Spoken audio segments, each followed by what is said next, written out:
will request that everyone settles down. The Honorable Minister has already arrived, and as such, we will soon be beginning our program. We apologize for the late start. We had to wait for him because we began our program with an item that will be performed by the Honorable Minister. So please settle down so we may start. Thank you.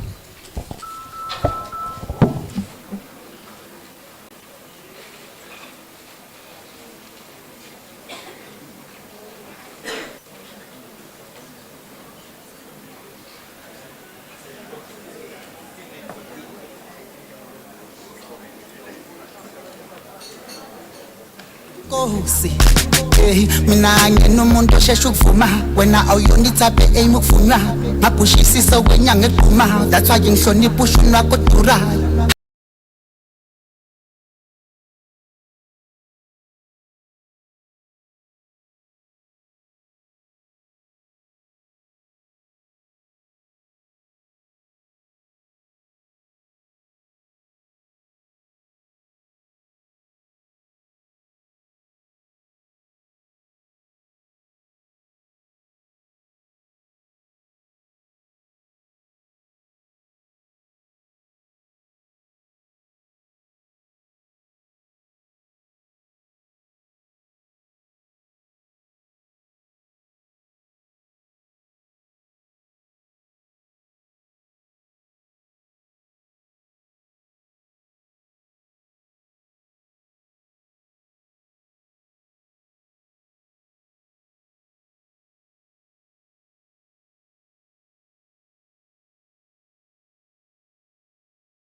Thank you. May you all be settled.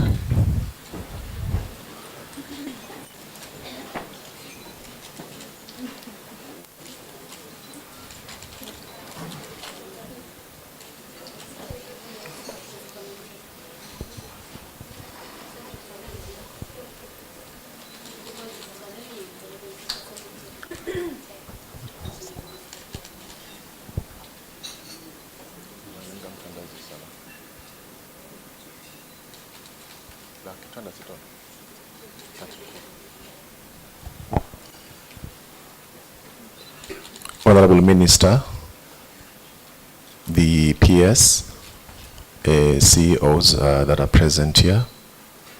I don't know if the Mayor for Eswatini is with us today. Greetings to her as well, and greetings to all directors present. Greetings to the US, my colleague from the ministry.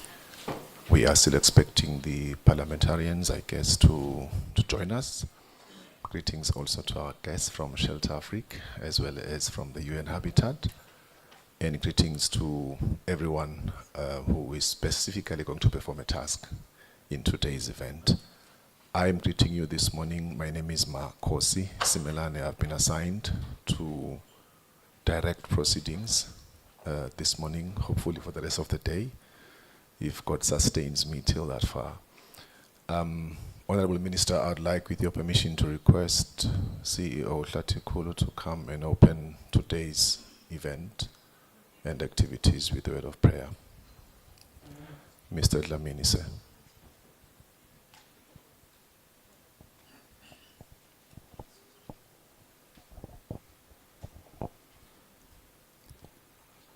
May I greet you in the name of Jesus Christ. Amen. All protocol observed. Let us pray. Our Heavenly Father, we thank you this morning. We thank you for the gift of life. We thank you for traveling mercies. Thank you for giving us strength and wisdom. And we thank you for the organizers of this important gathering, for putting in their minds what is manifested here now. We thank you for this day, that it will be fruitful. We thank you that we will have fruitful deliberations as the day progresses. We ask for your strength. We ask for your mercy and your power and glory, more than anything, to shine upon us, shine upon our faces as we craft this treacherous journey towards first world status. We thank you, our Lord, when we commit this meeting unto your hands. In the prayer, but then I am reminded that if you get to ask what is the definition of prayer, prayer is talking to God, right? So if you talk to someone, you are making a speech. So thank you very much, Mr. Dlamini, for the prayer. At this juncture, as we begin our program, I am not welcoming you to day 2 for now. I will do so immediately after we finish what we are going to start with today. Today, the world celebrates a World Cities Day. This is an event that is under the auspice of the United Nations, organized by the UN Habitat. A decision to commemorate this day was taken in 2023, and the first World Cities Day was celebrated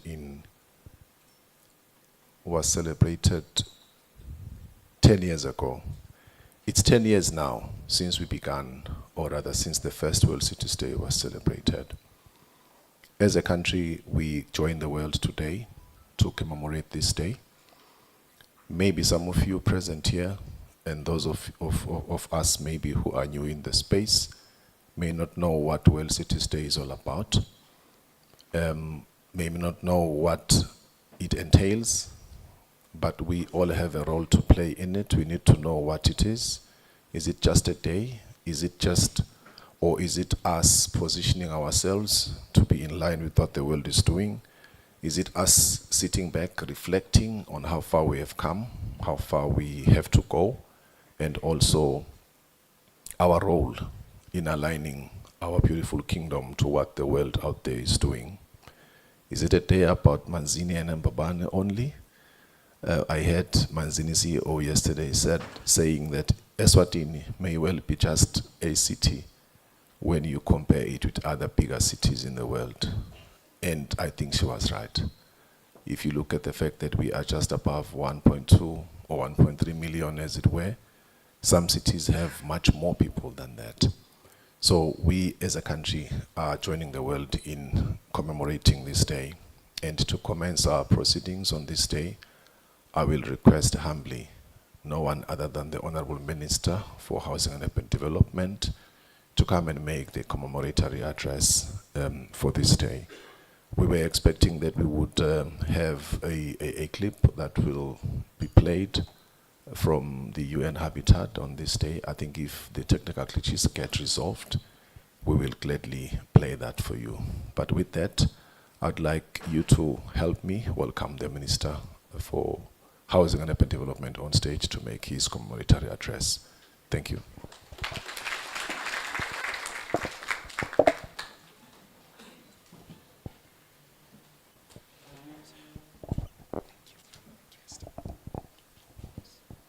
Thank you. We may be seated.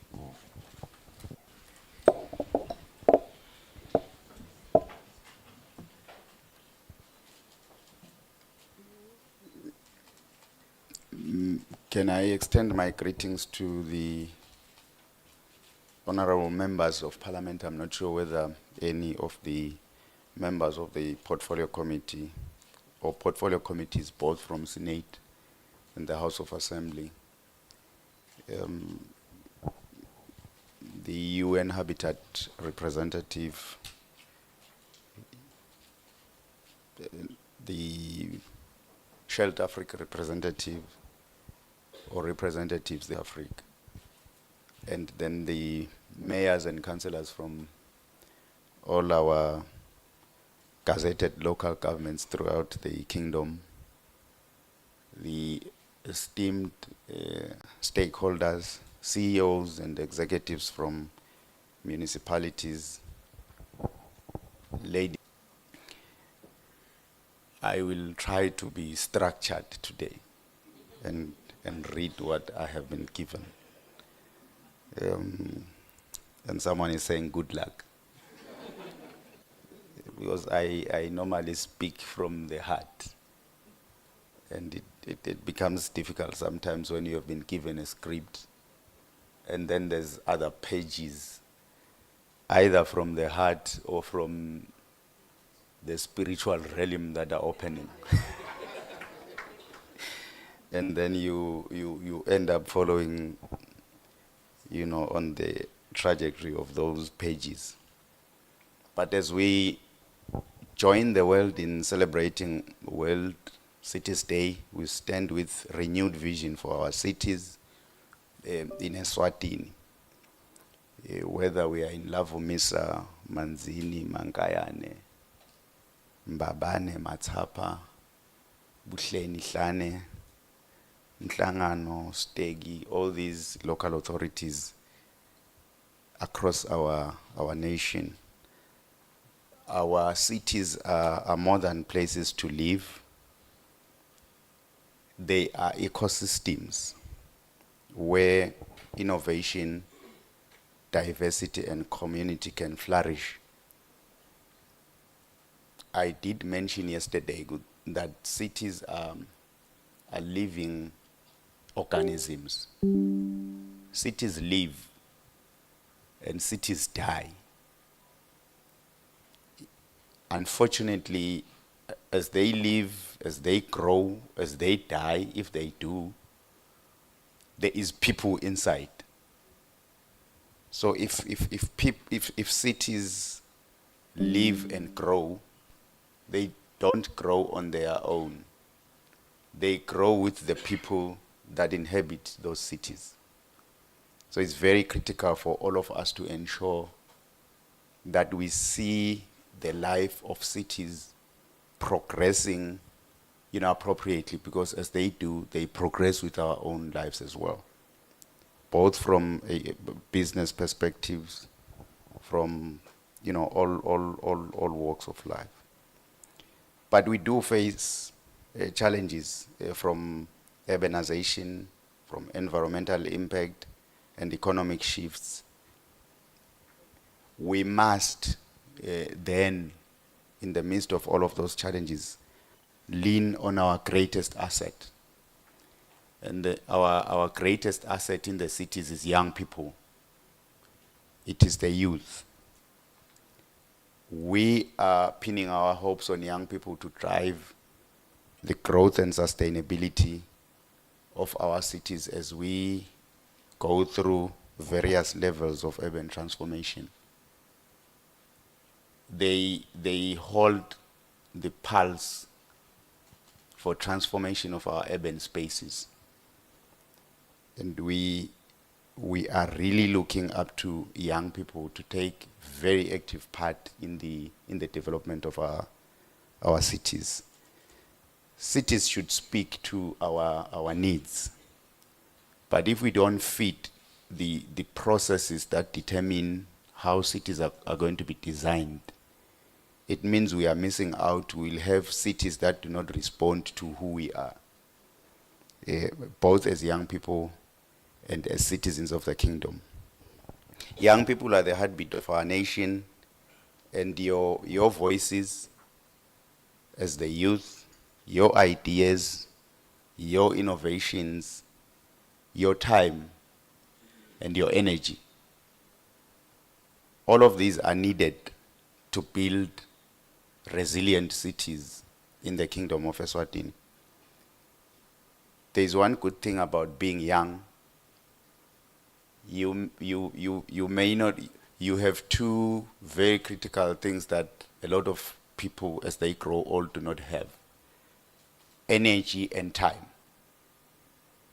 Very important, commodities that you cannot go to any shop and buy. But it is normally available with all young people have time.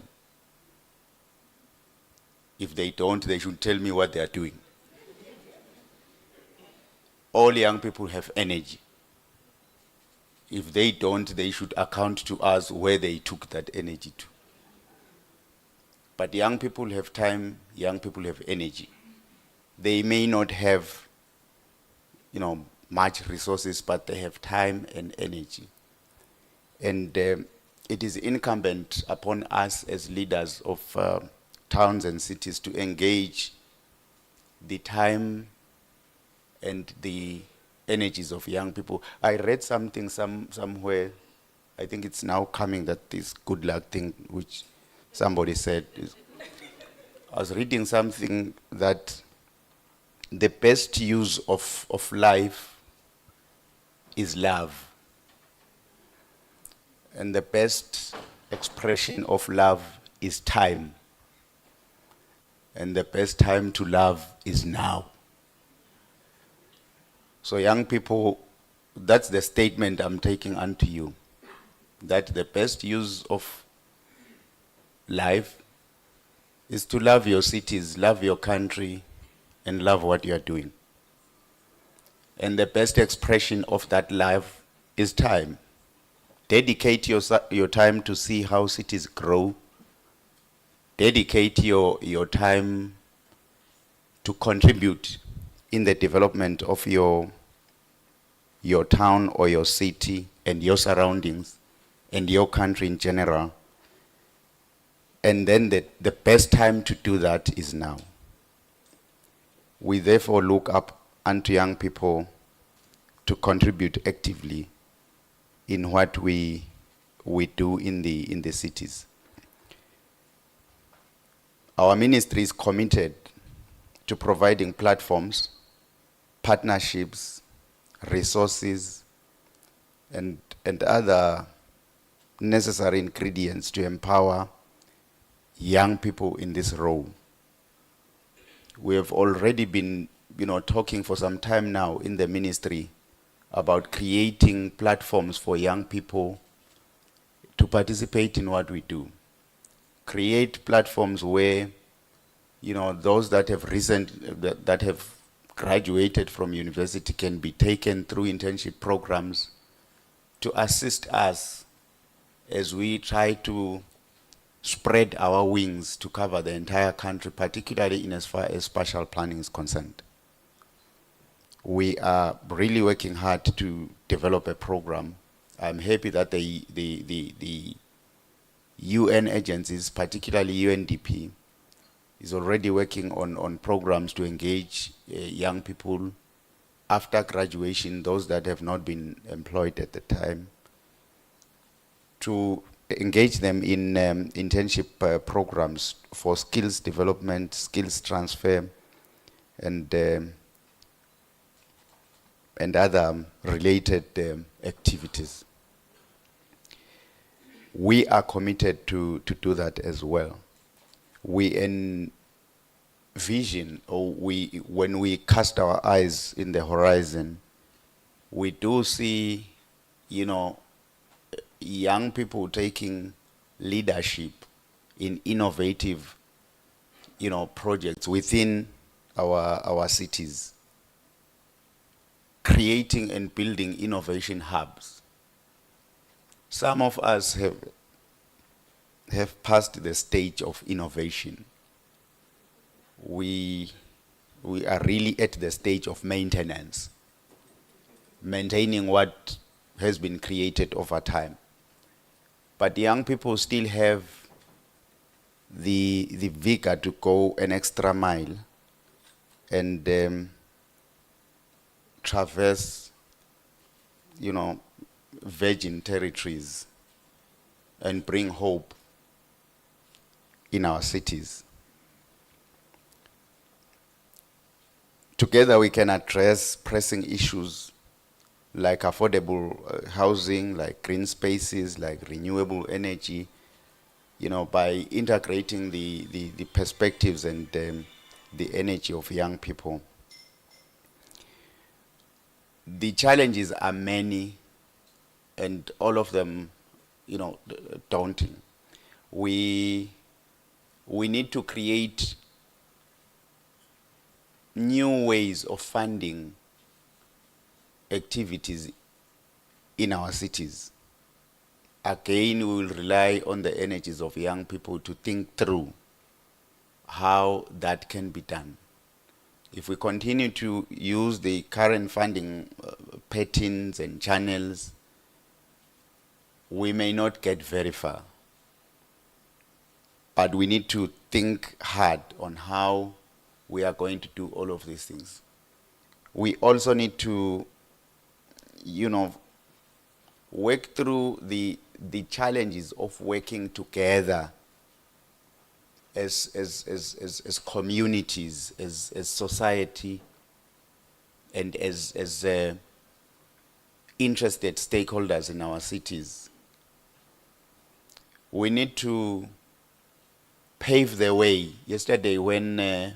Mhlongo was presenting here on the realities of the local government bill, which is under enactment now, it became clear that this is going to be the third most important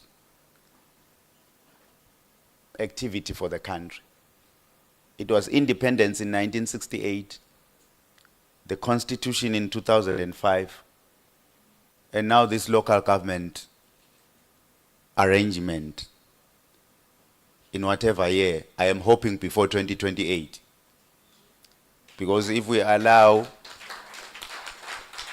that the current energy of the young ministers that are involved in this process, you may miss out.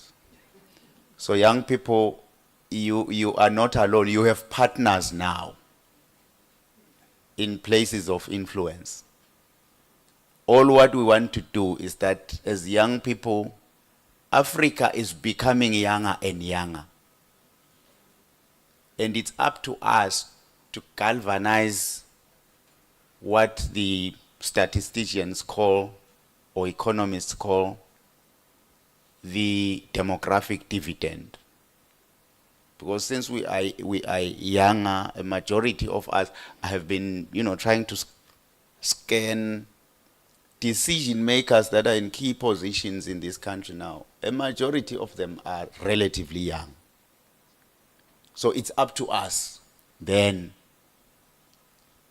to use our time and our energy and our spirit of adventure as young people to see how all of those can yield better good for our towns and our cities.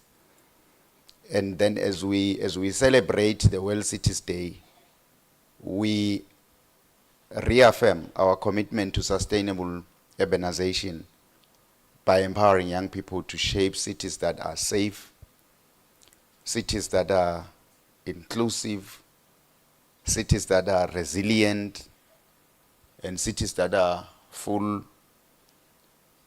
of opportunity for all, without limitations. If we had time, we are going to unpack what a safe city is. It's not just in terms of street lights or cameras in the streets. That's well and good. It's part of safety. But we also need cities that are ideologically safe. Our town halls should be filled with healthy debates, that allow our young to grow appropriately. Let us sell good governance models to young people for them to be able to manage our cities when their time comes, free of corruption, which is a scourge that has paralyzed our local government and our institutions, our public institutions in general. We should know, colleagues, that if this country has a 28 billion budget in terms of local currency, if you divert even 100,000 emalangeni from that 28 billion budget, it means you are denying a gogo emaphilisi ashukela. You are denying a student scholarship. Even if you do it at local government level, you are denying a poor farmer subsidy participation in the agricultural inputs. You are denying, a poor motorist with his Honda Fit a good road. Any cent that you take from the public purse, whether through an unscrupulous decision or whatever wasteful expenditure that you can engage in, you are denying all of us a better life. That should be very clear. As we do our boardroom fights, week in, week out, we should know that it's not just fights about personalities in the boardroom, but there's people involved who have contributed so much or even saved so much to buy the properties in the urban spaces where we manage. It's not nice to be deprived of whatever enjoyment that all other people are exposed to, and you are accumulating savings to buy property in some municipality, and then you get people that are either elected or even hired to play with your property. It's not nice. That is why I was saying yesterday, we need balanced thinkers in local government.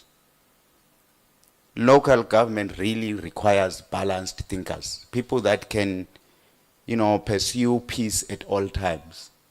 Because if we don't, we are playing with people's savings and properties.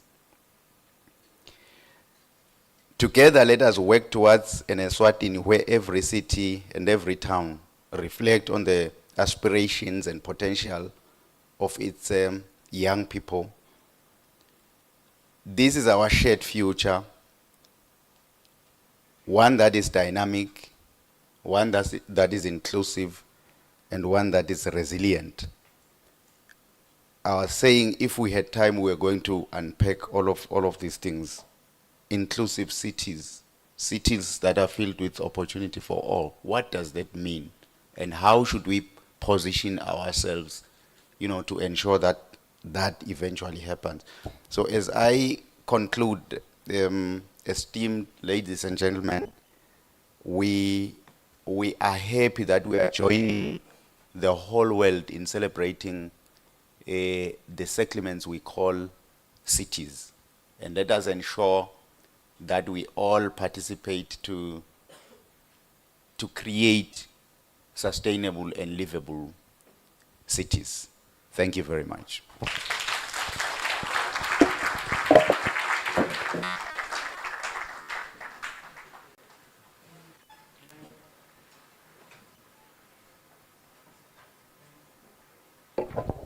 Another round of applause for the Honorable Minister.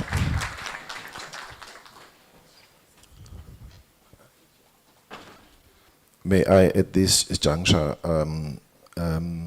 request that we play the video that is a commemoratory message that comes from the UN Habitat. We hope that network. Our house is on fire. And our house is on fire. And inaction is making it worse for both people and the planet. Young people like Greta Thunberg and other activists worldwide are mobilizing in communities across the globe. They are proving that age is no barrier to making a lasting impact. The young generation is determined to do everything in their power to create a better future for all. This World Cities Day, we are celebrating you, young leaders, bold advocates, and change makers driving the climate action we urgently need. You are the face and energy of our cities and towns. World Cities Day was established to reflect on the state of our cities. Today, however, the youth are calling for action, not just reflection. This year's theme, Youth Climate Changemakers, Catalyzing Local Action for Urban Sustainability, invites young people to lead the charge. By 2050, cities are expected to house 70% of the global population, and youth represent a significant share of the urban population. That's why your voices and actions have never been more critical. From housing and clean water to renewable energy and disaster resilience, local climate action must become a reality. In the Global South, where the impacts of climate change are often most severe, young people are already leading. These are real stories of hope and transformation, driven by youth. On this World Cities Day, we invite you to lead, share your ideas, and take bold action. Together, we can create cities that are not just livable, but resilient, equitable, and sustainable. The time is now. Let's shape the cities we want to live in together.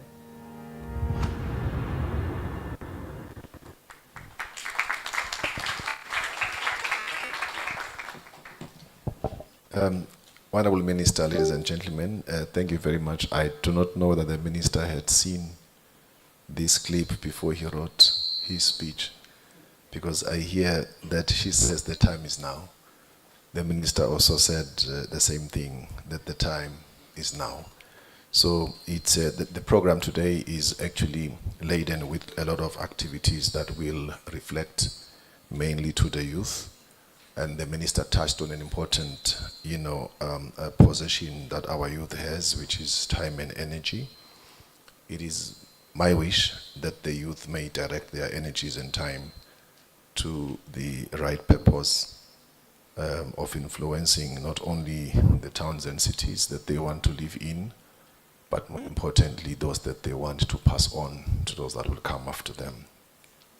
At this point, yesterday we probably had the last session of the day was talking about infrastructure.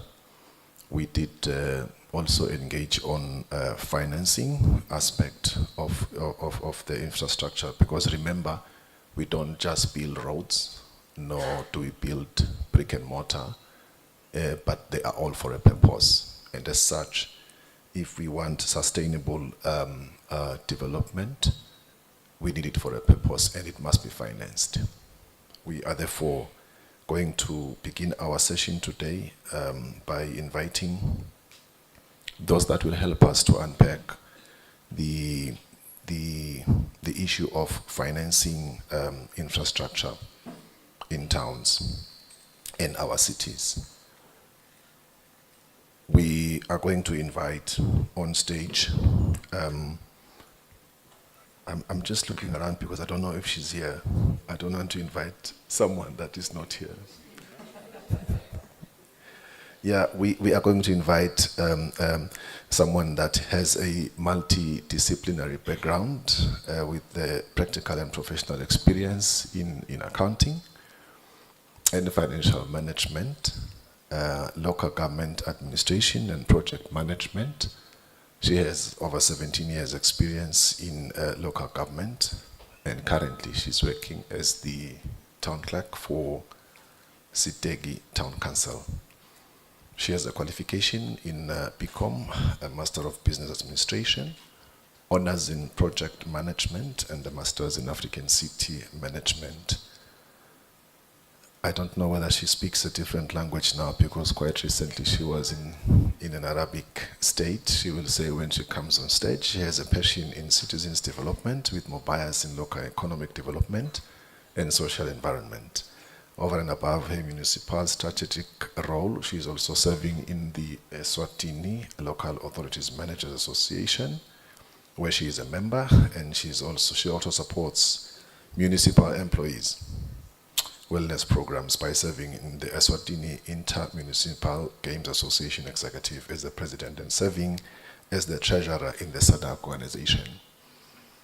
Among all the things that I've said about her, She is a woman.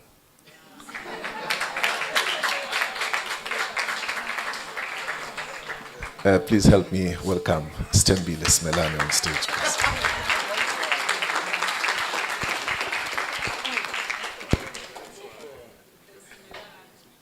She's a Smelane.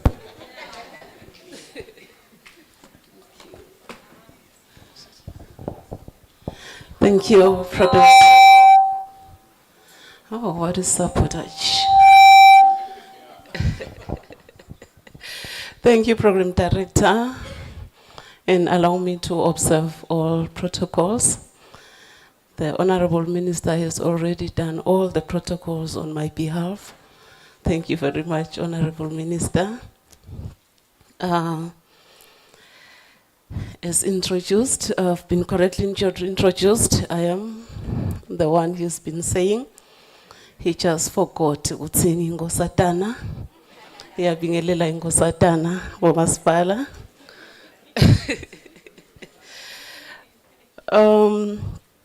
My role today is to moderate a session that speaks to funding, sustainable urban development. Sorry, I'm losing something. Yeah, my role is to facilitate or to moderate a session that speaks about financing sustainable urbanization for socio-economic transformation in Eswatini. So I hope we will recall that yesterday a number of speakers were speaking about urbanization, but most of them, they were focusing on the challenges that comes with urbanization. And they even assisted us with the definition of urbanization. Okay, thank you.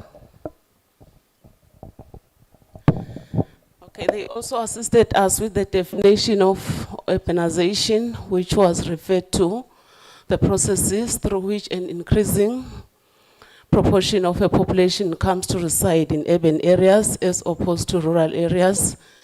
And this phenomenon is characterized by several features. So the features includes the shift in population. It means the population moves from the different areas, those are your rural areas, your peri-urban areas, to the cities. And they are trying to follow services, they are trying to follow a better life, such as health facilities, schools. They believe, or in practice, the urban sector is advanced in terms of providing services. So the populations are trying to follow that. Then through urbanization, you also see some massive environmental effects, such as the burden on waste management issues and the accelerated climate change issues, pollutions. It all comes with urbanization. Then urbanization will also have some serious impacts on economic development, both positive impacts, such as industrialization, and you will see new innovative businesses penetrating the local government space. And urbanization will also put pressure on the current infrastructure, whereby the cities will need to provide for the massive populations that keep migrating to the city. Those are infrastructures such as your transportation networks, your bulk services, even the housing itself, because if the populations will be shifting for services, they'll need to be accommodated by the city as well. Then there are social effects that also come with urbanization. Social effects could be increase in poverty, because a place, the more it is crowded, the more it is attracting a lot of people, it's likely to increase poverty rates, and it is likely to increase the inequality between the citizens that are now concentrated in that particular space. Then another issue that comes with urbanization is the demand for changes in current land uses. So once a city has a lot in it, the landowners are then encouraged to think about different land uses that they can introduce in their places. You will see maybe in parcels that have been used for agricultural purposes. We will see applications for flats coming in. Some will be their residential places. You will see them trying to convert them into commercial properties. So all those are the features that comes with urbanization.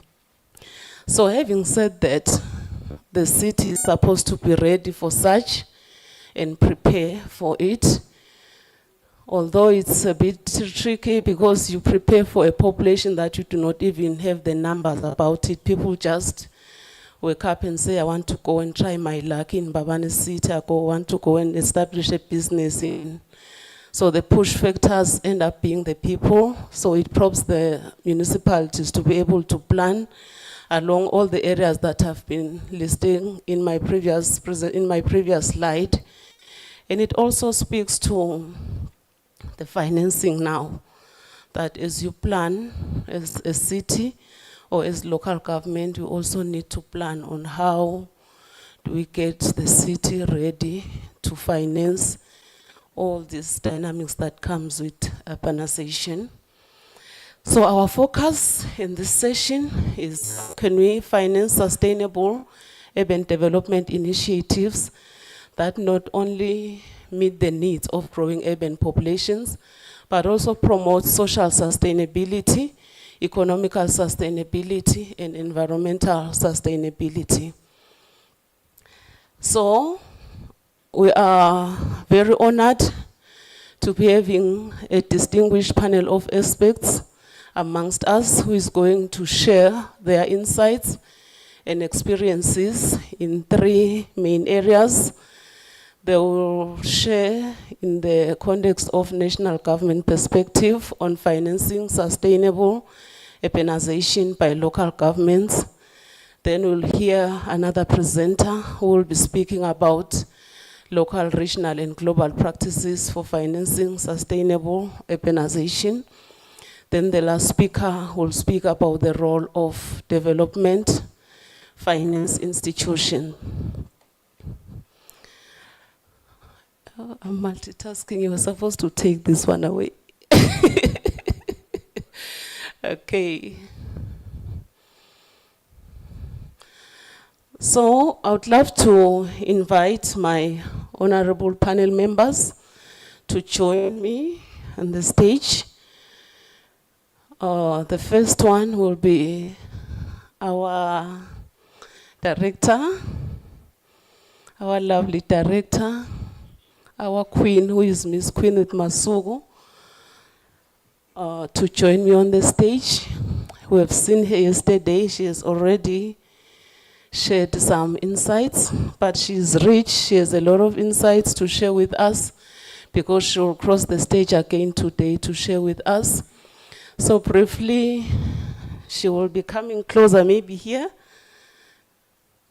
or she will speak from where she is.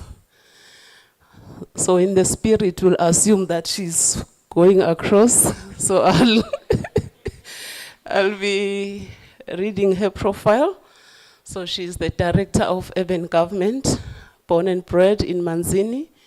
And she attended her primary and high school at St. Teresa's School, then graduated from UNISWA in 1993 in a bachelor's degree in public administration and political science, and began working for the Ministry of Housing and Urban Development in November 1995 as a local government officer. Government supported her attainment in Masters in Public Development and Management from WETS in 2010. Her passion is in strategy and planning, and do hope to pursue her academic life in policy management and corporate governance, as well as administration-related fields within the next year, the next 5 years. Let us give her a round hand of applause as she gets ready to say something. Then our next speaker, whom I'd love to invite him to join me in the stage, is Mr. Nhlanhla Vlakati, who is a chartered accountant with a master's in business administration. He's an accountant consultant with 17 years experience in municipal finance management. He has demonstrated such knowledge during his employment at Mbabane City Council, where he has been the finance director. His strategic function included preparation of a sustainable funding model for the city's integrated development plan, which is the IDP. He has also vast experience in advising council on adequate levels of borrowing and repaying of capital loans. He also has experience in working in the private sector, where he worked for the Royal Eswatini Sugar as a management accountant for 3 years.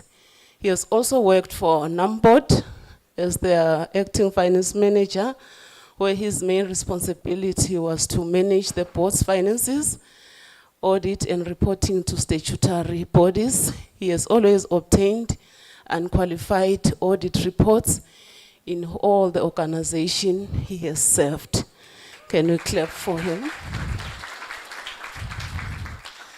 Shoti asgaleti luhushala. Nakabe kushothi ma audit ungahamba kahle cha sinesibinzi phephethe siyabonga.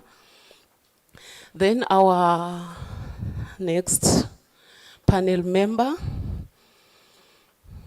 our dignified visitor, all the way from the fairest part of Africa, who is Kayumba Bashige. She's amongst us as well. She's an experienced professional in development finance, fundraising, commercial banking, and corporate finance. So at Shelter Africa, she has served in various roles within the business development and investor relation units, spearheading initiatives in business growth, product and marketing diversification, and successfully leading an equity rise of $130 million US.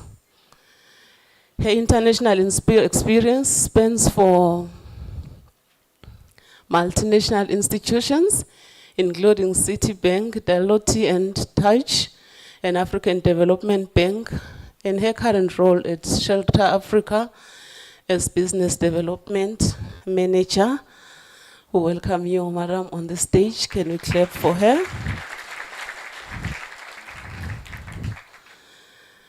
Thank you. So our panelists will take us through, starting with Ms. Gwyneth Masugu, our director. Thank you.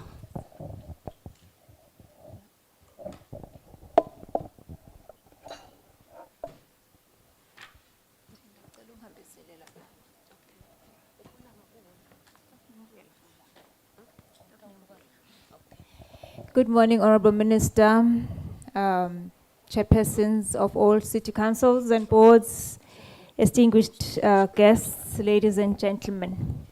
May I first declare that I'm not backed by popular demand,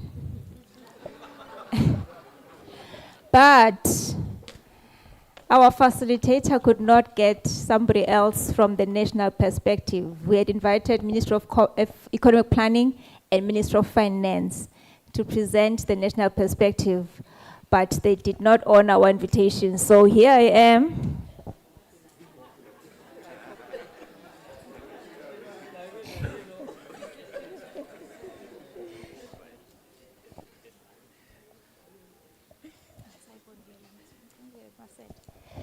I'm here to give a brief background on the national perspective on financing local governments.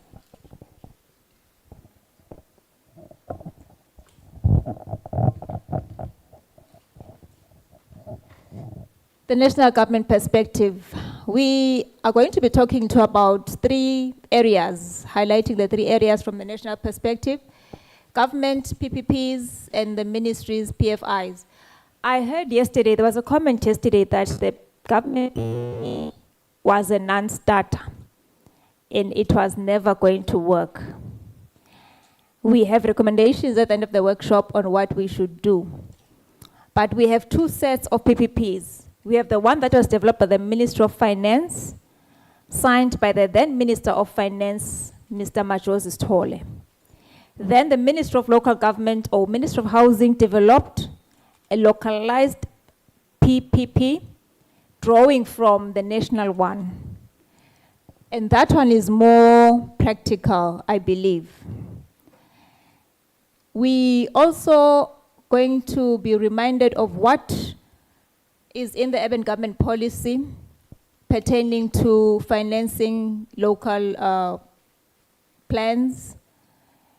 And then we'll also quickly go through the IFTS, the Intergovernmental Fiscal Transfer System, as developed by the ministry in 2003 and reviewed in 2018. Just highlights for those who are not aware of these documents. We'll first go through the Ministry of Finance PPP policy, the vision and rationale behind the policy. The drafting of the policy had a beautiful vision. It was intended to speed up service delivery, speed up efficiency, manage maintenance, ensure cost saving, ease in capital budget planning, and better services to customers, also enabling the public sector to concentrate on its core functions and ensure a more efficient use of state-owned land. I don't know why they're saying it's not usable, but those were the objectives of the Ministry of Finance's PPP as developed then. This slides talk to the Ministry of Housing's initiative towards financing urbanization. We had a project that was called the Swaziland Local Development Project, SLGP. When they closed shop around 2016, 17 or 18, they developed the localized PPP, PFI policy and was launched and accepted by all local authorities at a very beautiful function at George Hotel in Manzini. And the ministry expects that this is being implemented at local level. Same with the LED strategy that was done and launched at a similar or being implemented in all local authorities. We have success stories, but if we had time, we'd give the local authorities to tell us some of the projects that they've implemented through the LED project.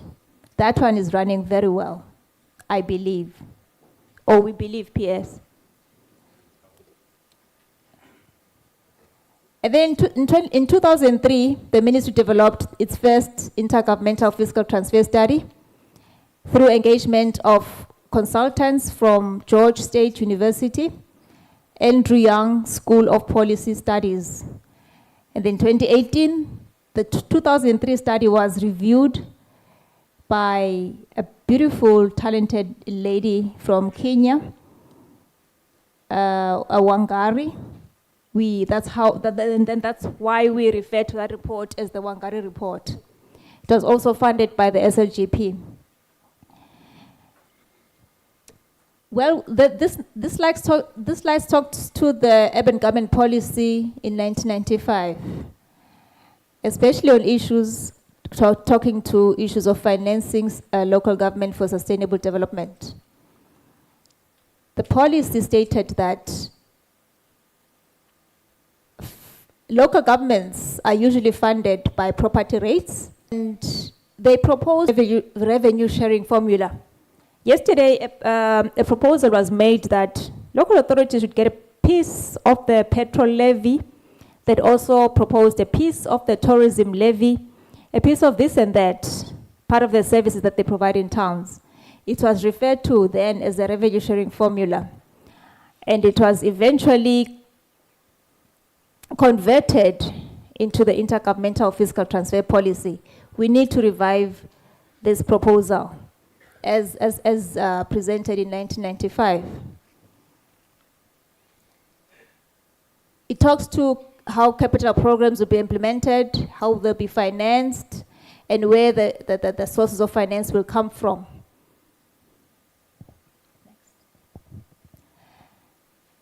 Then we talked to the IGFTS of 2003.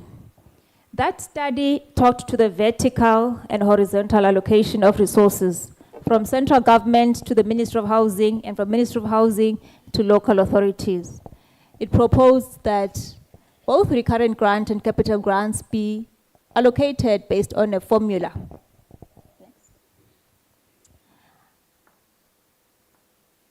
There were several recommendations based on the vertical allocation.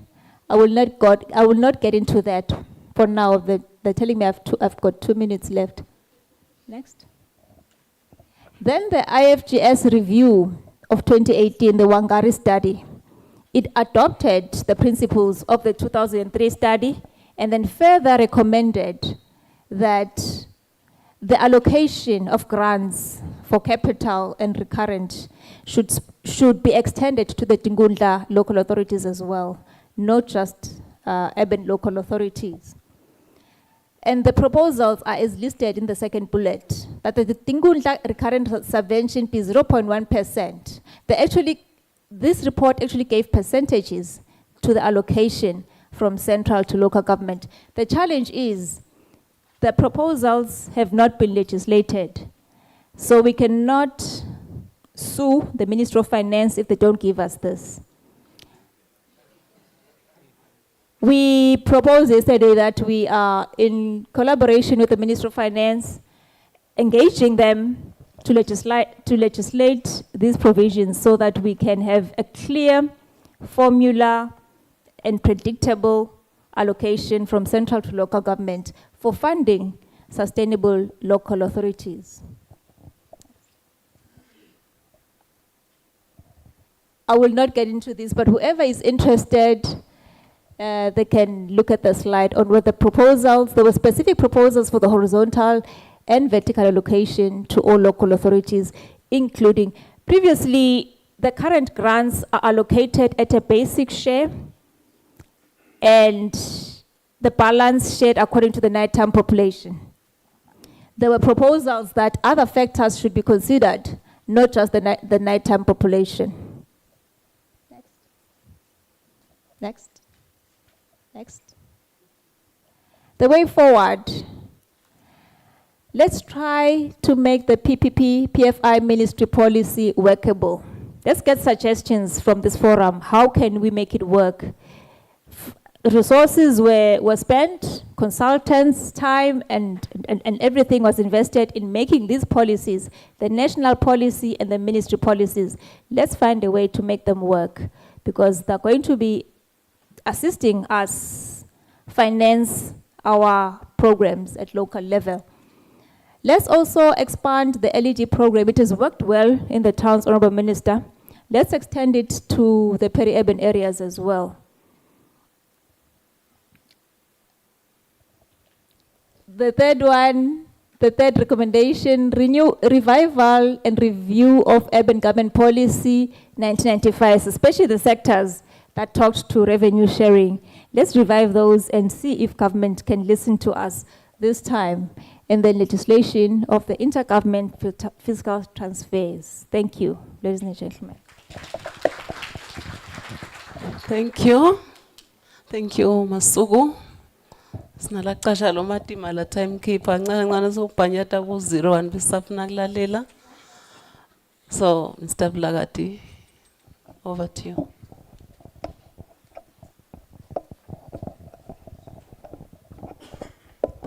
So all those who might have questions for her presentations, please remember to take note of them. We'll ask once they've all presented.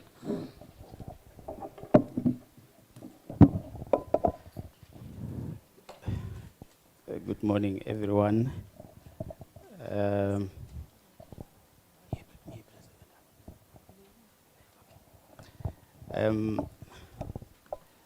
I have been introduced. I will go straight into the presentation. But first I should greet our Honorable Minister, and all protocol observed before I missed out on anyone.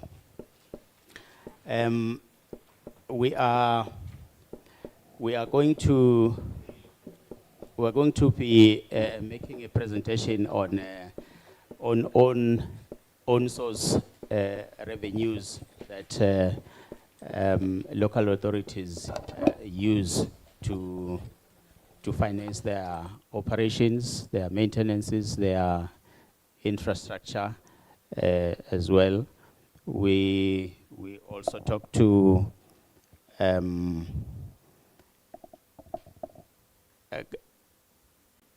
government participation in the financing structure, which preferably comes through government grants, so that the balance sheets of local government authorities do not carry the burden of the liability. That even if they approach commercial banks for financing, their liabilities are heavy. And then there are development partners as well, whom local authorities can also consider. So we'll cover most of those topics that we're projecting there. And there is a regulatory framework that local authorities work around.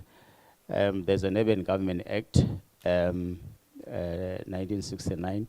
It regulates the use of fees and charges, and there's also a provision for local authorities to develop bylaws for anything or any fees that they see not being captured. As you can see, the legislation is a bit old, and you can still bring in other revenues through the making bylaws. And then the Rating Act of 1995, which is the main source of revenue for local authorities. There's also the Public Finance Management Act 2017, which local authorities are also expected to comply with, managing their finances. So the current financing, as we have alluded in the prior slide, is that the major source of finance is for local authorities is rates, property rates, and there's a high rate of default in that regard. Both commercial properties, the private residential property owners, and the public sector, which is government. So there's something that needs to be done in that regard by way of diversifying that source of revenue. Otherwise, local authorities are going to suffer. And then this is the situation here, but it's not isolated.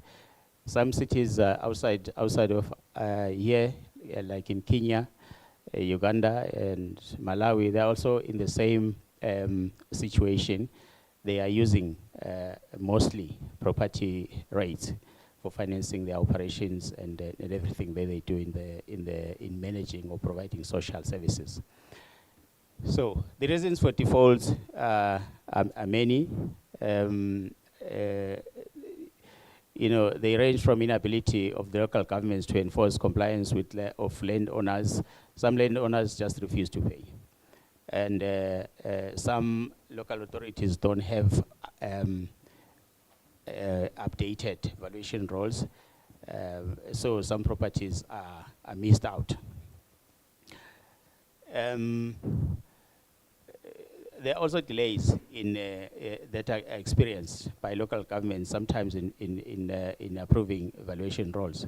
There are objections back and forth, which take some time. But in that, with that example of the Kisumu, in Kenya, the evaluation role was delayed for up until 3 years. They couldn't get an approval. So you can imagine what was happening. The evaluation role that they were using at the time had 25,000 properties, but once it had been it had been updated, there were 55,000 properties. So you can imagine how much revenue was being lost whilst the updating had not been done. But once the updating had been done, you still have people who are not willing to comply, to pay their rates. So the reasons for delaying the approval were many, again, with that city of Kisumu. The valuer payment was delayed. So the valuer withheld the report. So it couldn't be approved. So now this delay was orchestrated within the city. So the city officials were delaying payment for whatever reason. And then the city had to prepare a rating act first before they had prepared the valuation role. So the rating act had been prepared a long time before the valuation role was prepared, but it had not been approved as well. So there was just a lot of delays, political willingness that was not coming through here. And the landowners, of course, the large landowners, of course, opposed the valuation role. So there's an issue then of rates accumulating and not being collected on time, area rates,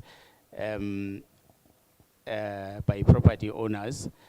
So the reasons, again, there's a high rate of unemployment, child-headed homestays. This is the situation as it is in the country, and even with our neighbors. So Kisumu attempted to different measures to collect area revenues, including waiving interest, but still people would not comply. They published names, and there was backlash. In fact, there was political backlash that you have done something that you are not supposed to have done. So they published some names that they ought not to have been published. I don't know why. So once they'd done the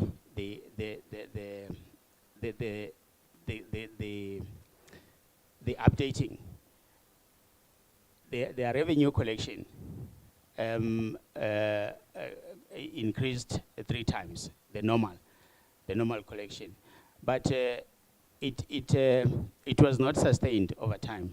You know, it just went back to where it was in the beginning, and whilst officials within Kisumu were projecting specific debtors who in turn were paying them privately. So the minister touched on an issue of corruption. So this was a good example. The officials were colluding. So they attempted to automate the revenue collection, but the major problem that they did when they attempted to automate, they did it on a defective collection system, because there was just a high rate of non-compliance. Now, as well, the city of Kisumu did not have a budget. The consultant had recommended that they should buy 300 units in order to automate, but they could only afford 100. So where did the 200 other collectors go to? Or what did they use? They went back to use the old system, the manual system. So everything was just in disarray.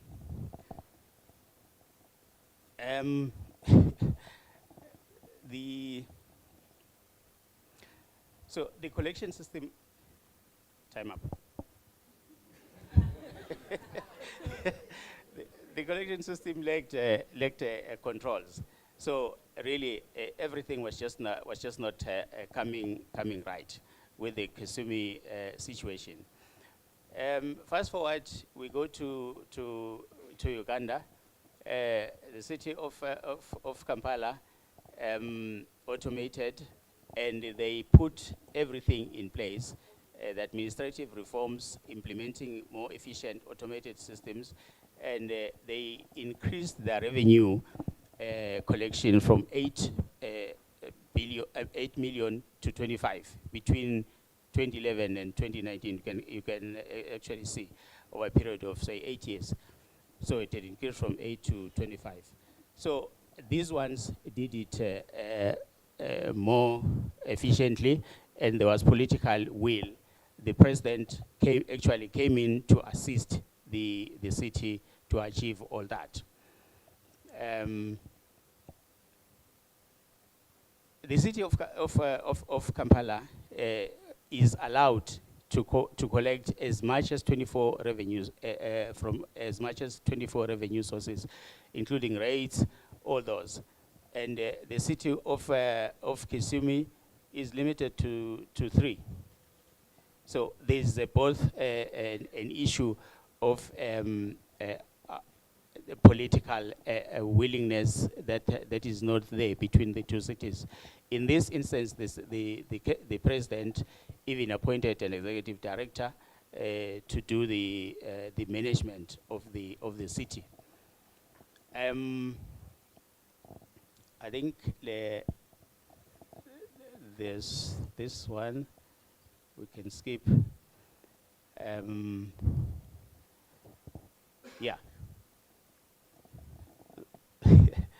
So the time is not on my side. I think we can contrast this with what is happening in the country. We are saying both Kisumu and Kampala, though they are far larger cities, but the successes and the challenges that they face are similar to what the country is facing. So the reforms achieved by Kampala demonstrated how institutional and administrative reforms can generate substantial increase in municipal revenues. So there was political willingness in Kampala, and which was not there in Kisumu. And on paper, Kisumu did everything that they were supposed to, they thought was right to do, but they still did not meet the targets that they were aiming for. And thank you very much.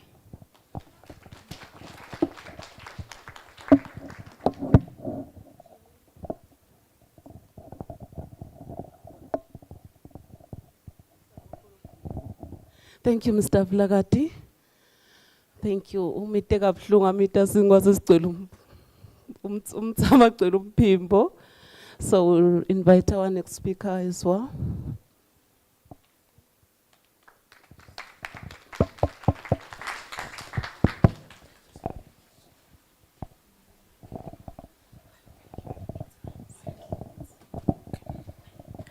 Good morning, everyone.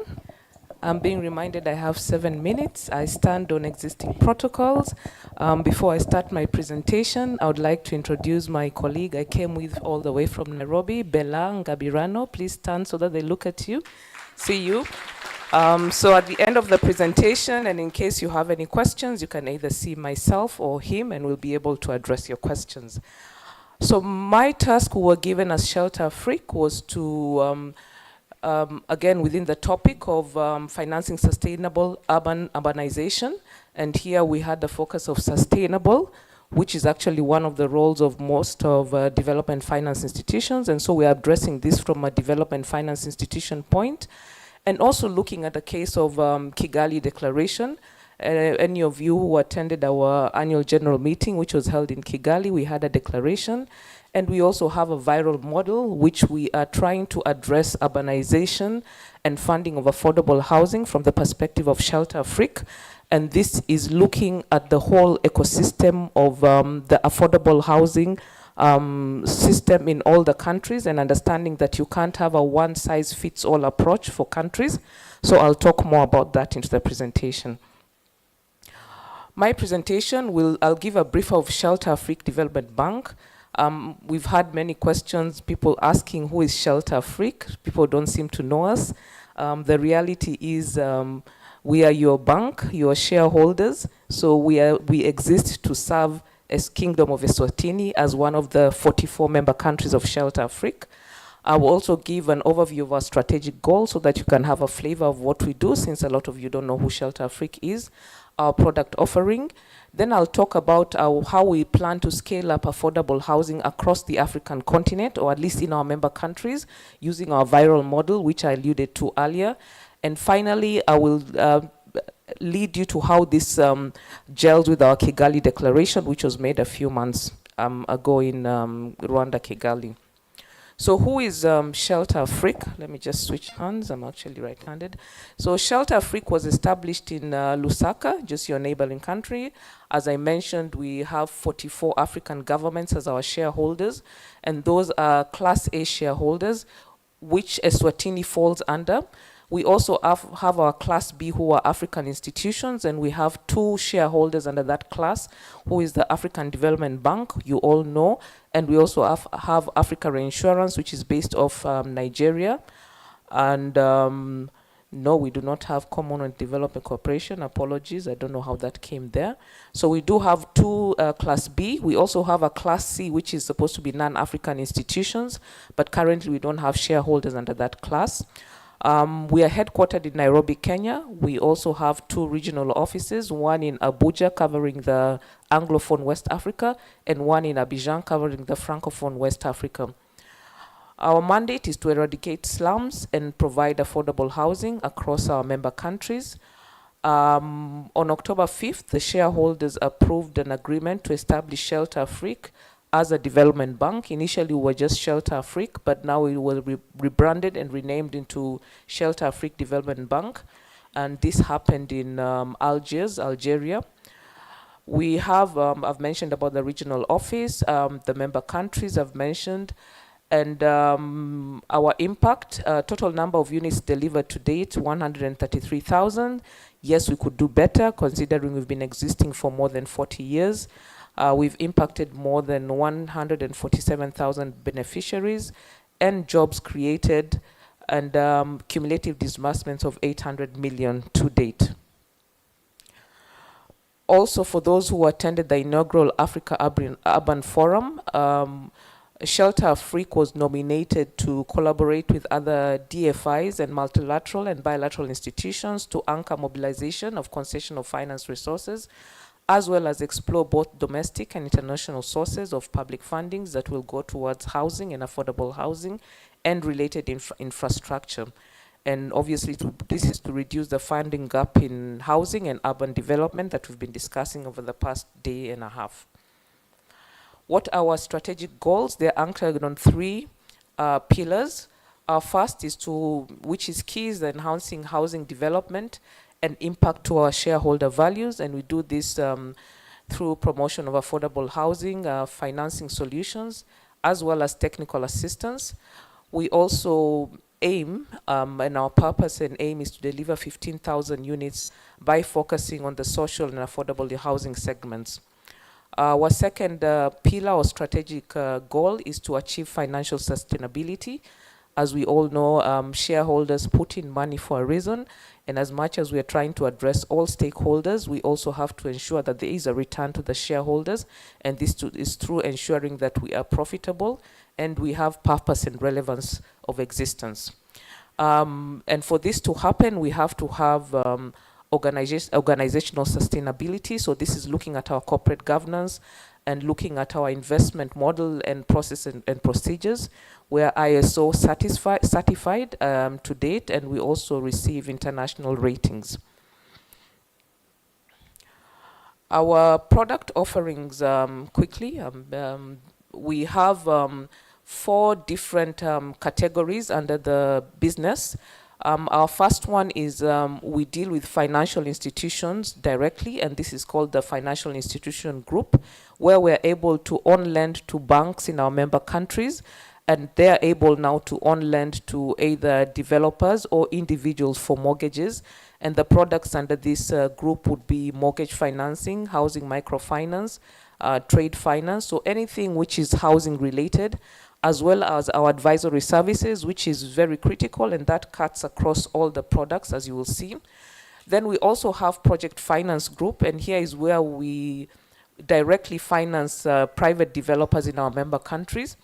Then we have the sovereign and public partnership lending. This is where we are dealing with our governments, and we do this through the PPPs, and also lending to parastatals such as the Eswatini Housing Board in Eswatini and others in other member countries. And our last group is the fund management group, which is still under establishment. It's a fairly new group. So we've been lending under the 3 arms: the financial institutions, lending through banks in member countries, project finance, lending to directors, and the PPP and sovereign lending, which is lending to governments or parastatals. Now, what is our viral model? As Shelter Africa, we have understood that without understanding the ecosystem of our member countries, we will end up adapting a one-size-fits-all approach, which is not going to be viable. So we have come up with a viral model, which addresses the viral stands for vision, institutions, local initiatives, regulation actors, as well as regulation and actors. So what is this in summary? We come into the country and understand what is the vision of the country. What is your vision pegged on? Is it the 2063 vision? Is it the 2030 SDG agendas? Is there a local vision for the government? How can we make sure that we are aligned to that vision? Then we also look at the institutions which are in place to be able to implement the vision. This is the banks, this would be the parastatals, the developers who are available. We look at the regulations. There's been a lot of talk in the last day about regulations and policies which are or not working, those maybe which needs to improve, those which need to be revamped. So we try and have an understanding of that. We look at the actors who are in place. Again, this would be the parastatals or institutions who are able to implement this vision. And we look at any local initiatives which we can scale up. We heard about how the ministry is looking at upgrading the informal settlements. We've heard about the projects which Eswatini Housing Board is doing. So we have to look at how can we scale this up. The whole purpose of this is to ensure that we're actually addressing the challenges in the ecosystem and using that as a base to be able now to create goals and processes and products that can actually address the urbanization. So it's not just about throwing money, but actually understanding, do we need to first go backwards in the value chain to put together and ensure the policies are in place before we come in and now fund or look for partners who we can co-finance with. Now with that, we are able to deliver volume that is adequate housing for all, and also partnerships. Through partnerships, the housing need is big. We cannot do this alone as Shelter Africa, so we partner with our fellow development finance institutions. We also partner with commercial banks, as I mentioned yesterday. We partner with funds or issue institutions that are able to guarantee to manage the credit risks, as well as partners who are able to give grants to support feasibility studies or putting together policies. This generates impact for all stakeholders because we have houses built, we have jobs created and wealth. And we are also keen on the green financing and very sensitive on the climate change. And eventually this leads to performance, profitability and sustainability, which addresses not just the shareholders, but all the stakeholders. Now quickly, the Kigali Declaration and how this came about. It was on the premise of urbanization, which we've talked about in the yesterday and today morning. And then also understanding that we need to start leveraging on local building materials if we want to make sure that we're able actually to address the affordable housing challenge. And then also we align to the Sustainable Development Goals, especially the SDG number 11. And with this is how we came up with the Kigali Declaration. Quickly, the levers of this, it aims to unify the voices and achieve common goals and tackle shared challenges. It also emphasizes on environment sustainability and clean lending. In short, is the Kigali Declaration is basically for us to challenge and confirm that we will be the lead in resource mobilization when it comes to affordable housing. We are also available to offer capacity development in economies or in markets where the capacities would be low. And we are also able to harness our power innovation and also our 44 member countries market and lesson learned for those markets to be able to implement them in markets which are underdeveloped. That I think I'll summarize. With the viral model, I've already mentioned that. There are countries which we have as pilots, and I'm happy to say we've already given a proposal also to the Kingdom of Eswatini and hoping to get a feedback from the ministry on that. This is already mentioned, so thank you very much for listening, and we'll be happy to take questions.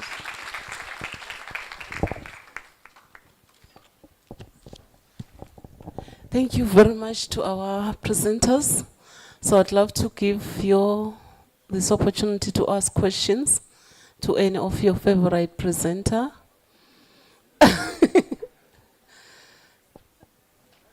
You want to say something? Okay.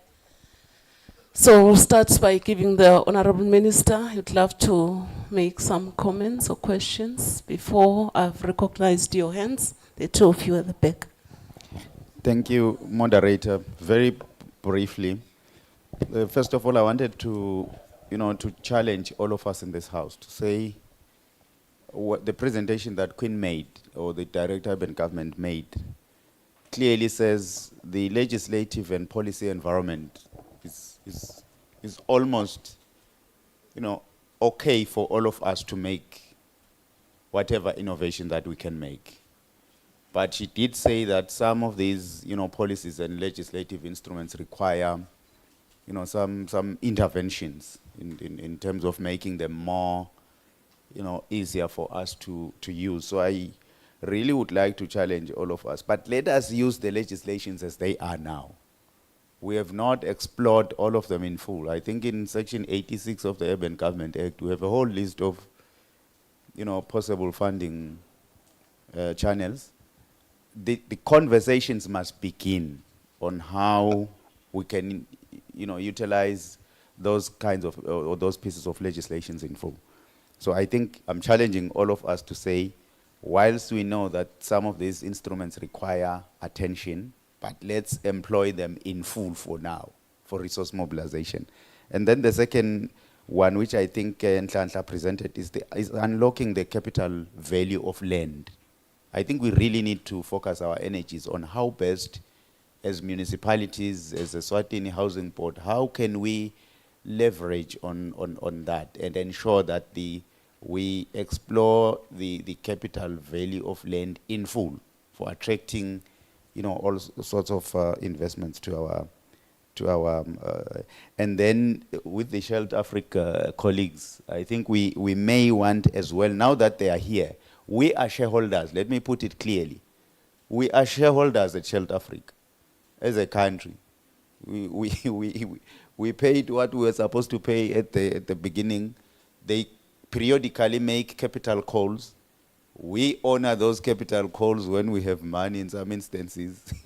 We have not been able to honor all of them in full, but we are shareholders. But we have not, utilized our stake in that. So I'm challenging municipalities and the Eswatini National Housing Board. Let us package programs that we can present to them, or projects that we can present to them, and see how that can influence our housing and urban development ecosystem. Thank you very much. Thank you, Honorable Minister, for the insight. So I had questions, but please note, my good audience, we've got limited time. So if I give you the opportunity to ask, just spend strictly 20 seconds on your question, be precise, so that all the others are able to say one or two words. We are left with 2.5 minutes. So I had 2 hands at the back and 1 hand here. Good morning, everyone. My name is Thabo Mnisi. I am a student at the University of KwaZulu-Natal doing my master's in housing development and research. Mine is a continuation to what the minister just said now, a suggestion to the governor, Ms. Quinn, to say maybe as a way of involving the youth, the director of urban governance, maybe as a way of encouraging and involving the youth, maybe we should set a budget towards bursaries in order to update the policies, because most of the policies are a bit slightly out of date. So if there can be a budget allocated towards education and the youth being involved in towards studying new policies, they can be involved in making sure that our policies are up to date. Thank you.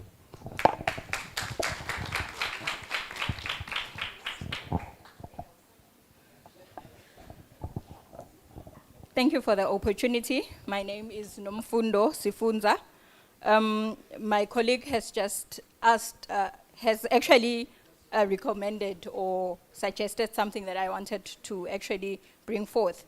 Mr. Vilagati, my question is, what happens to us young people who get to actually inherit our properties, our parents' properties in the urban areas? And because of economic problems, you find that we are unable to actually pay the rates. What actually happens to us then? And then, Ma'am Kambuya, we have a big problem in Eswatini. Affordability. What do we really mean when we talk of affordability? For instance, when we look at the Wages Act of 1964, it is talking about a minimum wage for a domestic worker, which is about 531.60 cents per month. Then the question is, what are we really talking about when we talk about affordability? Do we mean that if... Please, let us respect the person who is asking a question. Let's keep quiet. Thank you. Short city, umuntu longa afford cannot have a house. Is that what we are saying in Eswatini? That is my question. Thank you. Thank you.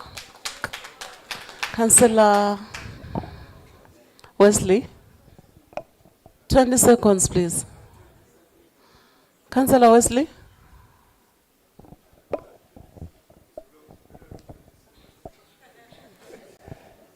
Sibonge moderator, Satel Tubas Vusele. The August House is Vusele Minister and all protocols observed. My first question will start, it's in the point le kamgenge speaker sethu sekuqala in terms of revenue sharing. I think it's in Spuma lama dolobheni in terms of kuti si representa lama interest alabantu. And secondly, now uyabuka nange ngimasipala ngikoleka imali ngibopha umuntu nga service provider. Nange ngibopha lo muntu ngimisa kuhulumende emaphoyiseni uyafine aba mfaka a general receipt le mali seya to the pool holistically. Yet mina have actually used my resources alama ratepayers of kuting provider is service lenje. So we've been trying to push on nama policies la ukuthi sekubambeni ukuthi kuhambe ku engage uhulumende ukuthi sikhulume in terms of ema issues la faka I revenue sharing. Secondly, I believe excuse me, Councillor Ibit, we've got some participants who do not understand Siswati. Could you please use in the terms other of revenue sharing, sorry. Yes. In terms of revenue sharing. Within 20 seconds. Within the 20 seconds. In terms of revenue sharing, us as the municipalities, through the funds that are being provided by the ratepayers, we are actually providing a service, and those resources are actually going to the general pool of government holistically. Only to find in terms of the service delivery, not all, we need to formulate actually a policy or something that talks into how do we distribute the revenue that is actually collected. I believe that was actually submitted by the first speaker. Secondly, the high levels of debt that is actually coming from the ratepayers. The high levels of the rates that are being actually owed by MR ratepayers. So what are we actually saying now? How do we collect the rates? If we collect the rates, we're actually going to the ratepayers and we're saying you cannot pay the rates. We take the properties, you are out, you cannot afford to actually live in the urban space. Is that what we are saying? How do we go about there? On the second note, on the third one, government is actually part of the people that are supposed to be paying the rates. What we are saying is that let government lead by example. I think that is what actually has to state. Let government lead by example. I think that was my last point. Thank you. Thank you, Councillor. That's the last hand. In 20 minutes, please, otherwise I'll stop you. 30 seconds, not minutes. Thank you, moderator. Banele Mavimbela from the ministry. I think mine will be within the 20 seconds. I think from the panelists in their entirety, I want them to make a clarity on the sustainability of financing, maybe in relation to the integrated national financing frameworks. What will be their take in towards that, because that is a sustainable measure. Thank you. Thank you. That was smart enough. In 20 seconds precisely, can I give to my panelists to react to those questions, starting from those speakers back there. Please start with the governor. Thank you, Ms. Smelane. The first one from the Honourable Minister is really appreciated. It was just a comment and encouraging us to work hard. Sigvile, Honourable Minister, will do so. The other one on the revenue sharing formula, I have experts here. There's an expert presenter who presented yesterday who was a guru in this field when keep on trying and change the name or the strategy. And we hope Elama will assist us this time to put in a paper to convince government to give us a portion of what we contribute in the common pool. Debts, the government is a ratepayer like everybody else, and they delay in paying, but they eventually pay.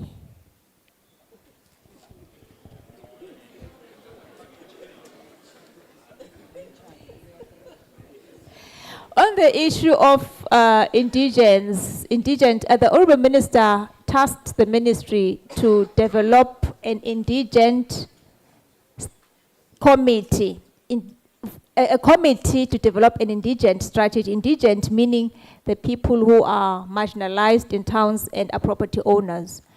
The call came from Babane and Manzini, who have developed indigent policies. So we have been trying to get the stakeholders together to make a presentation to the Honourable Minister on the way forward, or options on how best to deal with indigent ratepayers in towns. Some indigent people are not unable to pay.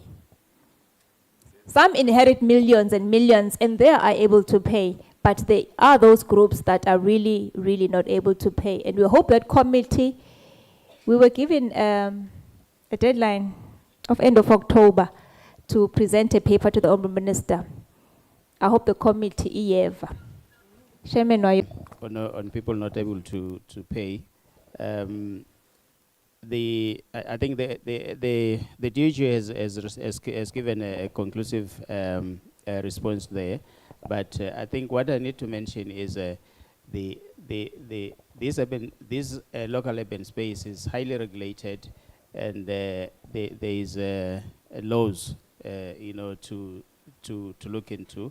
So it's not you need to follow the legislation. What does legislation say?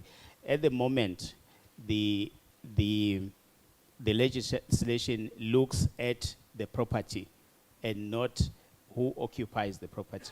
I think these are all the things that maybe the committees will have to look at. Thank you. Thank you. My sister Kayumba. Thank you very much. So I'll start with the Honorable Minister's comment, and it's really a relief to hear that comment, because I must say yesterday when I was listening to all the reforms and legislations, I got very overwhelmed.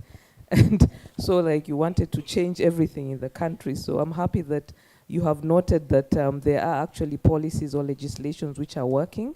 And you can use that as you're trying to improve, as opposed to just focusing on making a lot of changes. So that was a very positive note from the Honorable Ministers.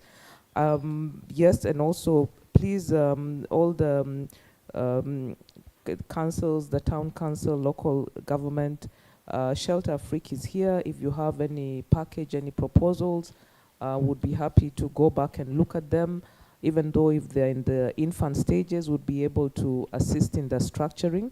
So please feel to reach out either to myself or my colleague Bella before we leave today. I think there was just one question which was addressed to me by the student from, I didn't get, but halfway she moved to Eswatini. So she threw me off a bit, but I think it was about affordability. And from Shelter Afrique, affordability, again, as I mentioned earlier, we don't use a one-size-fits-all approach. So we come into each country and understand different dynamics. We actually have what we call an affordability calculator, which we have on our website. And it's tailored to each country. And what I know we're trying to do, I don't think we've done yet, was to actually zoom in even to the different towns, as opposed to just looking at Eswatini Kingdom as a whole. So to look, if you're looking at Mbabane, if you're looking at Ezulwini, because the factors would be different. Some countries, maybe some towns are closer to the port, so importing material would be cheaper. So we don't use a one-size-fits-all for affordability, but we try and look at each country and each town where we want to do the affordable housing project. I hope what you said in Eswatini was not for me, but I will not be able to respond to that. Thank you.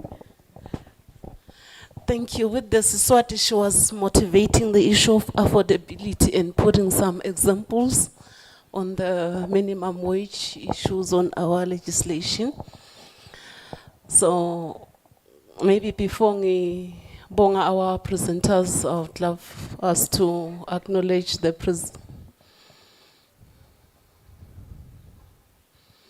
someone was paying. Maya ingosatana yakunchingi bikhuluma kude lo hlekako. So I'd love to acknowledge the presence of Mbanengosi Senator Temaswati Dlamini. Welcome you, Honorable Senator. Thank you for being amongst us. We really appreciate. We hope you would have been here from yesterday. A lot was happening, but the happy Senator. You have really missed. Thank you for joining us even at this time. So we are running short of time now. I think our presenters have reacted and they've tried to respond to our questions. I know it's a topic that most of us are willing to engage on, which is a spirit that we really appreciate and we're loving it. And that is typical of local government. But the challenge now is the issue of time. I hope we'll have more time to deliberate on each one of these issues. Without any jealous timekeeper, we'll be busy raising up the zeros and ones and fives, and otherwise, thank you very much. The Minister would love to say one or two words before I stepped down. I can also release my panelists. Thank you. Thank you, Program Directors. Just to reaffirm our appreciation, Your Royal Highness, that you have decided to take time and join us here. Impunga imsebenzi yethu impunga minengi. I think nanyalo khona lochubekako ERS, Naitolo, I think they were engaged in some other activities, but to sneak in, Your Royal Highness, kuyasijabulisa kakhulu ukuthi kusona leso sikhathi leso thina njengaba housing silitiko lelivame ukucatshangwa silitiko lelincane. So na inkosatani ithatha isikhathi ifika la kuyasikhanyela ukuthi basithatha kancane kanti silitiko lelikhulu. So we are very excited about that. Thank you very much. I think the whole purpose yaloku uhlangana la ngilokuthi sicale tingcoco noma tinkhulumiswano that can eventually lead to better solutions at indzabeni housing and urban development, and we have been having a very lively and interactive group of esteemed stakeholders, and we are excited about that. We are happy lokuthi uthathe isikhathi sakho nakunene wafike watosihlola. We are appreciative of that. I wanted to affirm that from lo kuchiwo moderator. Siyabonga. Ngosi.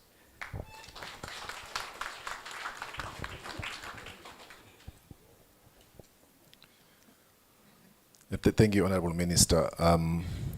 Your Royal Highness, may I introduce myself? My name is Makosi Simelane. I did so before you came here, so maybe it's good that you know, for some reason,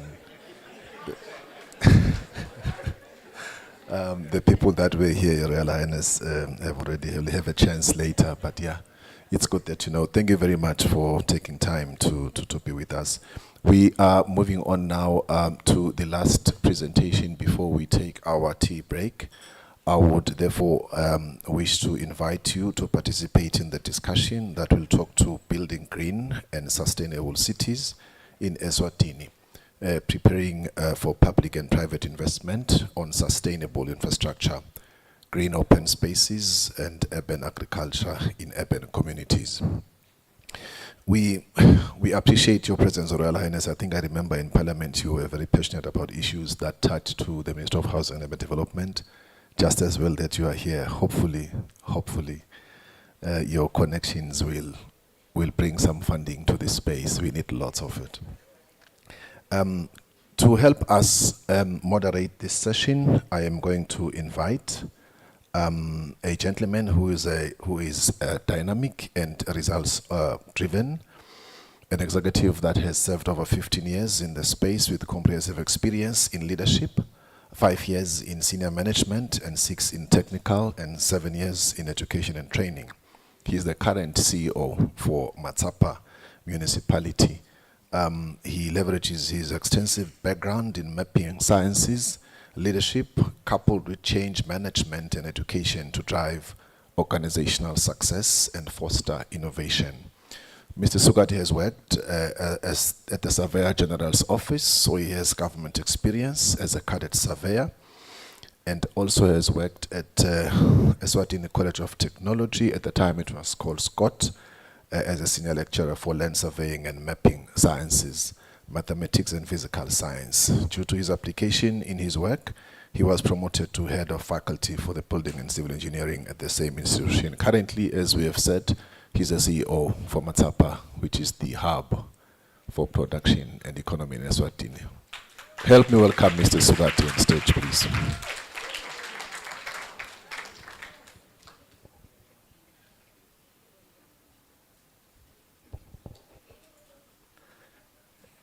Thank you, Program Director.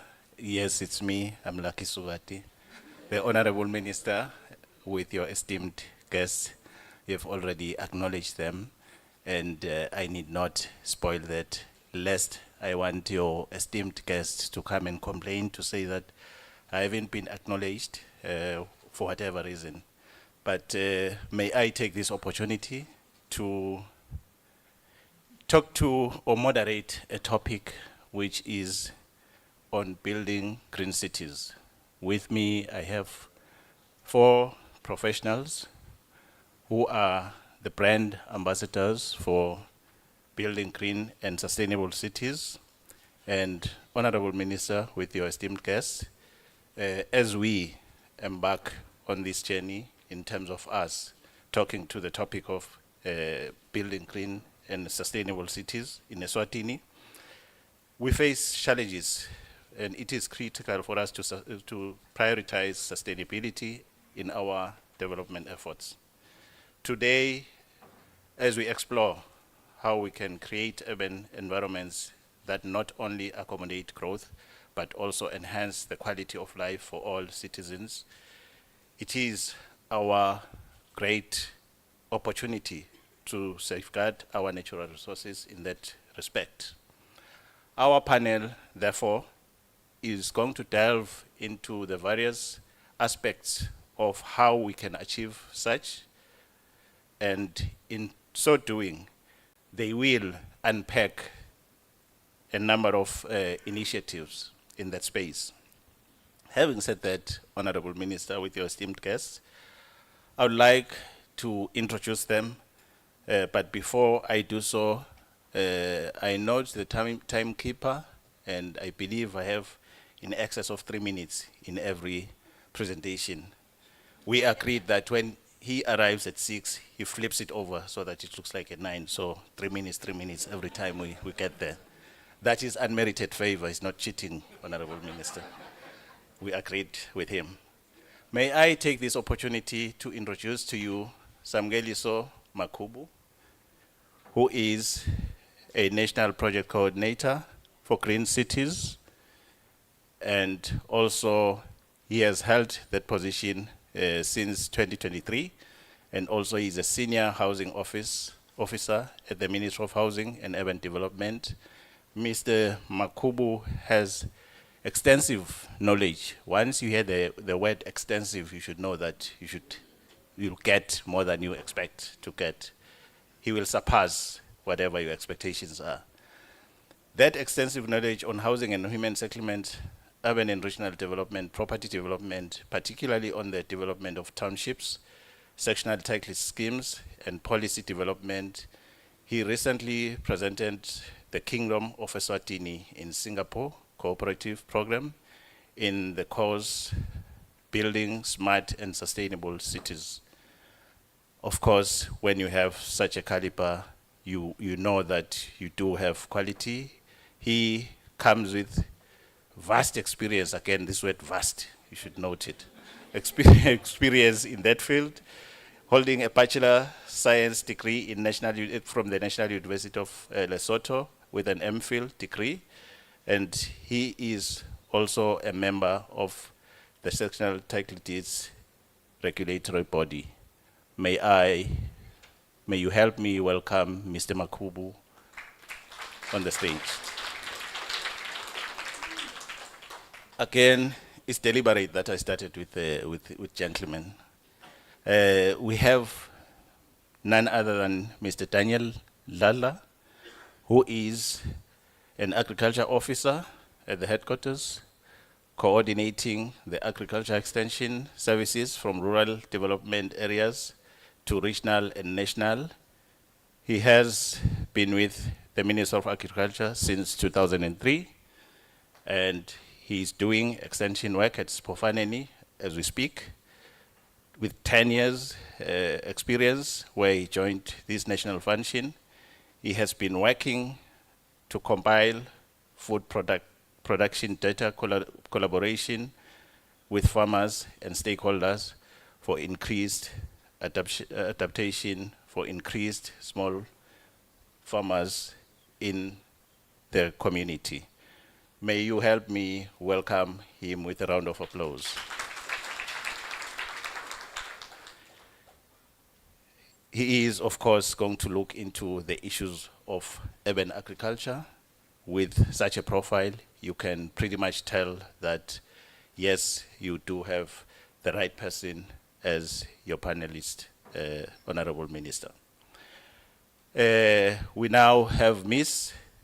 Lindogutle Lamini, who is an agrometeorologist. You see, you have the term.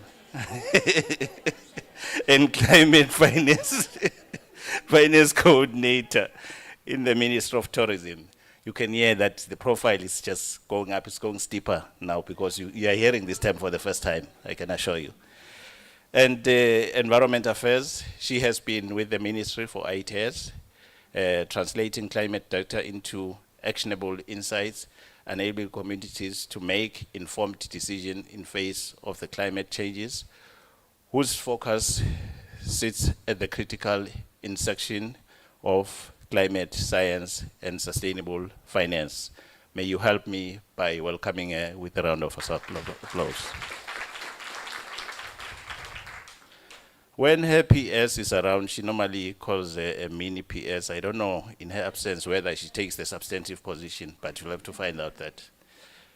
And we have a seasoned planner who has more years, I won't mention the number of years, experience in housing and urban development, having worked with the ministry, and also, of course, your guest is a special mine, Matsapa Town Council. Currently, she serves as the town clerk at Ngwenya, leveraging on the Matsapa Town Council experience, of course. A position she has held for approximately 8 years, and that is none other than Phumzile Shabalala, who, when we spoke about this, Ndamceba minister said that she doesn't want kuthi ngifunze obituary. Nangibita yena ngibombita nje ziphumzile. And I think also the seasoned and well-rounded town planning is just showing by just looking at her that we do have wisdom, we do have experience, we do have all it takes in the town planning space. Having said that, Honorable Minister and your esteemed guests, may I, at this point in time, give them the opportunity to make their presentations, starting with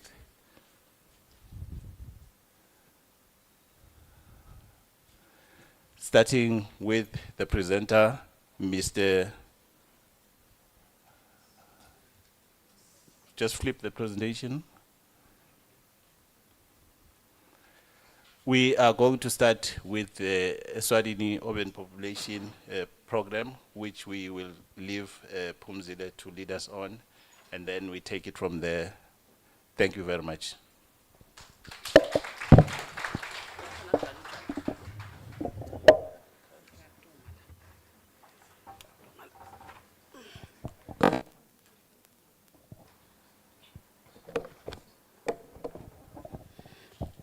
Honorable Minister,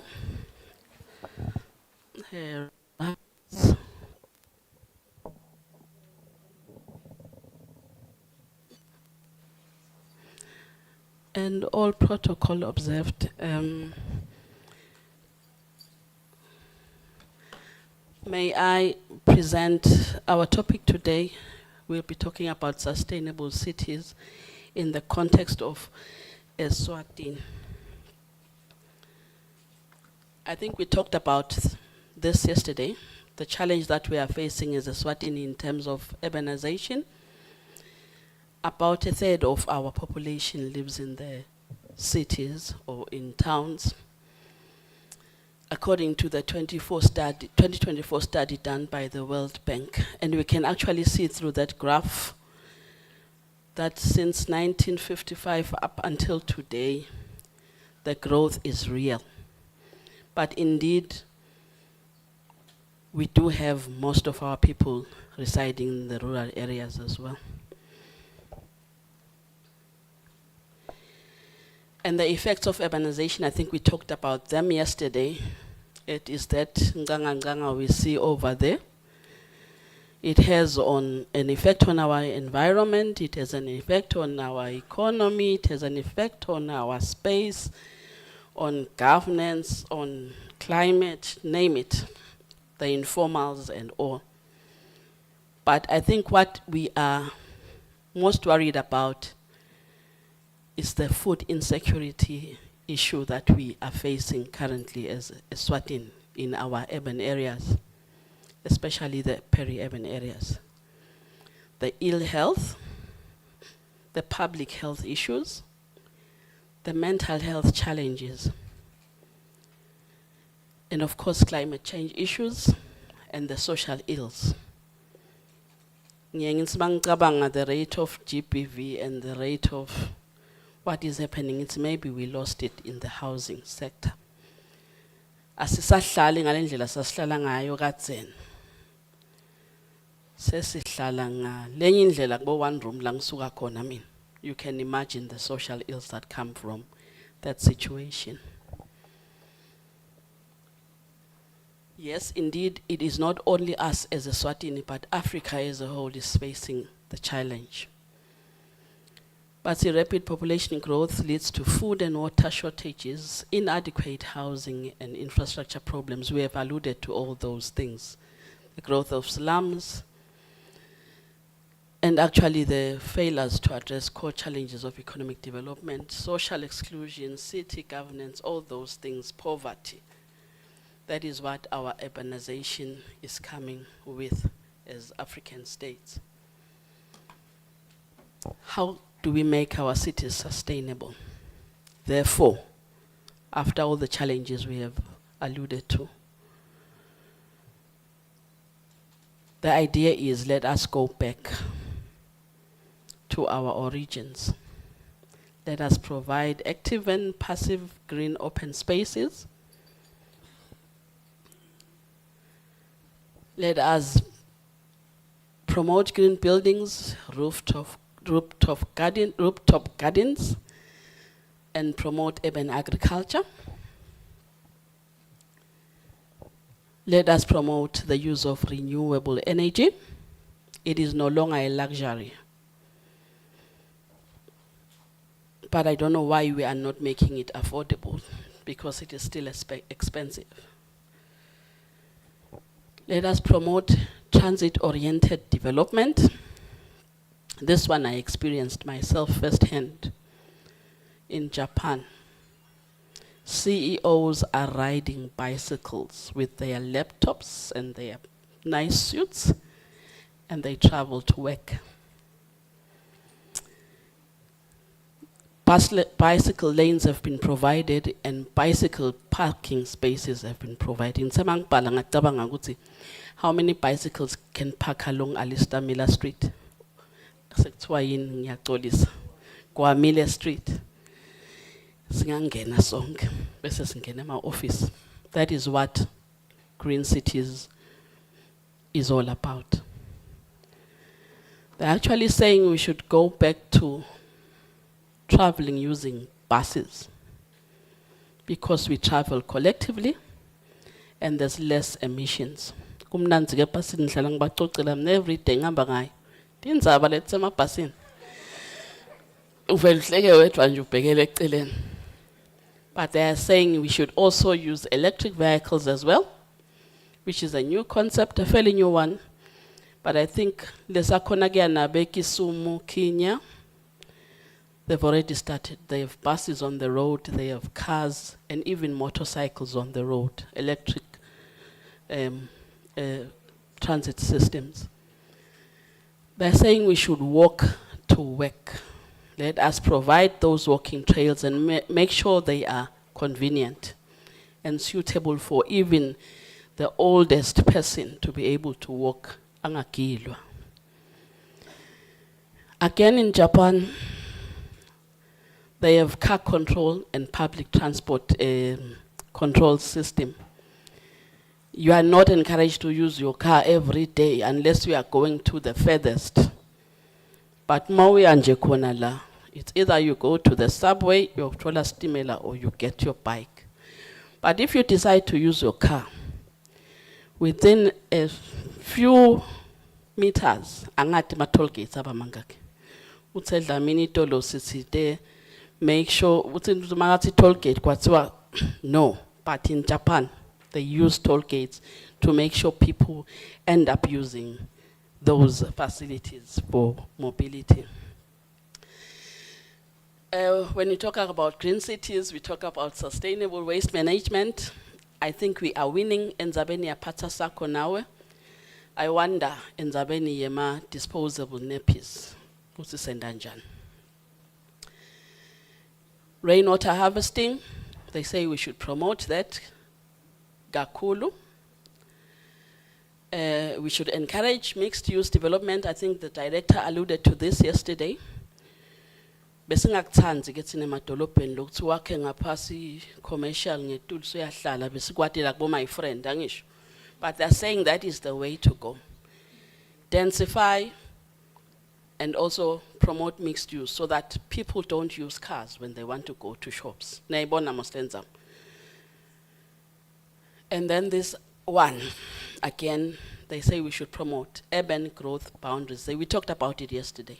Let us not only plan for what is happening within our urban boundary, but let us also consider what is happening on the hinterland and on the peri-urban. We should also plan for our peri-urban areas as well. What are the advantages and why do we need this? I think I'm told I have only 2 minutes, but we do need these open spaces and we do need urban agriculture for all those things, all those benefits. Social cohesion, we need shade, we need agroforestry, habitat, biodiversity, air pollution. These things are inhibitors of letinfo letimbi lesingatifuni in our towns. And we also need farming for all other things, but as Eswatini urban areas, we need to consider, especially when it comes to animal farming, which of them are we going to welcome in our towns? We need policies, serious policies. I think we need to consider the following: zoning for urban agriculture, making that land available. We need to think about incentives and awards. We need legislative reform, mindset change.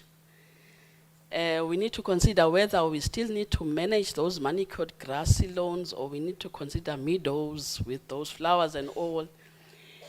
We need to think interconnectivity, but we should run away from thinking as silos or acting in silos. Sibuke what is happening locally, what is happening regionally, and what is happening nationally. But the question that I have is, can we reverse the damage that we have already done? I think those who were in Kigali, we saw the Kigali city trying to reclaim a wetland, removing laboloko babethu lesibakile, angisho, to a certain place and restoring the situation that was present.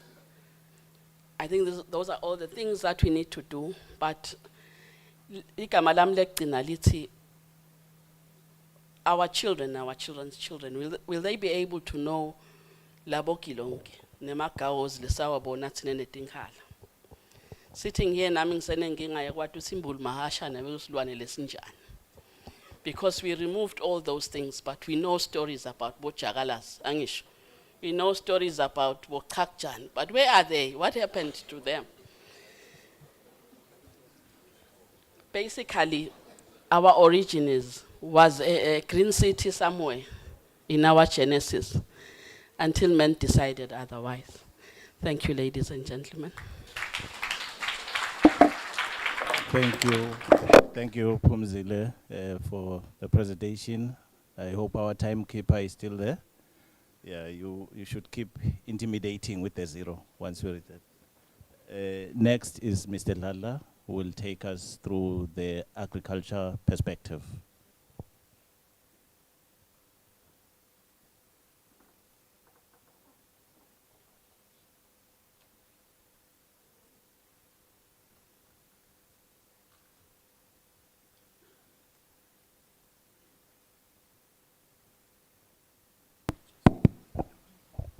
Thank you, Minister, esteemed guests, and all protocols observed. My name is Daniel. I've been introduced from the Ministry of Agriculture. I'll be presenting on urban and peri-urban agriculture integration into the urban space. It's just that I don't see my visuals. I don't see my visuals. Oh. Yes, urban agriculture is a huge concept.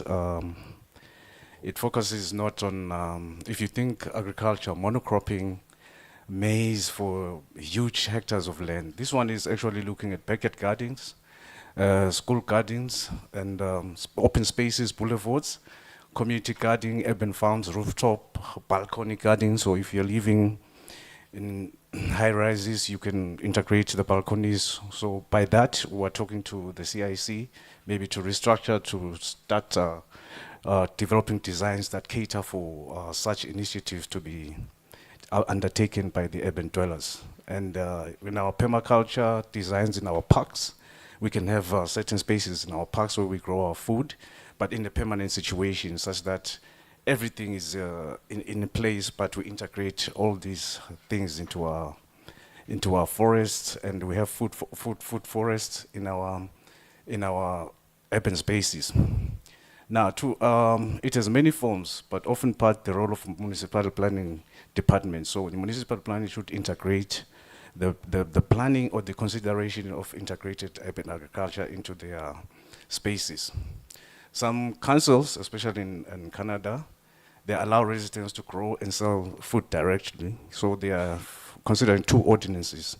You can produce food and sell it directly from your property. And then you also incentivize these farmers that are engaging in such production by giving them certain taxes. It actually endorses the sustainable farming practices in all its forms. It promotes self-reliance. So we know that from the IPC, the Integrated Food Security Classification, we see a lot of people in the urban areas having high insecurity, food insecurity, because of access issues. Access issues talking to how much money you have, what are the food prices, and are you employed? If you're not, then you have a challenge. So it also fosters community. I think the minister was talking to that I think this fragmented activities in the city with the youth going haywire. So if we integrate urban agriculture, maybe we can bring them together and bring a community kind of focus to development, so that they also feel part of the growth trajectory of their cities. Urban agriculture complements rural activity, because now we're adding more land, we're adding more volumes through production in urban spaces. So we're also offsetting reliance on rural agriculture and putting pressure on marginal lands. There are some current issues that can be addressed, like food insecurity and inadequate measures by the urban space to support agriculture initiatives for income generation and nutrition. Insufficient purchasing power because of lack of employment opportunities of the urbanites. The lower agriculture initiatives, we don't see initiatives that are actually focusing on agriculture in the urban space. And then is the low food consumption in especially the areas where we see low income habitats. So now if we look at the differences, we can see that in the urban space, maybe we have like square meter people. And when we move away from the urban to the peri-urban, we can see people having maybe at least half a hectare, because in the rural areas, people have at least 1 hectare. So we can look at different approaches. For square meter people, is increasing productivity per unit area.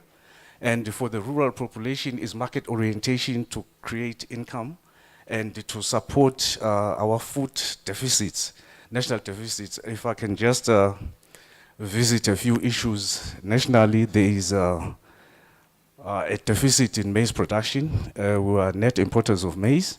So it would be nice to also integrate the urban space and the peri-urban to fully integrate into maybe the agri-invest approach, which is facilitating commercializations. There is documents already produced to support these initiatives. Now we just fly through the types of urban agriculture. There's backyard gardens. I'm sure we all have backyard gardens wherever we come from. There's tactical gardens. These ones is a community approach. It's it's community engagement, because this is opportunistic. It's you're just saying vacant places and you can talk to the community, they can work them out and produce some food, and maybe under street lights for storm drain, harvesting of water. Then we've got forest gardening, we've got rooftop. We can have vegetable production at the top of the roof using all kinds of sacks and small vases. But collectively, if I make an example and say 10 people in one area, in one zone, have cabbages 2 by 4. But when I look at the entire municipality, they make 1,000 people. That is 0.2 hectares of produce, which is, when you look at a hectare carrying 30,000 cabbages, you might easily get maybe 7,000 from those people. At 10 rand, that's some income. So then you can have vertical farms. These ones, you can have facades. Taiwan is excellent in this one. You have facades like the picture on the far right that are built. We can use also the youth to construct this, localize this value chain so that they also are part of the development of these structures. And then on the rooftop also, there's an opportunity with organic waste. And then we can, because on the roof there's no soil, so we can create these mediums, commercialize these efforts, so that people can use those growth mediums to grow crops on the roof. These are just examples. We have Australia with the vertical farming, but they are also integrating sewage water supply system to facilitate irrigating on the vertical. Then we have some small chickens and hens farming, but it's a small area. So, but now, I think the challenge is that in the municipality, there's regulations against livestock keeping, and I'm sure these will be reviewed to increase the uptake of this. Thank you very much. Thank you, Mr. Dladla. I just realized that you did not give Pumzile a round of applause. Can we do that for her?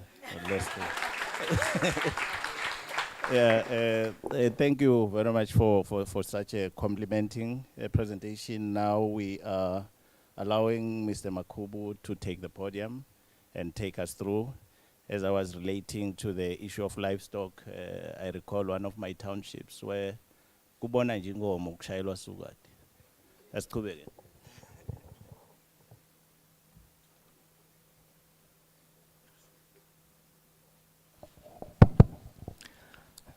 Sanbonan.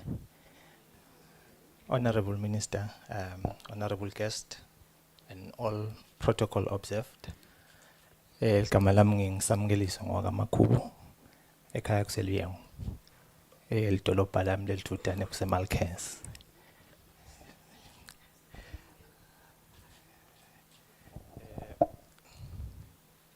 Maybe before I start my presentation, it's just to give a brief background on what the ministry has been trying to do in achieving sustainable cities. And I'll highlight a few projects that have been done by the ministry through development partners like Kamganga Pandle, Kwale Live. So we have, as a ministry, had projects lafana ne urban development project le abakona in 1995 with the World Bank, as well as the Swaziland local government project, which was in the 2010s. So there has been projects that have been done by the government of Eswatini, but mainly they have been targeting informal settlements and also the delivery of infrastructure in urban local governments. So, and then what we have now in 2024, we have a project that is known as Green Cities. It's a project that has been done in partnership with the the Green Climate Fund as the funder, the Minister of Housing and her partners as beneficiaries, and then we have the Minister of Tourism as the national designated authority. That this ministry is the one that is responsible to communicate our efforts in trying to get finance that is climate related. So you go through the Ministry of Tourism, so they've been our partner in delivering this project, as well as the Food and Agriculture Organization of the United Nations, which is the FAO.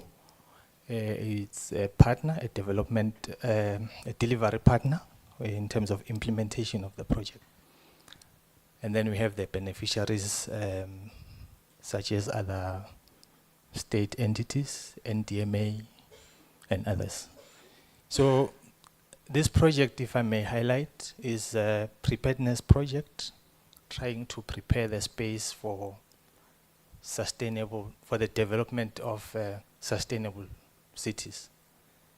So it's mainly targeting on 3 areas, which is the infrastructure solutions, green infrastructure solutions, urban agriculture, as well as green open spaces in our towns. Another objective of the project is to develop a sort of a framework that will guide the development, the sustainable urban development. So we are developing a framework that will have core indicators that are customized for the development trajectory of Eswatini. So, sorry about that. So, what informs the project?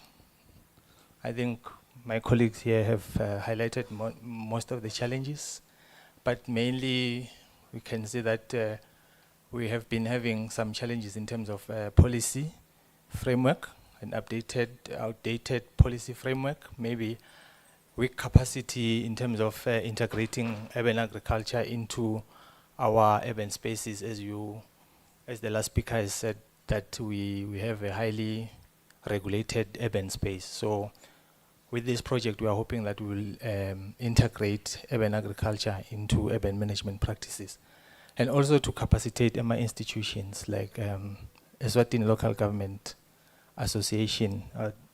Yesterday I saw the president who was here, the president of ELGA. It's an association of politicians who are at the local government level. So this is the scope of the project. Its focus is on capacity building, where we will have a geo-observatory lab, which will be accessed by local authorities as well as the national government to generate the data that we need to inform our urban development, as well as strengthening ELGA, as I've said, and also the strengthening of capacities on agriculture advisory and extension services. So here the capacity building is on both sides, from the agriculture extension service aspect, as well as the local government aspect, where we want to marry the two.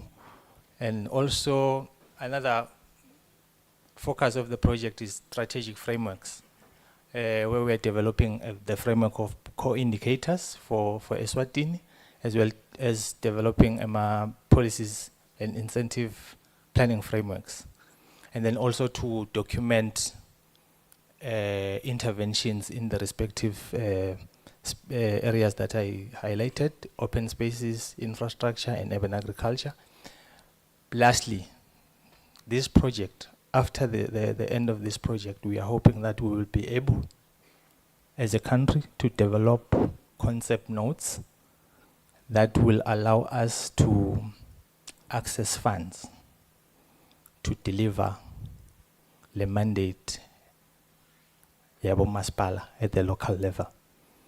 So I think for today, what we have heard, it's the money. Where is the money? So we are hoping that through this project, we will access the money. So the main deliverables there would be concept notes, a minimum of 2 bankable concept notes that we can take to external funders in the aspects of green infrastructure and also on urban agriculture as well as open spaces. If I may also highlight, the focus on the green infrastructure will be looking at green buildings, flood, stormwater and flood management in our urban spaces, as well as waste management. So I think for now I'll end here. I think the next speaker will be able to tell you where the money is. Thank you. Thank you very much, Mr. Makobo. Can you welcome on stage Ms. Lindobuhle Dlamini.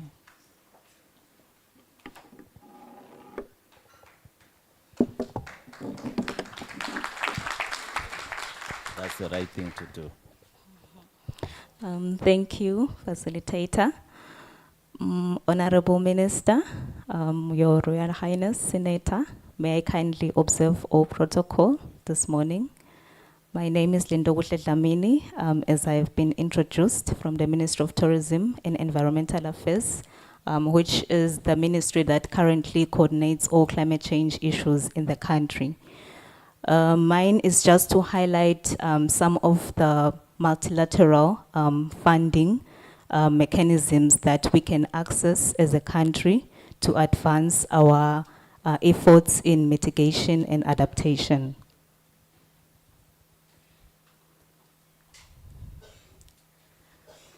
In terms of the climate finance, I will not go through most of the things that have been mentioned. We have had an opportunity to hear on climate finance at local level. This finance that I'm talking about is the one that is established under the United Nations Framework Convention on Climate Change, of which the national focal point is the Principal Secretary in the Ministry of Tourism and Environmental Affairs. Cities can leverage on this funding because we have heard that they are the contributors to climate change, and they are also affected by the impacts of climate change. So they have an opportunity to come up with ambitious projects with scalable benefits for both climate mitigation and adaptation. Some of the eligible projects, they have been highlighted in terms of renewable energy, sustainable transportation, waste management, green spaces, water management, and climate resilience. Projects would have to be identified and prioritized, as it has been mentioned in this Green Cities project that we are currently embarking on, which foresees developing concept notes that will prioritize projects that would be submitted for possible funding to these multilateral mechanisms. So once the concept notes have been approved, they would have to be prepared project proposals that would meet the fund requirements, and also they would have to align with national and international climate priorities. As I have mentioned, that we, as a country, we are party to the United Nations Convention on Climate Change, which means that we have an obligation to submit our ambitious efforts in terms of mitigation and adaptation in the form of nationally determined contributions, NDCs. So we have our NDC that highlights our strategies as a country in terms of mitigation and adaptation. Hence, all the projects that would have to be submitted would have to align with the strategies that are in the NDCs. And all those projects, they are endorsed by the national focal point. Just to highlight some of these funds that the national focal point currently works with, we have the Green Climate Fund, the GCF, which supports funding projects towards reducing greenhouse gas emissions and building resilience. This fund, it works on the principle of country ownership with all its activities to ensure that climate solutions are implemented according to priorities set by the countries themselves. So the countries, they lead the programming and implementation of the GCF projects. Since I mentioned that we are the ones who set the targets on what we are going to do in terms of mitigation and adaptation, and we are the one who has to lead the implementation of those projects. Also, the fund has mechanisms that we call funding windows that we can access the funds through. We have the readiness. This one has been mentioned by the National Project Coordinator, for instance, for this Green Cities project that he was presenting.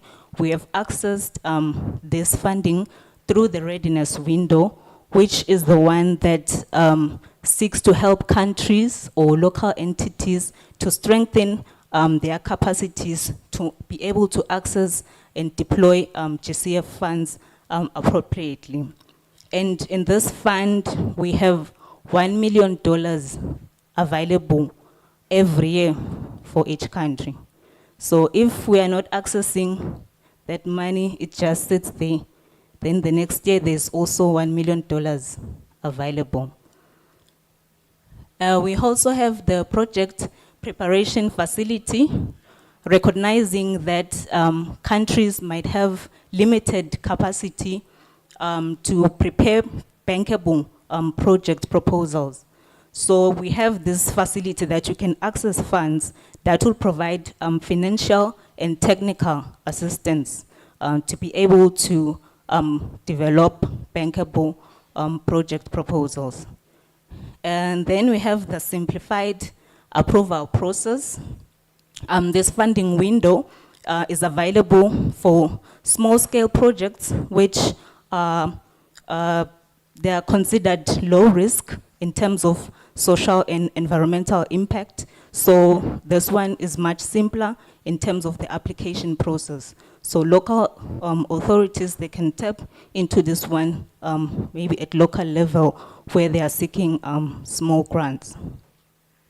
Then we have the Global Environment Facility, the GEF, one of the oldest funds, which was developed in 1992. This one has also focal areas such as biodiversity, land degradation, water management, that it supports, including sustainable cities.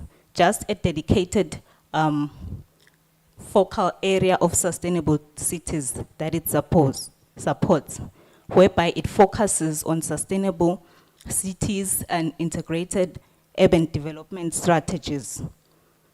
For example, in 2016, it launched the Sustainable Cities Integrated Approach Pilot, which is now being implemented, focusing on integrated carbon planning, low carbon infrastructure, sustainable waste management, and nature-based solutions for urban sustainability.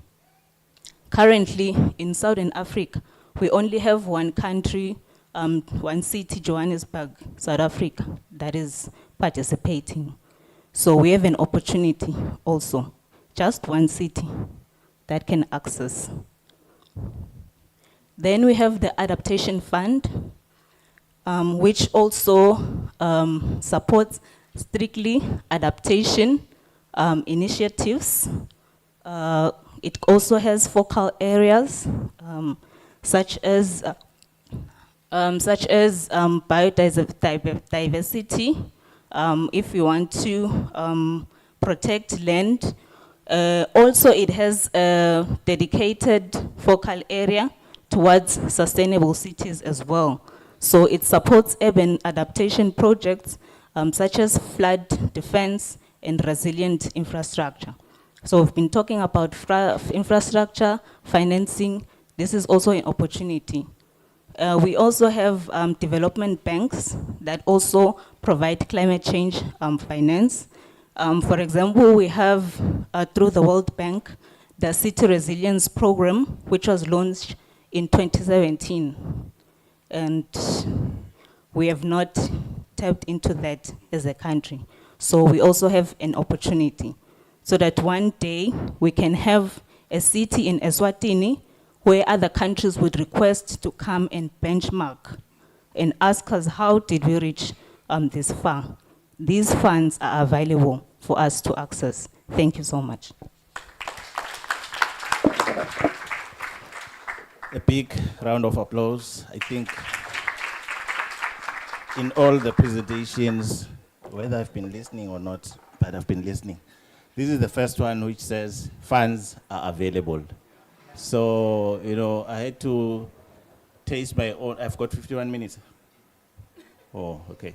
Thank you. This is a presentation whereby we will open for questions, but in the 15 minutes we have, we'll have the question and answer session. But we are grateful to have such a panel. We've saved the last 3 questions. That's what the chief program director is saying. So we'll start. I was sitting this side, so we better start this side. Yes.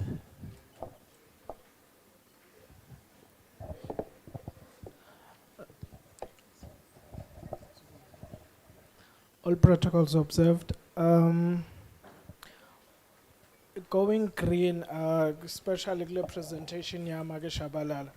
Ngifuna nje kubuta ukuthi as you looked at Rwanda, I mean Kenya, you were speaking about Kenya especially. Kuti lama countries langa wapinza wa mention Japan. Is it a good comparison? Because okay, yes, one is a developing country, the other one is already developed. Bona sebenda tin for seba vele ba achieve way quicker than us locally. I think we should look at countries Johannesburg and Brazil in doing the studies. For example, le mabhayisikili nje ilandscape yethu ngeke seyikuvume ukuthi usuke ezulwini unyuke malakwana ngelibhayisikili. Okay, the other one, it's on the distribution of this going green and planting in our backyards, in our smaller plots in the cities. The supply chain, has it been looked into? Especially I'm talking about retail, Pick and Pay shop rights, because we'll plant vegetables. Where will we sell them? I think the supply chain of all this going green has to be looked at. Thank you. Thank you. May we take a question from the Senate, from the table? Thank you.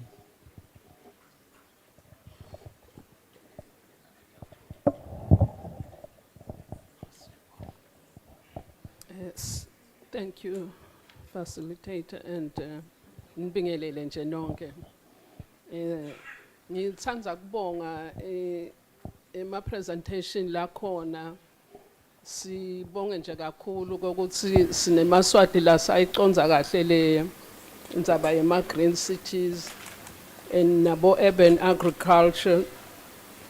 Umbuto nje wami lomkhulu kwekuthi ngabe thina kutawuthatha isikhathi lesingakanani lokuthi sifinyelele lapha sisata abafundisani labantu bethu ukuthi nayi indlela lesekufuna siyithathe manje kusukela nje lapho ma-peri-urban areas. Mina nje already senginawo business lengidawunika abantwana ukuthi batocetha letibi kumbe utawufuna ukuthi kubonakala ukuthi sithole i-funding yokuthi sithenge konke lo lokufuna kuthengwe kuze kuthi labantwana batowuba na something. Kumbuto wami ke lomunye ukuthi yebo ke sine we've been green for as long as we know.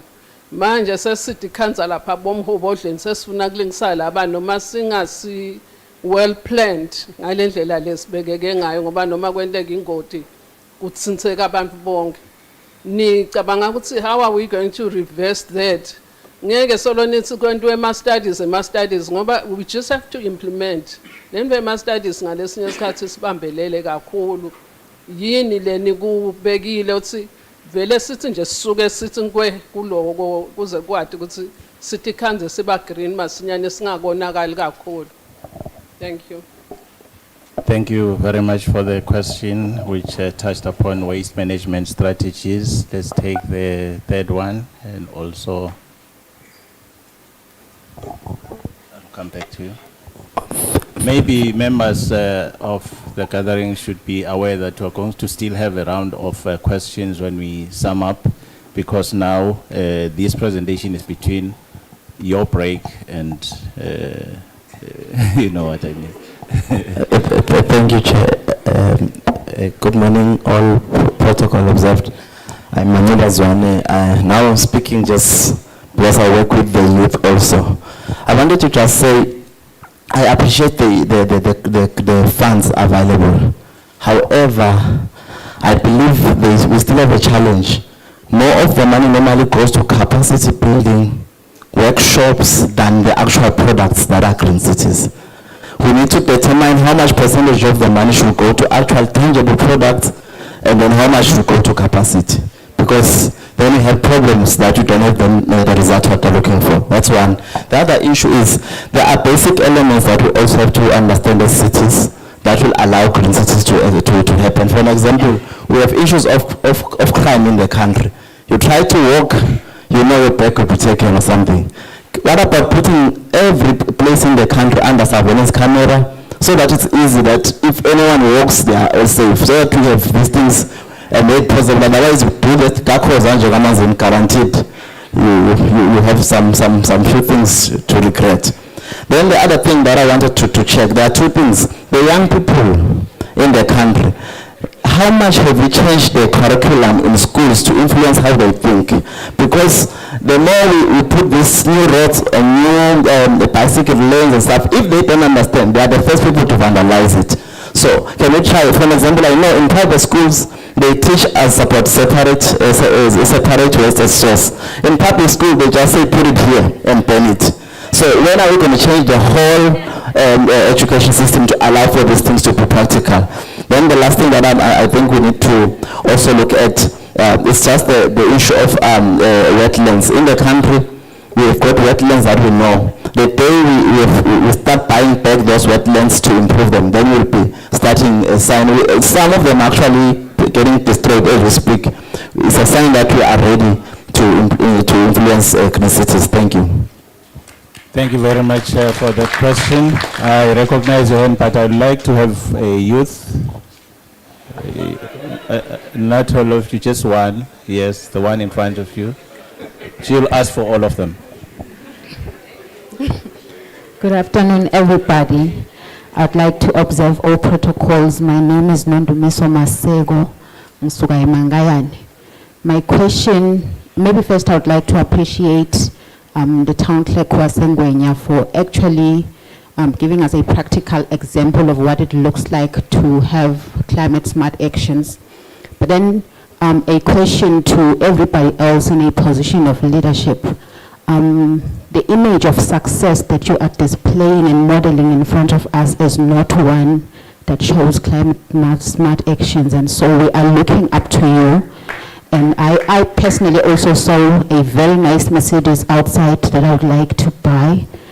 And so it's a plea, and maybe also ask, what are the challenges that you guys are experiencing in modeling a practical example of what this whole thing looks like?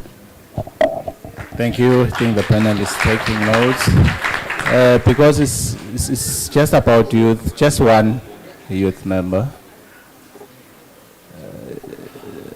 Which one? Not the table in front.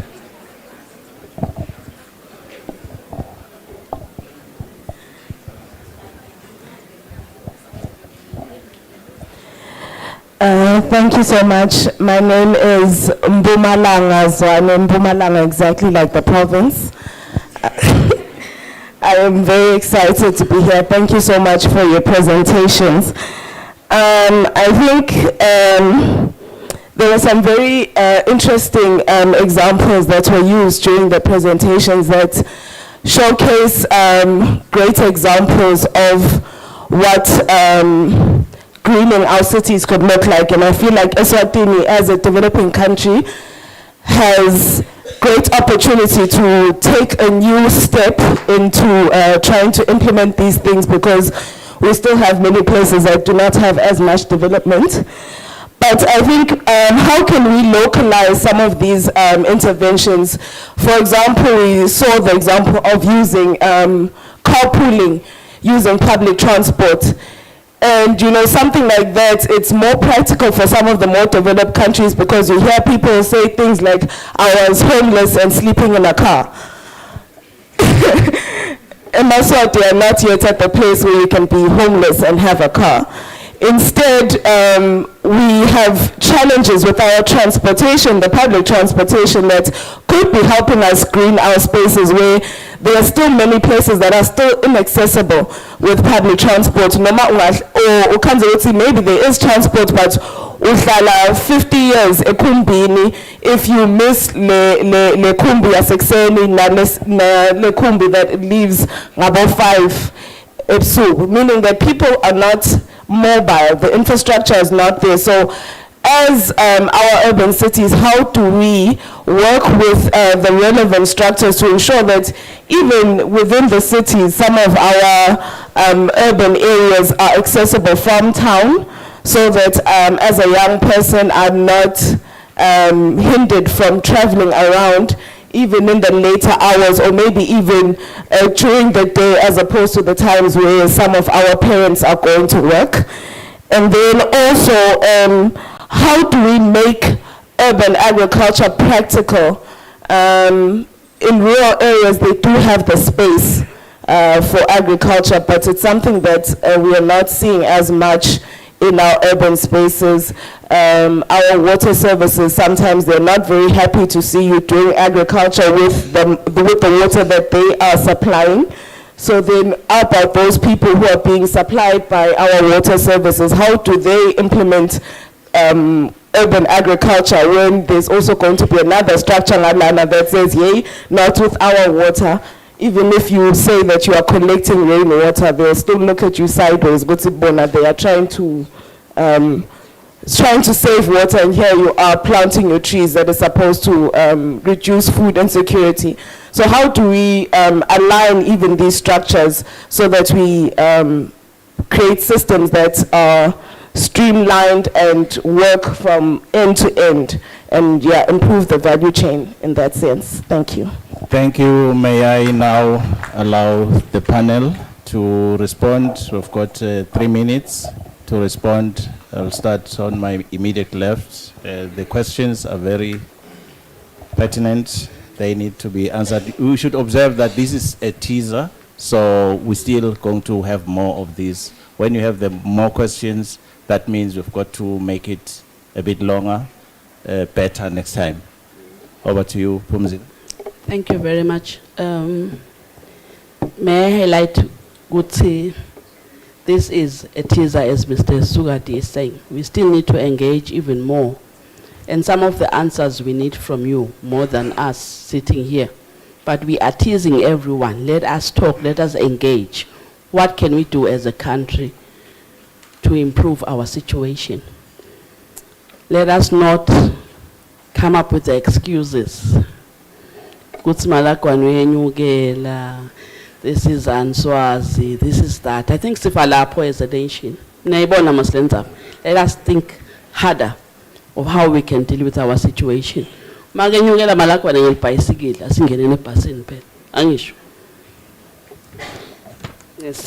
then in terms of supply chain, I am observing the Botswana situation. I'm not I observe by in now what is happening. Government yet in normal imports of vegetables into the Republic of Botswana. We're still observing that one, because that will then mean as limeni Siofaka Bospa. And then in terms of Gufunze Sankosi, we are hoping with decentralization, Staukona Puma, Sikulumis as much people as possible. But within our local authorities, we have started the conversations. Ukuthi siyokwenda nini because I've seen an example in Ethiopia. They did a project in 4 months. Sonke bespeak up to 4 months, but they said yes, we did it in 4 months. But with funding from wherever they got the funding. Bakhona kulungisa a street where they have a bike lane, they have all the nice things, but they did it in 4 months. We have to be intentional. I think mindset change, I've talked about the image of success. But it's baniga a very wrong image of success. Bantu bethu. Basho njalo. Let us rethink. Lesikukhulumisako. And then when we come locally, in terms of the bus transit system, I always like the Cape Town one. Angathi noma abantu bayayadini. Wehla ungene ngenthi mangibekisa the example. La mabhasi ahamba la mgwaqweni ayehla yenyuka wena kwakho kwathi ukuthi where you are going. So you jump from the next one to the next one and to the next one until you get to Mbabane. Bakubita ngemalayini. Kude mabus rank, kude in, but all you know is where you are going and which line you should take. But when you change la mabus along the streets. Thank you. Thank you. Ready. Not to say getting ready is a problem, but it assists us to build the necessary capacities so that we can access even more funds to implement projects on the ground. So it is important to tap into this fund, the readiness that is available in order to build our capacities so that we can access bigger funds to implement projects that we can actually see on the ground. This is what I can say. Thank you. Thank you very much. I think I'll also like to address the issue of backyard gardening and not linked to local retailers.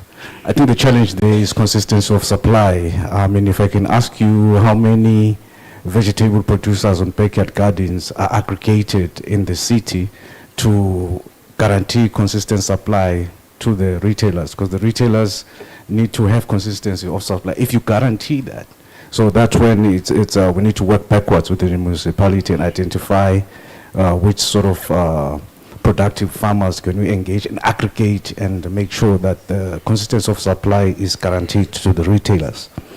There is the other one of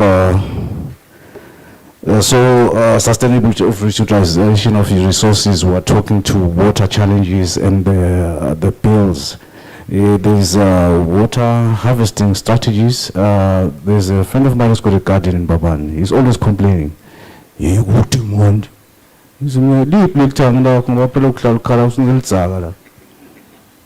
then it will offset the water demand from. So those are the things. In Babane we have huge runoff.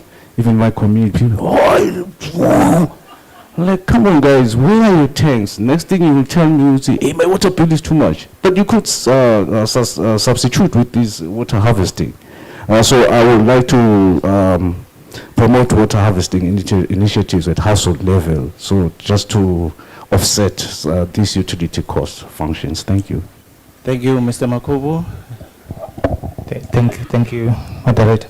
I think I just want to respond by saying the project, the Green Cities project, like Lindo has said, that we are at the window of preparedness at that level. That's where the project is.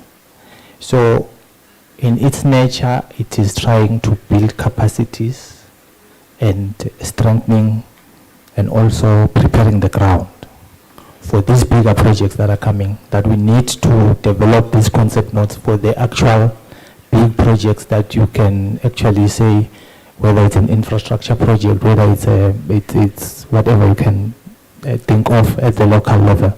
But for now, we are preparing the ground. And from when it started to now, I think we have seen a lot of awareness in terms of our stakeholders and how they perceive this green city concept. Because initially people were of the mindset that we want to make towns green in terms of vegetation. We are saying towns should be green in all their operation processes. whether it's socially, environmentally, or infrastructure, we need to see that green component in the infrastructure. Thank you very much. Thank you, dignified panelists. I think part of the reason they are here is that you see them during the break time and you communicate with them. I was expecting a question, just a short phrase question to say, when can we access the funds? Because the last speaker was saying that plenty of funds. So, but the senator did talk to that she's coming with the youth to access those funds, Lindo. So may I, at this point in time, thank you all, and sorry for those who did not get a chance, but the panelists are still here during the break, during the lunchtime, and also you can even follow them to their offices because they can't come and tell us about things they're not going to implement, not to mention that with such highly esteemed guests of the minister. Having said that, thank you for engaging once again. We believe that the question and answer session went well, as much as it did not address each and every one of you. May we give them a round of applause as they step down. And may you give me a round of applause again.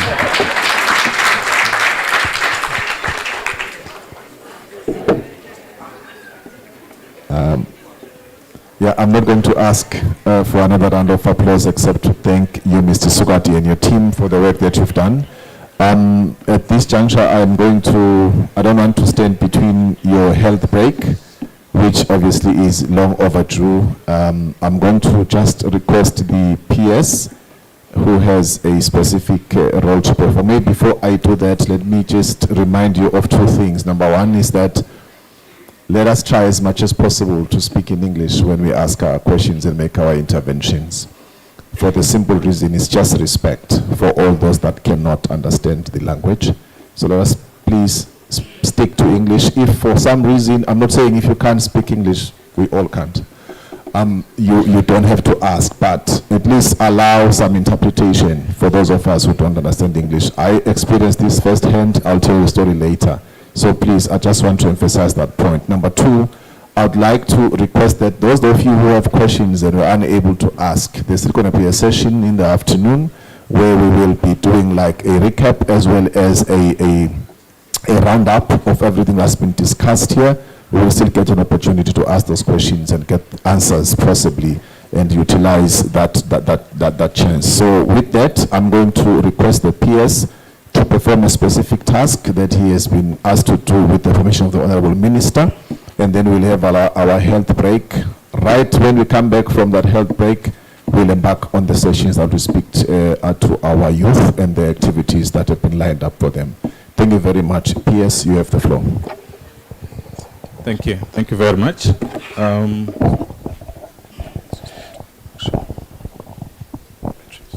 Thank you very much, Program Director, Honorable Minister, your esteemed guests. Ladies and gentlemen, good morning to you all. I have not, since morning I didn't speak to you, so good morning. Just 1 minute indulgence of your time. May I request Honorable Minister to come to the podium. Yesterday, you'll recall, participants, that we had a very wonderful time, dishing out gifts to our esteemed guests. So the Honorable Minister will be doing that right now, and my team is ready. So the first recipient of a gift from the Honorable Minister this morning is none other than your esteemed guest, Honorable Minister, Senator Princess Eswatini, who is also a member of the Senate Portfolio Committee for the Ministry. May I request Your Royal Highness to join the Honorable Minister.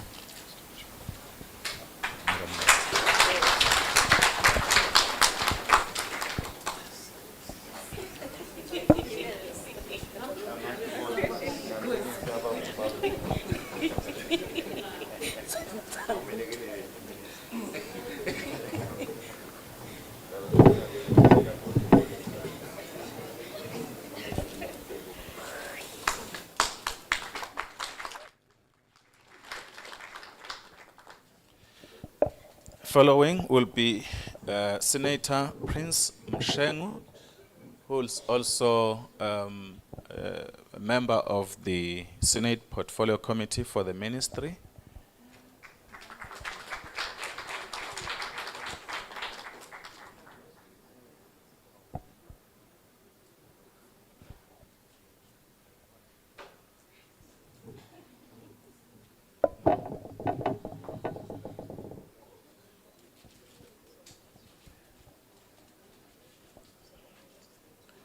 Then the Deputy Chairperson of the Portfolio Committee from the House of Assembly, Honorable Stelo Ndlangamandla.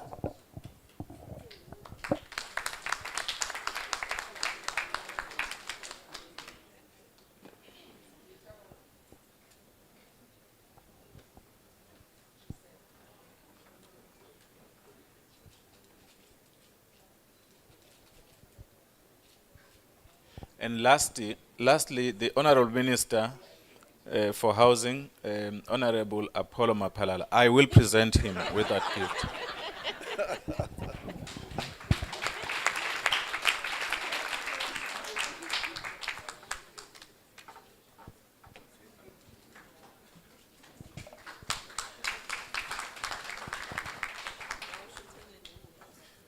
So with that, I will request that the Honorable Minister with his esteemed guests will leave the room for a health break to the room across, and Tlopsile here will lead them. We have 2 serving points for our tea, this side and the other side, as like yesterday. Bon appetit.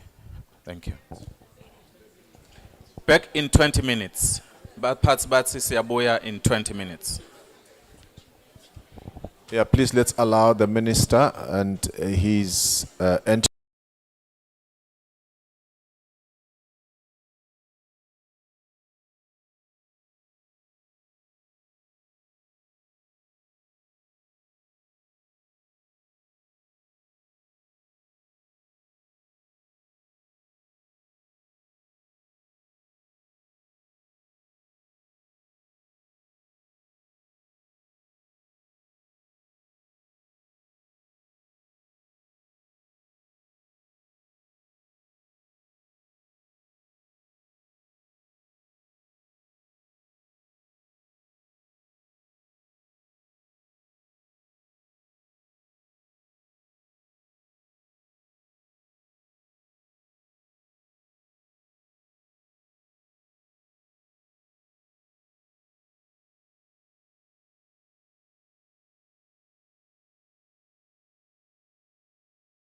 begin our session. Welcome back from the health break. Am I talking to myself here? May I have your attention, please? Thank you. We are getting into the sessions that we spoke about earlier, that we will be engaging on issues. You remember this year's theme speaks squarely to our youth, and as such we have lined up all our activities from now up to even after lunch that will speak to issues that the youth will be participating very strongly on. The first one that we are going to be dealing with now is youth leading climate and local action for cities to create a better urban future. We heard from the minister's speech this morning, including the commemoratory clip that was played from the UN Habitat, to the effect that not only is the theme focusing on youth, but is also calling youth to action, and the time to do so is now. We are going to begin our session. Hopefully we can conclude it within the allocated time frame. And to actually help me to do that is one of their own, whom I'm going to ask to come up on stage.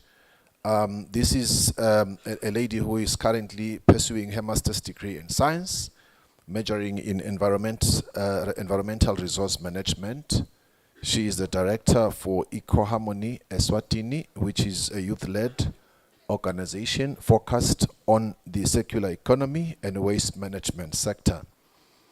She serves as a representative in Eswatini Climate Change Youth Parliament, where she represents the Hoho region. Her commitment to environmental awareness extends beyond policy advocacy. She holds the title of Miss Ecotourism Eswatini. A round of applause for that.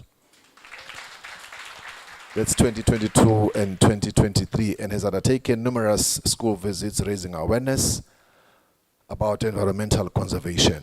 Her passion for climate justice led her to participate in the Nairobi Summer School on Climate Justice Cohort 3, where she furthered her knowledge and commitment to addressing climate-related issues. She's currently part of the Local Pathways Fellow of the 2024 cohort for the UN Sustainable Development Solutions Youth Network. Help me welcome none other than Zanzisile.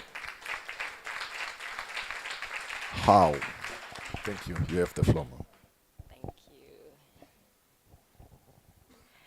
Thank you for the great introduction. As introduced, I'm Zandisile Hao, a representative of the Eswatini Climate Change Youth Parliament, and today's panel discussion, I'll be your moderator for the day, will be focused on youth and climate action in building a resilient city. So I'd like to call up my panelists as time we want to keep it.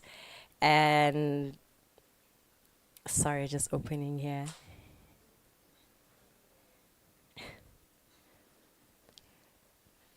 Okay.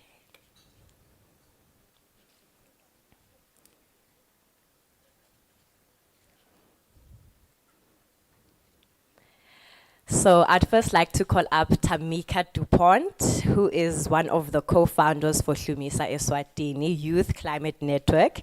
She is an aspiring change maker and climate activist on a mission to reshape the sustainability and climate change space.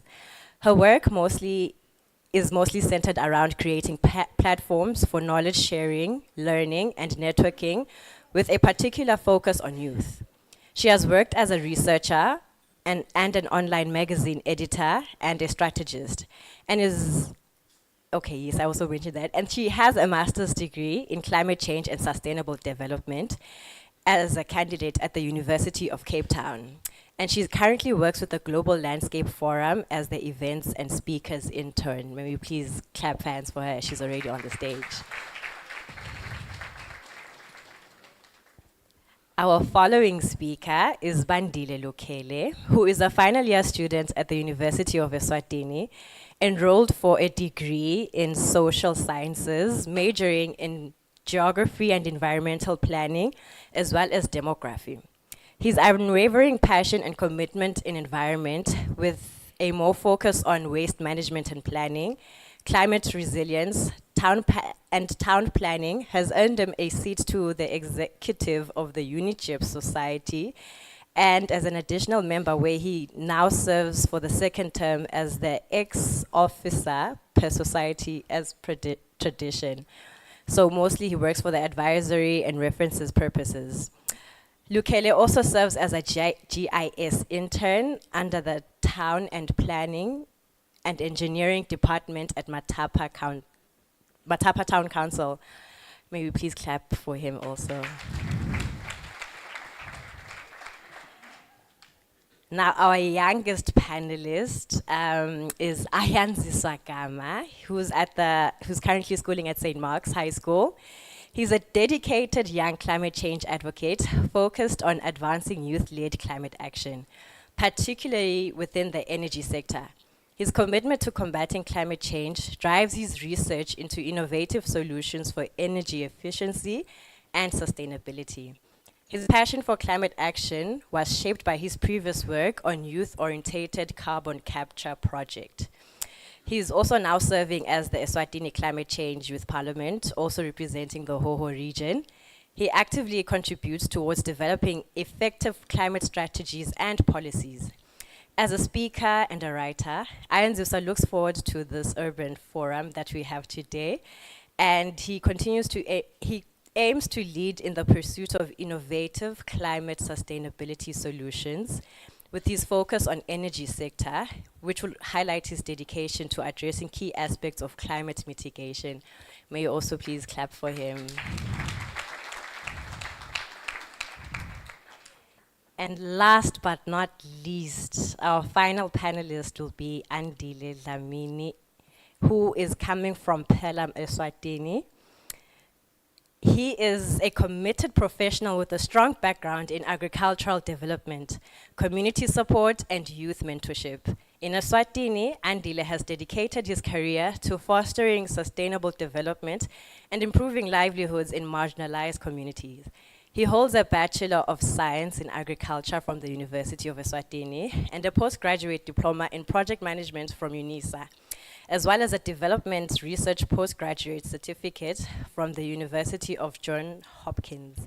And he's currently pursuing his master's in agricultural and applied economics, focusing on agribusiness and international policy. Andile's experience spans over diverse roles with organizations such as the Food and Agriculture Organization, Red Cross, PACT, and Pelham. With 7 years experience, we're able to listen and take some key notes that the youth challenges that they face and the solutions that they can bring. So coming to the floor will be Andile Dlamini, who'll be doing our first presentation for the panel. Thank you.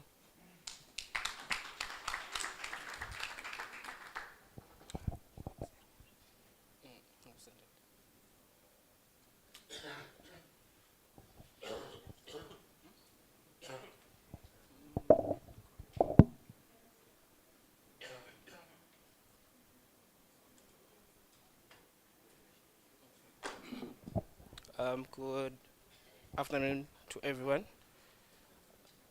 I think we're having technical issues, so I guess I will introduce myself again. My name is Lamin Andile. I'm Progress Manager for Pelham. I think the first presentation will be more to give an overview of what is happening on the ground within climate action from a youth perspective. We are young, vibrant, and with the words from the Honorable Minister, we are energetic and have a lot of time on our hands. So we also experience a lot of things within our actions, our interventions, while pursuing sustainable development within the climate action space. So this presentation is more of a way of giving the overview, the challenges that we're experiencing.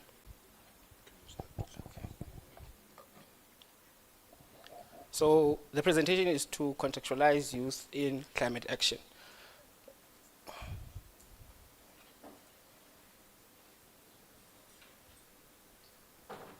Urbanization as this is an urban forum, and there are a lot of initiatives within the different sectors. And then we'll go through the challenges that we have been facing whilst adopting these interventions, the role that the youth will play in climate action within the different municipalities, town councils, and urban areas, gaps of meeting the roles within climate action, and what local action being the municipalities and the town boards can help to meet these gaps. And then what are the current interventions that are being placed by other organizations, just like Pelham, to support the youth within the different actions that they're doing. So first of all, what is climate action? It refers to the main efforts to reduce and prevent impacts of climate change. I think climate change is one of those issues. So climate action encompasses both mitigation, which means reducing the emissions whilst we are carrying out our human activities, and also adapting to the changing climate conditions within the different activities that we're doing, be it manufacturing, food production, and other sorts of production. What are the links of climate action and urbanization? Effective climate action is essential for sustainable urbanization, which is one of the Sustainable Development Goals, and it helps cities mitigate emissions, manage resources, build resilience against climate-induced challenges such as extreme weather, flooding, heat waves, ensuring urban areas remain lively and thriving in different areas. We experienced a hailstorm on Monday to show the effects of climate change. That hailstorm also affected food production in some areas. It also damaged infrastructure in some areas. So we can all see the effects of climate change in real time. So what we want to do as youth is to find solutions and also adaptation concepts that will help us continue thriving in our urban areas. So some of the challenges that we have faced in urbanization that are linked to climate change are firstly food security, which is based on the rise of the urban poor. The urban poor are basically people below the poverty line that are situated within the urban areas and peri-urban areas. We have areas like Lokoba, which are largely used as examples of where you find people who are below the poverty line, but are within areas that are developed and have all the services that are needed by a human being, but are actually going through rough times within their situation and their current family households. And then another link to climate change was the lack of disaster management systems. As we have seen within the week, we have had hailstorms again. We need disaster management systems to actually assist us to firstly respond to those situations. Sometimes it may be through infrastructure like the sewers that we use. It might be infrastructure to help strengthen our buildings and so on and so on.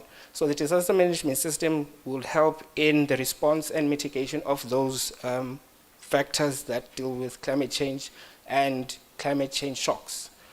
There is a need to also adapt our infrastructure to the changing situational weather patterns, high heat that is also followed by rains, that is also followed by low temperatures. We need infrastructure that might look at those things, large heavy rains that affects the road. We need well-adapted infrastructure so that we lower the cost of recurring infrastructure replenishment whilst we are carrying out our different activities in the protection of certain amenities in our urban areas. And there's a lack of enforcement in climate change adaptations and mitigations. There's a lot of work that NGOs are doing to create concepts that are actually looking at climate change adaptation and mitigation. But yet there aren't many policies that will be used to enforce those concepts, basically. And then there's transposition of international issues to local context. By this, it's just a fancy way of saying, kan aksi kanjalo. Ngibekise nje ukuthi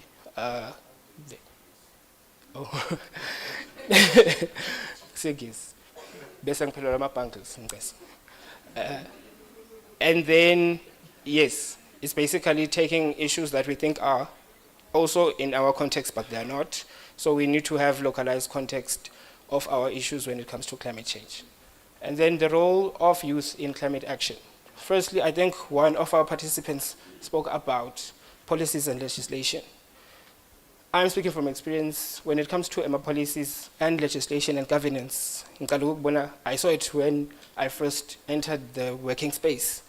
And you have to learn on the run in most of these issues. So we need to capacitate people early. It's very wonderful to see Bo Ayandiswa in these forums at a very young age. They have more time to develop concepts and more time to actually implement, see where is going wrong, come up with new concepts, so on and so on, because development is not a one-way thing. You come up with solutions and find that they don't work, you work to find new solutions, so on and so on. And then we have community-based projects, and then we have innovation and entrepreneurship. Yesterday we had UNICEF who was offering a solution to data collection in the geospatial area.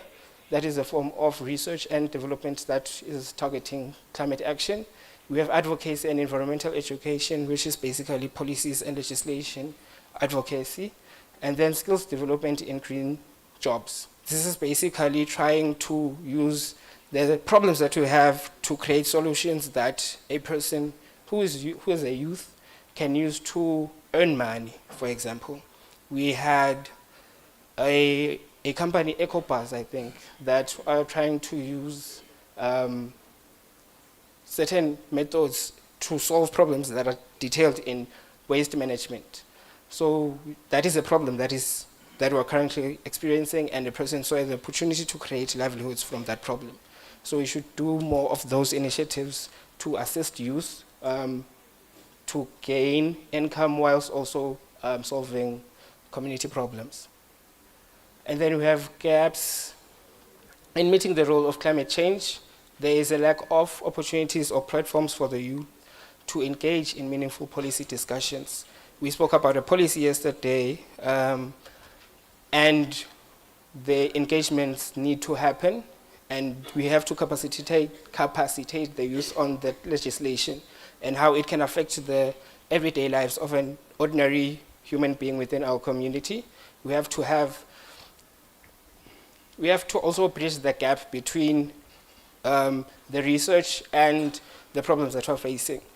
We as the youth are innovative, but if we do not know the current problems that the municipalities, the urban areas are facing, we cannot find time or find solutions to solve those problems. So there should be a linkage between the problems that the communities are facing with the research and innovation that the students are doing, the university students are doing, the out-of-school youth are doing, and to develop research and development programs.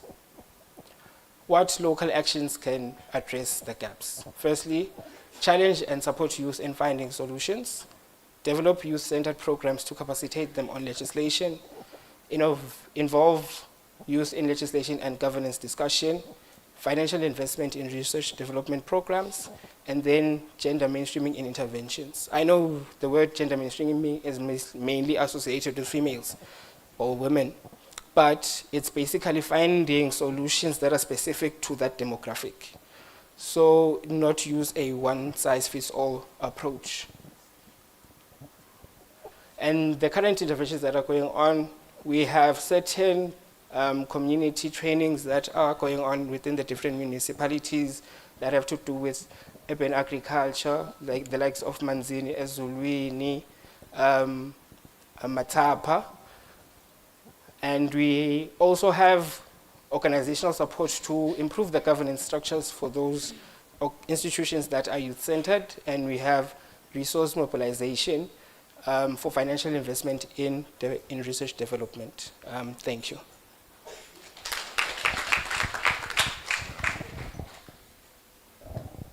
Thank you for that detailed presentation, Andile. Also just unpacking on how more youth need to be capacitated on the policy and the legislation, because for example, at the Youth Parliament, we've had the opportunity to be capacitated on legislation, but there's only 24 of us representing different parts of the region. So I think more people need to be involved in that process also.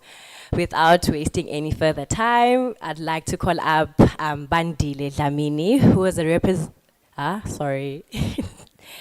I'd like to call up Bandile Lukele, who is a representative of the UNIJEP Society. For those who don't know, UNIJEP is an environmental group at the University of Eswatini, based in the Gwaluseni campus.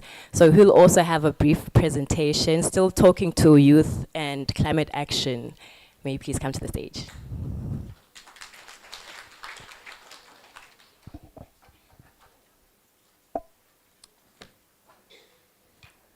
Thank you, moderator.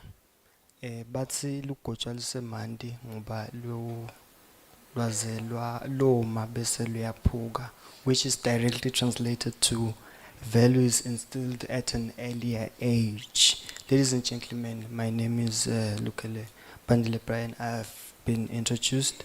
I will talk about the impacts of climate change on cities, but I'll briefly browse through those. These in urban areas are faced with a high rate of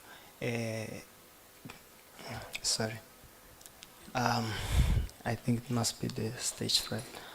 Okay. Andile has touched on the impacts of climate change on urban areas, which include but are not limited to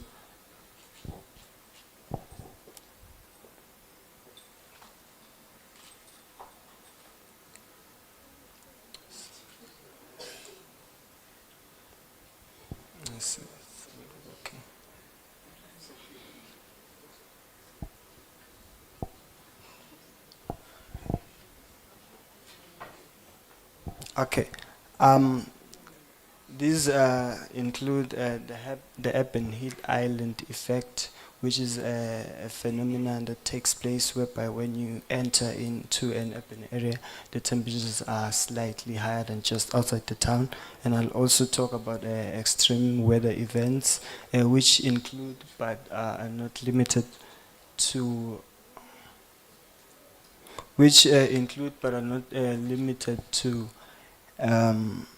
flash floods, heavy rains, and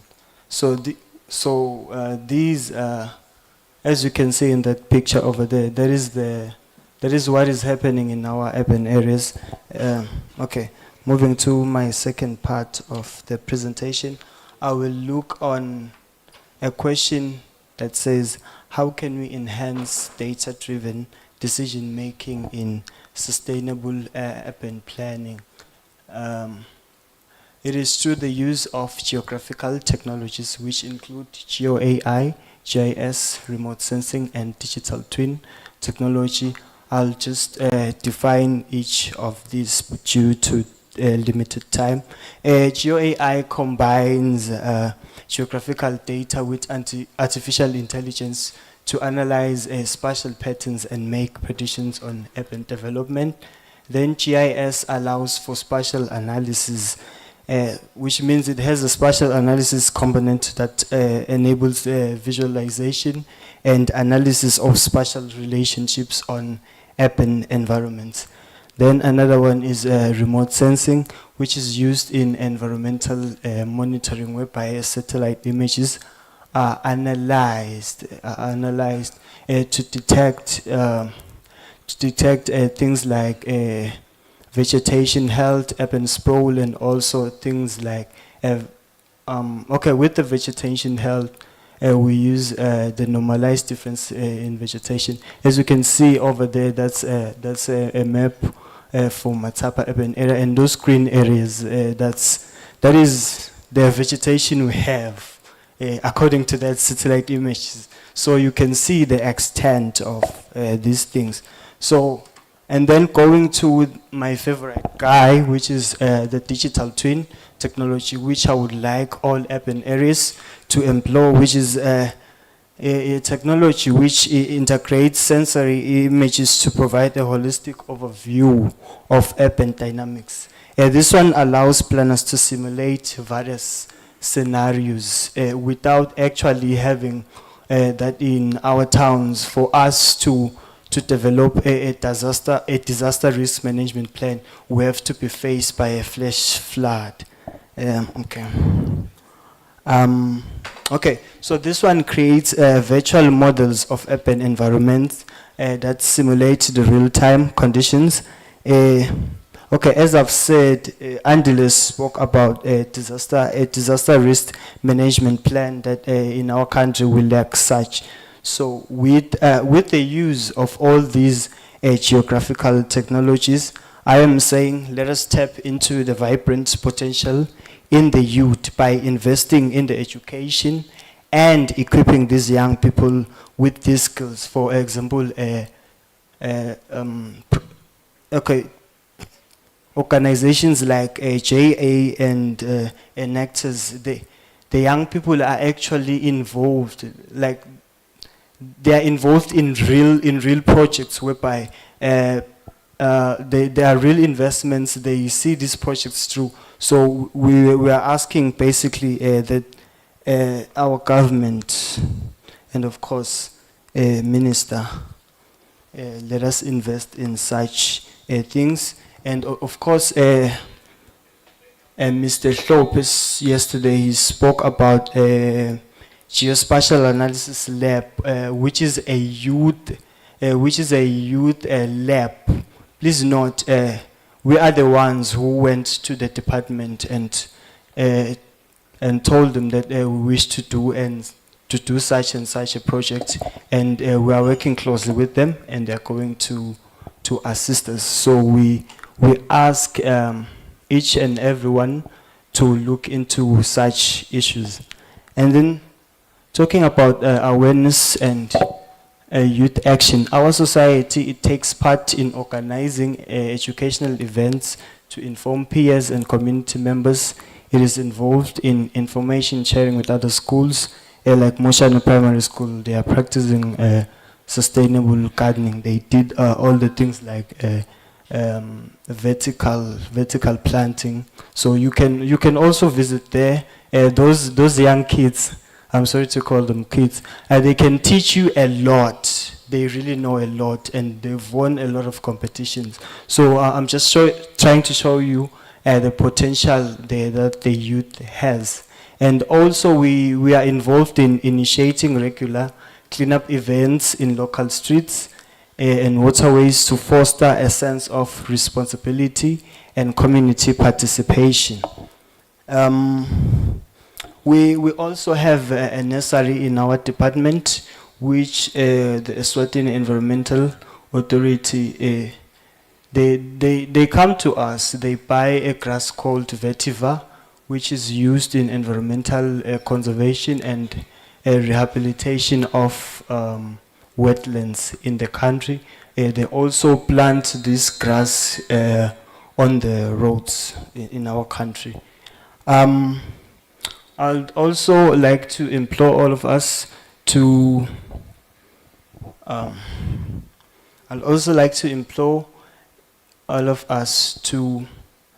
look into issues like youth councils, whereby we are saying the youth should have the decision-making power. Let us incorporate the youth into decision-making in our local governments, whereby let us invite the youth in municipal meetings to discuss or let them share and have the platform to influence policy making. And of course, let us create challenges or competitions that are going to encourage individuals to adopt eco-friendly habits such as waste reduction, carpooling, use of bikes or public transport. And of course, when it comes to the concept of a circular economy, this is a very interesting topic that we normally have, because it speaks about keeping a certain a certain resource within the economy without it actually going to the landfills and the dump sites. For example, in Dubai, they are using 100% recycled plastic bottles to make blankets. Let us be innovative. I'm also talking to the youth. I'm also talking to the people in power to motivate such efforts by the youth. And just to summarize my presentation, I'll talk about youth and institutional investments again in the use of these geographical technologies to enhance data-driven decision-making in sustainable urban planning and green smarties. And most importantly, to everyone here, most importantly, Minister, most importantly, Your Highness, let us incentivize the youth initiative efforts towards a better urban future. Ladies and gentlemen, this is the end of my presentation.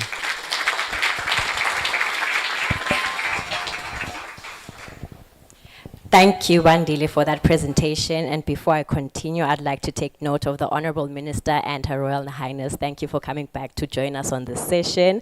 And thank you once again, Wandile. I think he was also just unpacking some of the innovations that young people do.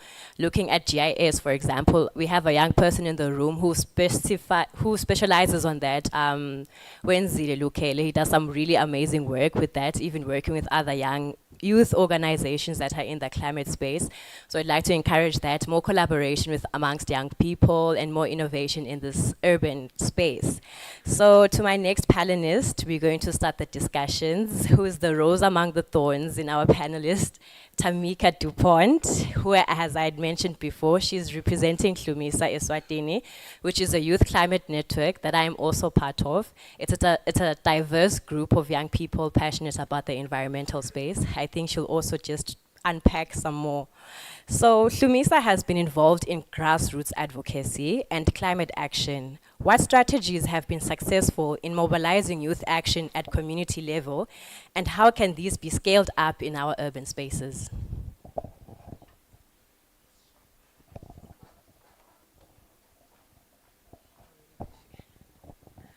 Hello. Yes. Thank you. I hope I'm audible. Yes. So yes, as introduced, I'm Tamika DuPont, one of the co-founders of Hlumisa. And regarding some of the strategies which have been successful in helping us mobilize youth action, I think maybe first to start that we recognize the power and the potential that youth carry in building a greener and more sustainable present and future. And so a lot of our advocacy work has sort of been focused on a youth to youth level. So a lot of our work has been in schools, and targeted at school-going children, primary, high school. And mainly this is because we see the power in youth carrying the message and raising awareness about climate change and climate action. I think it's very important that youth see themselves in who is giving that message, because it brings a level of relatability. And which is very important, especially when we think of climate change and just how complex it actually is. I think even us as an organization are still trying to find ways to creatively educate young people on climate change without being too scientific and complex, because I think a lot of the times that just results in people shutting down. And I think one thing that can't be overstated is just the power of collaboration and partnership. This has been a big thing just in helping Hlumisa carry out its mandate. Just in the past year, we've had collaborations, firstly with other youth organizations, other youth networks, such as YSDC, which is the Youth Sustainable and Development Center, EcoHarmony, which Zandi Sile is the director of, the Youth Biodiversity Network, and just recently we celebrated Youth Climate Adaptation Day with Boyane High School, which is in Lutse, through their Eco School Club, and we all came together, went to the school to raise awareness on climate adaptation, and yeah, had a tree planting day.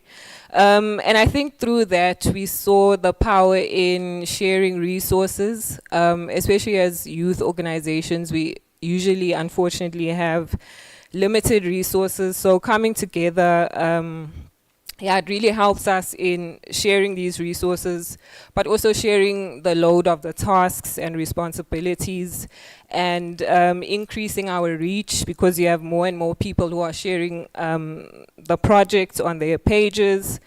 And then other partnerships which I'd love to mention is with the Eswatini Environment Fund. Through this, we were able to run a training program for 30 members of our network on just an introductory course on agroecology and permaculture techniques. So yeah, I think collaboration, partnerships, another tool, social media, this really does play a key role. So things like WhatsApp, Instagram, very easy to mobilize ourselves, allows us to share resources, connect with each other, and yeah, market what we do. In terms of scalability, I'd like to touch, collaboration, I think, yes, that's a no-brainer. But something I'd love to touch on is the need for intergenerational collaboration. Yes, we want youth to be at the center of climate action and lead the way in solutions. But the honest truth is we don't have all the solutions. So I think also placing the full burden on youth does an injustice to a point.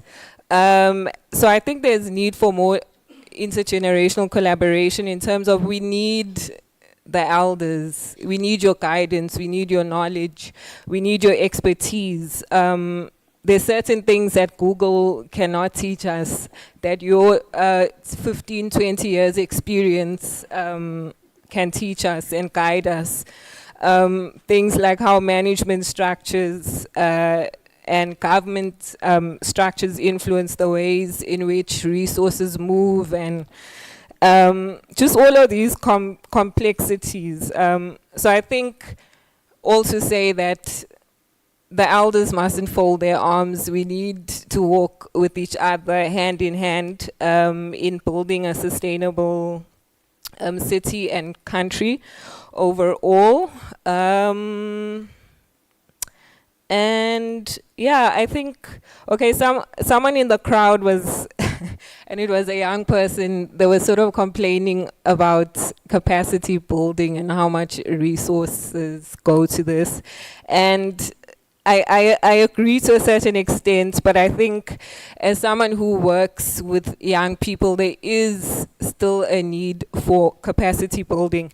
And I think we need to think of it more holistically, not in the sense of let's teach them about what climate change is and like the theoretical scientific part, but I think looking at it more holistically. So one of the things that we have even done with Hlumisa is trying to capacitate the youth on other skills such as communication, leadership? Are young people able to speak in front of a room and talk about their projects with confidence? Are young people able to write like compelling proposals? Yeah, I think I'll leave it there. I see I'm out of time, but thank you. Thank you for the question. Thank you for that insightful discussion, Tamika. I think she mentioned things around collaboration, because sometimes you find as young people, we're all working on the same project when we could just collaborate and create bigger impact on the things that we want to do, as well as that intergenerational collaboration. Sometimes as youth, we can be too fast and then we hit and we have to come back to the elders, and it's a bit complicated to try get back to that relationship, as well as that skills development. It's very critical because sometimes we miss opportunities simply because we're not capacitated enough. So thank you for that. Our next panelist, Ayan Ziswagama, who I had mentioned previously, is a member of the Eswatini Climate Change Youth Parliament. So your question is, given that urbanization is both a challenge and an opportunity for Eswatini, what role do you believe the youth should play in shaping policies that balance urban expansion with environmental preservation? Thank you, moderator, for the question. Good afternoon, ladies and gentlemen. I'd like to observe all protocol. As introduced, I'm Ayan Ziswa. I'm the youngest member of the Youth Parliament, representing the whole region.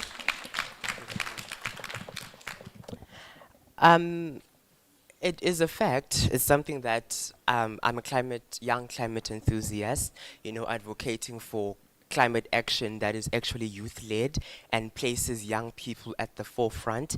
And your question, talks about the role of young people. As mentioned, it's a fact more than it is an opinion that young people are our greatest assets, who we should be using actually to accelerate climate action within the borders of the country, which can then also influence, international aspects of climate action. I believe it all starts with advocacy. As young people, it lies within our shoulders. It's our responsibility to advocate for inclusive urban policies. You've mentioned that most policy decisions in the country are made in the absentia of young people, which has proven since to be a huge mistake done over the years. We believe that young people are the center of climate action. Without young people, without them who are, agents of change, it's somewhat impossible to reach those desired levels of, emissions in greenhouse gases and etc. We believe that young people need to take it up unto them to advocate for inclusive urban policies, such as, for green spaces, accessible public transport that is clean, or rather green, that does not, lead into the gross emissions that we then complain about, saying they lead to climate change and all of the, big impacts that climate change has to our country.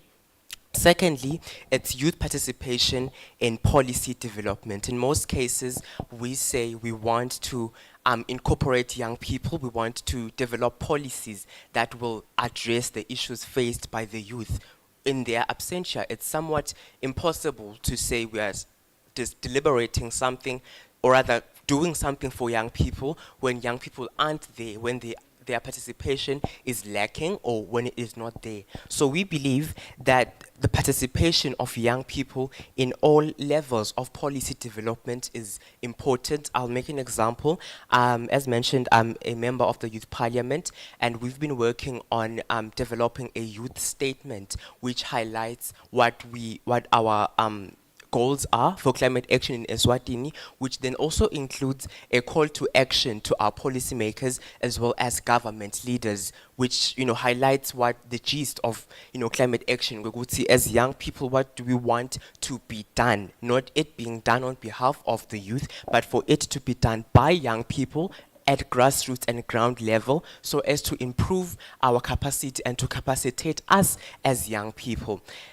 This, includes climate policy consultations, which will ensure sustainability is central to urbanization plans. I'll keep referring to the youth statement. The youth statement, even includes, policy recommendations, which then proceed or even continue to highlight to our government leaders as well as stakeholders, the private sector, NGOs, all of them, what our ambitions are, our aims are, our goals are as far as climate action is concerned in Eswatini. Thirdly, we believe that young people need to start leveraging digital platforms such as your social media, digital platforms. Those are our greatest assets that we have as young people to try and educate ourselves and also to make sure that we lead to a sustainable urbanization, which then can even contribute to the Swati economic growth and therefore using these platforms to highlight intersections of urbanizations and also climate action can also lead towards policy making that is central, that includes young people, not just something that is done for young people on their behalf, but something where every young person in Eswatini can say, I had a say in that. So yes. Thank you for that. You know, every time I listen to Ayan Zusa, I can see that the future of Eswatini is very bright. So he's not the only one. There are many other young people out there who are doing some amazing thing, but not just youth that makes noise, but are also doing amazing things in the background that would like more support from all the agencies involved. And one thing that he mentioned about a sustainable city is the safety for young people as well as women and children. I think the one difference I noticed when I traveled to Dubai through climate advocacy is that I felt so safe as a woman. So I think that's something we also need to cooperate within our cities, safe spaces for women and children. So I think now we can go to the part for questions or comments for our panelists.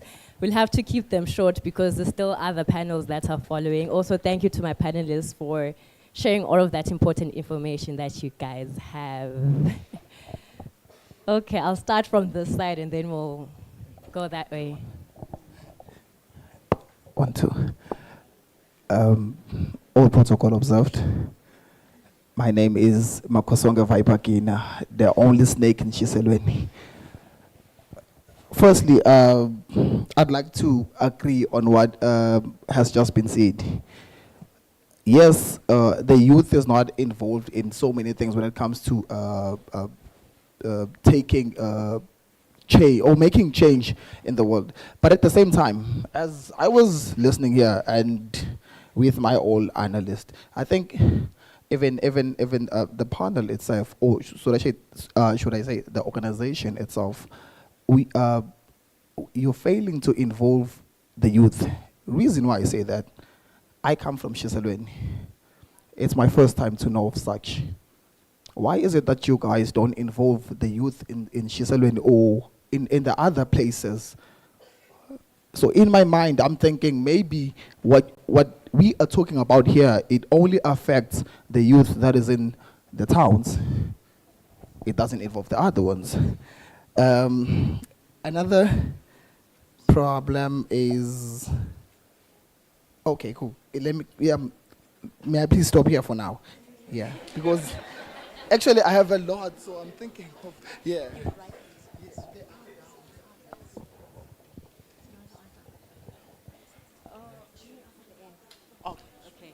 All right, the middle of the room, please. And then we'll go to also on the sides. Thank you so much, Madam Moderator. My question is on carpooling. This concept, in my opinion, I think is best left in Europe and America, because here, in places like Darridge, I don't even know my neighbors. How can I then carpool? And then even if you take this concept to the rural areas, would you be carpooling or you'd be giving people lifts? Thank you. Okay, now this side, can we start at the back? We'll go into the middle and here.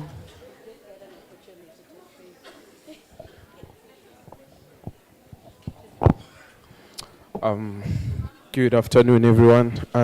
This is Sifunza Wakile speaking, all the way from Stegi. And I think I have I have questions. I always have questions, and I always plead at the end of the day, because with my question has to come a solution. I think what I want to pose to Ayanzi Swakama, who is part of the Youth Parliament, and our moderator, is that, you know, I think the Parliament has been existing for quite some time now. And I would like to say, please quit a bit with more meetings and more action than the talk. It is just a plea. I'm not saying you are doing it, but all I'm saying is just that let us a bit cut the talks, then do the action. Action does not just mean you should maybe go build or maybe plant trees. Go for workshops, capacitate the people, sensitize the people, make sure they are aware of the situation that we are on. Then my second matter is straight, or maybe it is directed to the minister himself. I think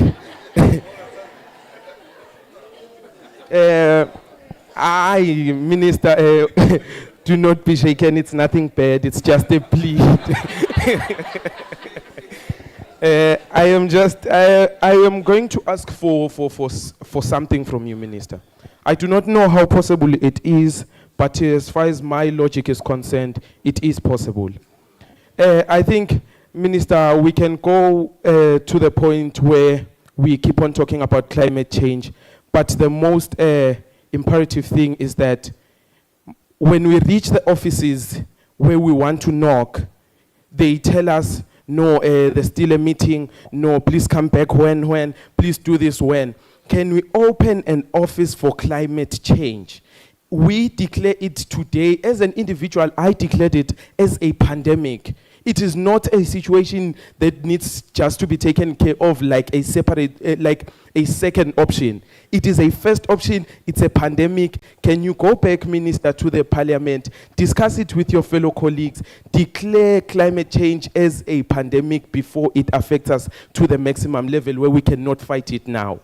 So please open an office for that, so that we can then get the advantages of knowing where to go when we want grants, of knowing where to go when we have ideas, of knowing where to go when we've got innovations that are new. So Minister, please do that for us. Then to my fellow panelists, please let us get on the ground and less with the talk. Thank you so much. Okay, thank you. Can we just have a round of answers before we take the next few questions? I think okay. You guys can, who's gonna start? Okay, you can get Ayan. Thank you.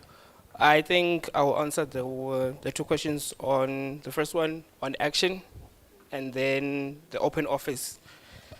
On action, I think firstly saying ngimlo mdzala kule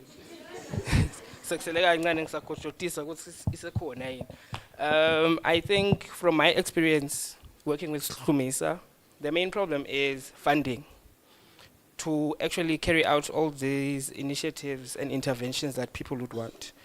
And the only way to find funding is to have the proper structures, governance, and for Hlumisa, for example, to actually go out and find funding. So I think it starts from creating a structure, learning structures, management, financial management, policies, early organization. When they want to apply for GF, they have all the structures in place. So I think the support should start there from local action, other organizations, and then they can then do the community-based interventions. I think there are organizations that are already trying.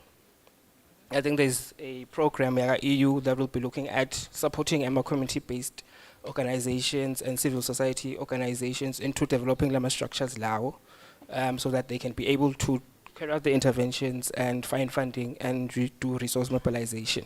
So I go sabafun bayazam, siyazama sonke. And then on action, or on open office, I think from my experience I think it goes back to when I started working somewhere. I was tasked to go to an office to speak to a director and find data about something. I asked a middle management officer for the data, and I don't know how it happened, but he say figure go the director, and the director called me to talk about the questionnaire and the data I was trying to collect. When I got there, the first question I got was, "Wakabanwen, ngukhayini, ufunzeni?" We didn't go through the questionnaire, but it was basically trying to, I don't know to say undermine, but maybe but the person didn't see the value that I brought within collecting the data and trying to find solutions. So I think within ourselves, as we go through to our different offices, is to actually try to not disparage the youth when they come to our offices looking for help, looking for information, but try to guide and assist. Yeah, I think that way. Okay, thank you, sir. I'd like to address a question which was about rural areas in Guti. Why is it that we are only seeing most action happening in the urban areas? It is a fact that climate change affects those with limited capacity to adapt more than those who have the capacity to adapt. I'll make an example. Recent statistics prove that Africa contributes only about 4% to global GHG emissions, yet we are the ones who are most suffering and are actually seeing these impacts happening day in, day out, affecting our lives each and every day. The Youth Parliament, which I represent, and she does as well, maybe I'll try to talk about it. It's an institution which was formulated by the Ministry of Tourism and Environmental Affairs with the aim of accelerating youth-led climate action. We have 24 members, each representing all the 4 regions of Eswatini. We have myself, who's from Hoho, another from Lubombo, another from Shiselweni, so as to make sure that it is centralized and making sure that all the young people are actually working. It's not just something for those of us in Babani, in the capital, but we have young people from all the 4 regions to try and make sure that we include everyone. For example, a few weeks ago, we were hosting the 2nd inaugural local conference of youth, which had young people from all walks of life. I'm talking from, grassroots level at the rural areas, then those of us who are in the urban areas, just trying to make sure that we all collaborate and all come, up with smart and actionable climate solutions that will not only lead to sustainable development, but can actually try and speak into mitigation and adaptation. So in a nutshell, we understand, I personally do understand, that it's not something to be done by the folks in Manzini or Mbabane, but it's something that everyone needs to play a part in, regardless of their geographical location.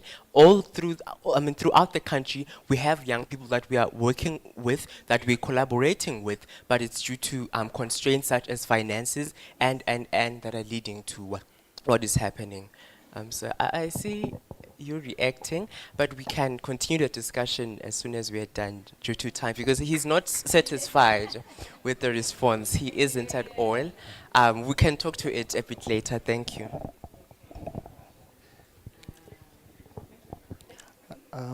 Okay, thank you for this opportunity. I would like to add on the question, why not in rural areas, and the one that says quit the meetings and do the things. As a society, I'll talk for UNICEF Society, because we are based in the University of Eswatini. We rely on student subscriptions, and at the moment, we have less than 20 students who have subscribed, and our subscription fee is 100 Malangeni.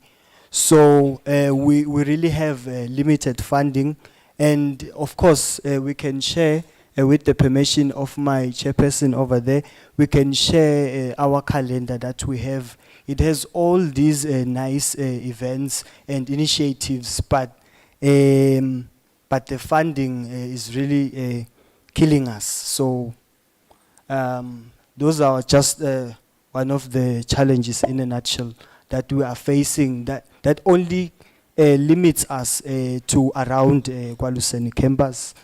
And yes, thank you.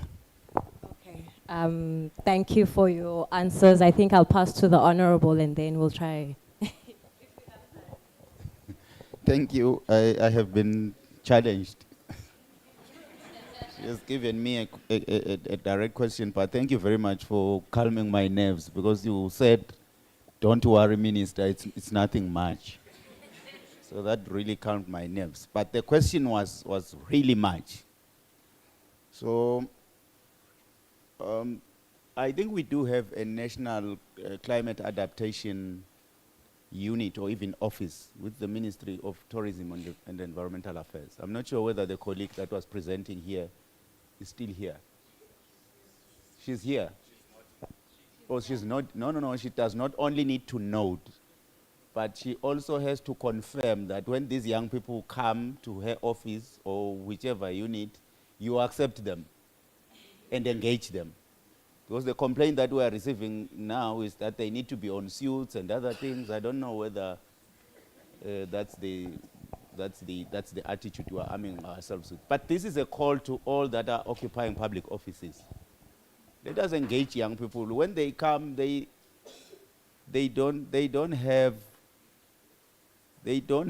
sometimes they do not have the disposition that we expect. Just engage them, hear what they say. I remember when I was 3 weeks old after that surprise appointment or being assigned to lead the Ministry of Housing and Urban Development. A young person came, told me that they've been doing, saloon, somewhere in Mankayane for the longest time, but she has been knocking. She's very young. And she started at the office of the Attorney General. So you would see how serious she was. So she then came and said, no, but you people you don't seem to be serious. The conversation was like that. You don't be, I mean, I'm a minister, a couple of weeks old. Now someone comes and tells me that I don't seem to be serious. But that's how young people operate. So in as much as we would like you to be as respectful as possible, but we as the adults really should engage these young people, because there is no way they can learn what is supposed to be done. Let's engage them. So I engaged that young lady, and we keep communicating now, specifically on the assignment that she has come. I need to make that disclaimer as well. So, but please, let us improve our attitudes in terms of engaging people that come to seek service in the offices that we occupy. I think that's very critical. So, and even our municipalities, they all have CEOs and people that are responsible for local economic development and other, community, focused initiatives. So I would really like to implore all our chief executives, let us open our offices such that or rather, not necessarily that you'll be entertaining young people from morning to sunset, but at least have a way of engaging these young people so that this intergenerational collaboration that you are talking about could really become a reality. Together we can do more. Thank you very much. Okay, thank you. Unfortunately, the time is up. I have to wrap up the thing. But just to answer, you're probably asking, how come it's your first time hearing about the Climate Change Youth Parliament? Okay, firstly, it was launched by the ministry. As I said, it had even posted on its social media when the launch happened. So what I'd like us to encourage us, instead of maybe following Ronaldo only and anything, can we also follow our ministries, because they have some important information that they actually do distribute.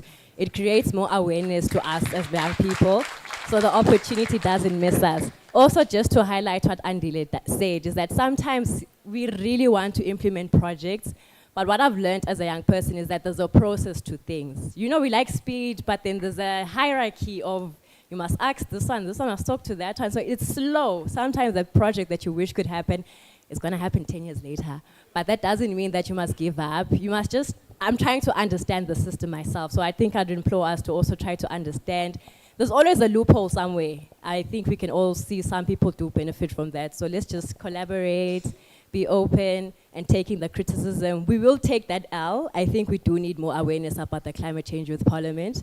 We hope to do more awareness and everything. But of course, please do engage with us after the session. We're very much open. Ningas shy. That's all we ask. So thank you to our panelists. Can we please clap hands for them as we usher into the next program.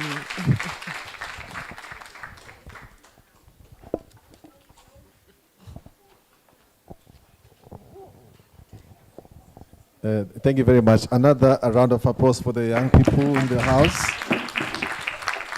Certainly, we all feel revitalized and encouraged. They said lots of constructive things, and indeed, they also offered some solutions. Hopefully, this can be followed up. Somebody said less meetings and more action on the ground. At this juncture, Honorable Minister, I would like for us to take a short break from the presentations, as we have heard quite a lot.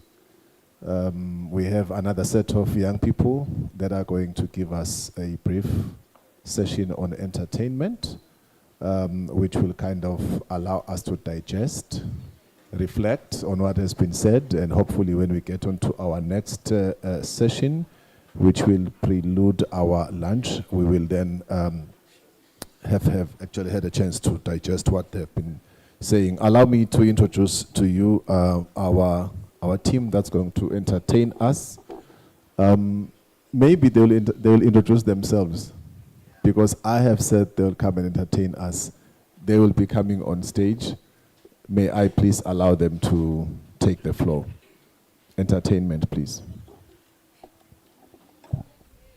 I know them from somewhere, so I wouldn't want to say where I know them from, so let me allow them to introduce themselves. Thank you. You have the floor. Thank you. 1, 2. My baby. Ufike ke silwana usintroduce njani? MC Mbamba. Hayi le ntolo sihlale sidibana nayo. Mina ngiyakhala ngale introduction. Usekwente njani? Ngiyakhala. Ishalo. Ikahle kakhulu phela ayiloko ngisafuda. Gogo yathi ukuthi kwemalumnye babe la ngime khona. Introduce ipanel. Okay. Kube bekunaye la. Beka ngathini? Ladies and gentlemen. Okay. Help me welcome on stage these two young stars. Okay. These guys over there have extensive knowledge. My baby. They even surpass beyond expectation when performing. They have vast knowledge in comedy. Welcome on stage. Gogo and Slwane. Okay. Okay. Okay. Okay. Ayibe ingane ke MC. MC lengikuve ngaye Silwane. La uthi sikhulume isingisi. Oh yes, sithe English. MC bo ukhumbula into ukuthi abakathi grandmother abathe gogo. Yabo kule ndzaba yesingisi MC ngithi nje asesicale address yona. Thank God. Umbhobhoko sothulile gogo loyo. Because naNkulunkulu uyakwenda ukuthi acishele abanye ayekele abantu abakhe bakhuluma. Uyakwenda lokho. Uyakwadi yini? My babe, tabuya ntho tamle bethu wesikhonyana. Ngoba wena MCC tinkela lesigisi but sibuka lokuthi sesifelani phela. Sonke ngoma kwala bayile abalile bangasiva vele lesingisi. Ngizike mina ngobe ngibone emunye umlungu kulula nangabe MC vele anenkinga nalesingisi. Ngicela phela MC abe njengefonela yohlala eceni kwendlebe yemlungu. Yeah. Nasikhuluma ngathi kuye wena ethe kulomlungu. Kulula nje kanjalo. Gogo naye MC uyasaba lesigisi. Ngiko phela sekucekelele. Uthi angifuna utangihlanganisa nemlungu. Ngenhlanhla lenhle umlungu bambe kwaconzana minister, honorable minister. But na minister make sure ukuthi umlungu bangesheya. Yena bangesheya. Indzaba yinye kulesingisi. Gogo panel sibonga nama panelists lafikile. Kumnandi bapanel. Hey, ayibo sikomnandi. Kumnandi bapanel. Ukukhuna imbamba ke kubakupanel ufana nenkoyoyo. Phela kupanel abathathi noma ngibalwela nje uyuze uyithola panel wena. Yesilwane, ngaba ngiyo mina kumbe phasa esihlahla nakhulunywa ngesitokfela. Isikhathi saso nje nyana. Ova nababitwa labantu laba baba usho ukuthi lo mvuyade lo. Yesilwane phela kuba kupanel kufana nekubhala exam bese thishela uhamba uyahlola. Ukhuluma la ukhumbule ukuthi la kuna minister, kuna PS, kuna bo CEO, kunemlungu.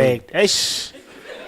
Ene lo mbuto bongawadi uva nyalo impendulo ithengeka nyalo. Awuma ngathi kubake bathinta umbuto waconza ku minister ngibone kuceka lijazi. How much more? Na ulak panel. Babitela omnyagogo bathi ngulindo kuhle Dlamini. Lindo kuhle Dlamini. Yeah, but neligama nalo bekala lemshayila ngathi agrometrics meteorology noma yini but igama lakhe linemandla. Beka la kwenta make Phumzile. Phumzile phela si owengwenya. Okay. Uyabona nje. Nangilomkhulu so. Lo buphuma mkhulu kwakhe eshona leli dolobha ukuthi likhulu leli dolobha ngeke kufuneka umfula omkhulu dlala ngakwendeke bese liba likhulu leli dolobha nemadolobha la serious lokuphi mkhulu ngwenya ngathi mbabane egogo ngikhuluma ngebukhulu hayi nga capital bukhulu wena uthuswe ngilolo buke leli dolobha sabe mkhulu socabanza kuya ngebuhlali akusebenzi kanjalo silwane yesikwane asuchazele mina lamadolobha ngubani lolobeka ukuthi leli dolobha ngisafuna nje angilungise endzabeni yakuvulani inhlanhla namuhla gogo honorable minister senators okay all protocol observed sesinibopha ngaphandle linye ke manje ngicela kulungiswa kunendzaba yavuvulana ukhona ula lolo wathi vuvulana leli dolobha lo declare lokuthi lo wakubeli dolobha nguminister Minister sichazele ngobe la uyathe vuvulane minister uke wefika licala ngakuphi le dolobha ligcine lidolobha ngakuphi vuvulane minister the basic things njengabo phepha kude lidolobha leli phepha bese vuvulane kuthiwa lidolobha kanjani vuvulane sikuyekeleni nje kuchubeke kube irrigation farm because wena minister ubufakazi bese vuvulane kuselidolobha labantu basevuvulane bayagibela ibhasi basiba edolobheni Bachala umhlaba wonke uthi akusilo dolobha leli. Siqhubeke sesitolobha. But amadolobha sona akahloniphani kwawona odwa. Noleke kubonile vele minister sta address amhla ngoba CEO bakhona cishe bonkana. Amadolobha wahloniphani mina. Siyacela amadolobha ahloniphani ngoba kunekwendeka uthi uyahamba ubone eMankayane, ubone indlu yaseMbabane. Kuthi le ndlu yaseMbabane itothini la Mankayane. Ubona ngani le ndlu yaseMbabane ngaphandle kwe-satellite dish eMankayane kune-aircon ifunani aircon eMankayane lidolobha lelibambelele emasikweni linye nje ngeMalikhensi ngamangozeni okubona basibimele emadolobha ethu nawaya lapha lama logo silwane yabo lama logo akhuluma nangalendzawo silwane na ubuka phela lama logo vele onke kokungwathi onke lama logo uyabona nje lama logo lawa sona kahle kakhulu uyabona ukuthi engwenya kunengwenya meaning crocodile mani ke nokuchazela ngaleyo ke uma ungadi wena ungacathi kunengwenya kuthi usho yinye hayi nokuthi sekwababeta zange seyibe khona nje okay asiphume ke ngwenya ngoba uyabona sona buka speak kube kwehlahla lokusho ukuthi vele nalo ke dolobha nesibinzi ungenta ilogo ufaka lokuthi vele kunensango yini lento leyo sibinzi leso gogo yesilwana akusinsango le yadi hlahla lethu akusho ukuthi kulinywa hlahla kunemahlathi asibuye la yabo unamathapha silwane ngamathapha ukuthi mathapha uyabona ukuthi yes mathapha akhatha yesilwane lokusho ukuthi kuphekwa lomnotho waleli mani ke kufaka umnotho empitheni tshwala lo wathi mathapha lidolobha mathapha kasilidolobha kusemafemini kuthi nje umlungu akasuka athi edolobheni mathapha usuke uyofuna umsebenzi emafamily kumathapha sikulungise ngoba naMankayane lidolobha nakwento enjalo Mankayane isibhedlela Mankayane isibhedlela gogo isibhedlela Mankayane nawe wenza khona uyemgazini kude nje lidolobha kufana steak kube nemfuno nesibinzi athi steak uyabona minister ngidawufika le office sesitobuka lenza lidolobha lidolobha silwane ngibani ongathi naleli gama lithi steak akusiye steak se-good shepherd le la lidolobha manje una kunabo Shoprite lapha uyathi ukuthi abantu base steak kusuke Shoprite bakusuke rankini baye Shoprite bagibela even lethe benta amasipala matsuke emahhovisi nato aye Shoprite bagibela kukhashane le dolobha likashane nerek. But sekuya ngakhona sifana sawuthuthuka. Ngiyoke namhla sithi minister bethe bonke la stop planisana ukuthi. Because mina ngeke aba ngicity planner minister for the past 6 years.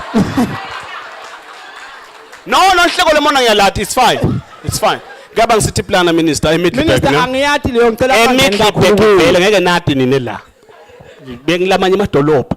Ngike ngeva ke akhuluma ke make Phumzile la athi uhalela naye iGwabile street uyibona seyipaka emabhayisikili siyaphuma singena emi-17. Kubuta nje kancane kuloko. Siyabona apakile emabhayisikili sesisem-17 asukaphi. Besibana kunebantu abasuka la kubo yabo lapha eGalvin. Ungasuka eGolf Course ngebhayisikili. Uthi shewutela abakahle kakhulu. Ungasuka eSt Marks uthi edolobheni ngebhayisikili. Uthi em-17 phela. Uyathi esiphocosini emake Phumzile. Ngayenzalo kuthiwa kusemantabeni. Uye em-17. Uyaya lebhayisikili. Uyathi nelangeni. Now ufika kucacamba konke la bathi kunabantu bathi mawungena usashikisha bathi I want the report before the end of business today. Basho la ku ukhalile ke lomnye jaha lapha nabamnika umbhobho wathi I landscape yale liva ivumi.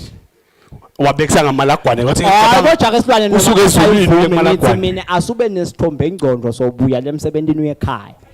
So ngasashovu unamathise enhloko la niphondweni. Kuwendansi uconza iblazer yenda nje. Cha uphuma la ushona le ngaba mnanza wabuyela amabhayisikili. Awabuye. Sayinto leyipikelele libhiliki kuphela. Eish yabona. Abamnanzi kakhulu silwane. Ngoko kunike lokhunyiwe la. Kuningi kakhulu but ke phela thina bathi lapha siperforme. Ngiyala bathi sishaka kancane siphinde siyabuya yabona.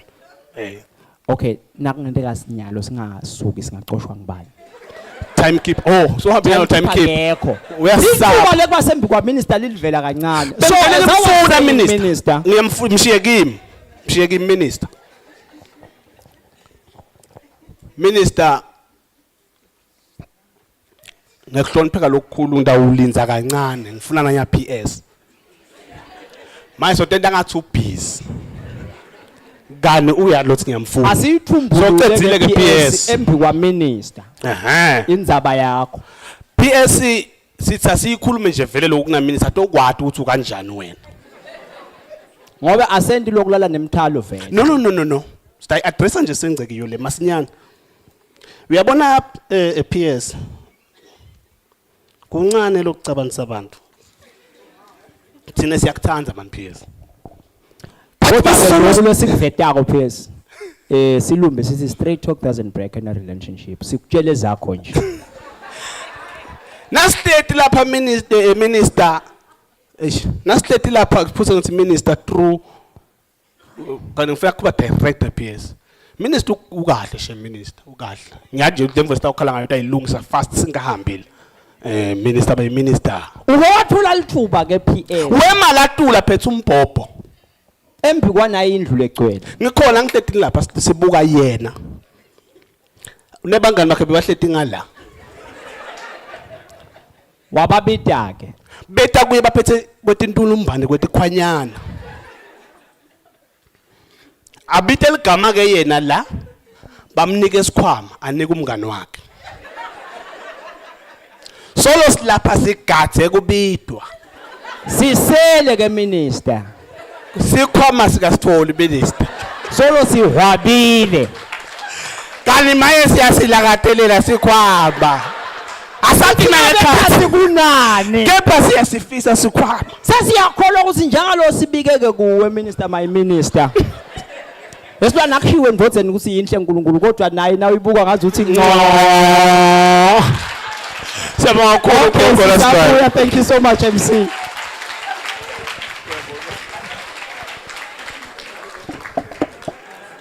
A round of applause once again for Koko and Silwane.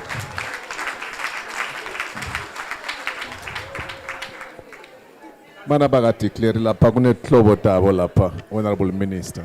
Leti khona la emkhatsini wethu. Thank you very much for that breather. This brings us to the end of our session, at least for now. I am not going to starve you any further with the other session that we're supposed to get into. We will, with the permission of the minister, get into that session when we come back from lunch. I do not know whether these bags now belong to Gogo and Sloane, but maybe they've made a request. Somebody has quickly responded. But nonetheless, I'd like now to allow us to take our break to go and have a lunch. We will do as we did yesterday. The rest of us will go through that door in an appropriate, orderly manner. We are civil, Sematolopen. We do things in a civil manner, so we'll use that door for the rest of us. And then on the right-hand side, I'll request that the minister's table and his entourage, as well as the second table where the legislators are sitting, will start, and then the rest of us who belong that side may follow. But interestingly, the food is pretty much the same. It's just for orderliness and respect. We will then break now. It's 2:20 according to my watch. May we reconvene at 3 on the dot. Please enjoy your lunch.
a good lunch. Masa says I can go ahead, so I'm going ahead with the program. So lunch was good and some trust indeed. Thank you very much. We will now proceed with the presentation that we were supposed to get before we went out for lunch. And I am going to request, remember we said that our towns and cities should be places where we can work, places where we can stay, hopefully those who can afford. I had somebody speak about affordability there. Don't go to town if you can't afford it. Yes, that's a fact. The good thing in Eswatini is that we've got different land tenures. You can stay at home, you can stay in town, but I heard one CEO say town is a place to make money. We encourage people to make money out of town because that is an engine for the economy. We can stay elsewhere. Many of the people actually that are making a lot of money in town don't even stay there. So we can have that engagement, that discussion about whether or not we should all stay in town. Maybe we should talk about social housing where people can stay without having to spend a lot when they live in town. But now the aspect I want to address is that as we stay in town, we must be healthy. We have seen the promotion of the green climate, backyard gardens. I think Agriculture spoke about that earlier.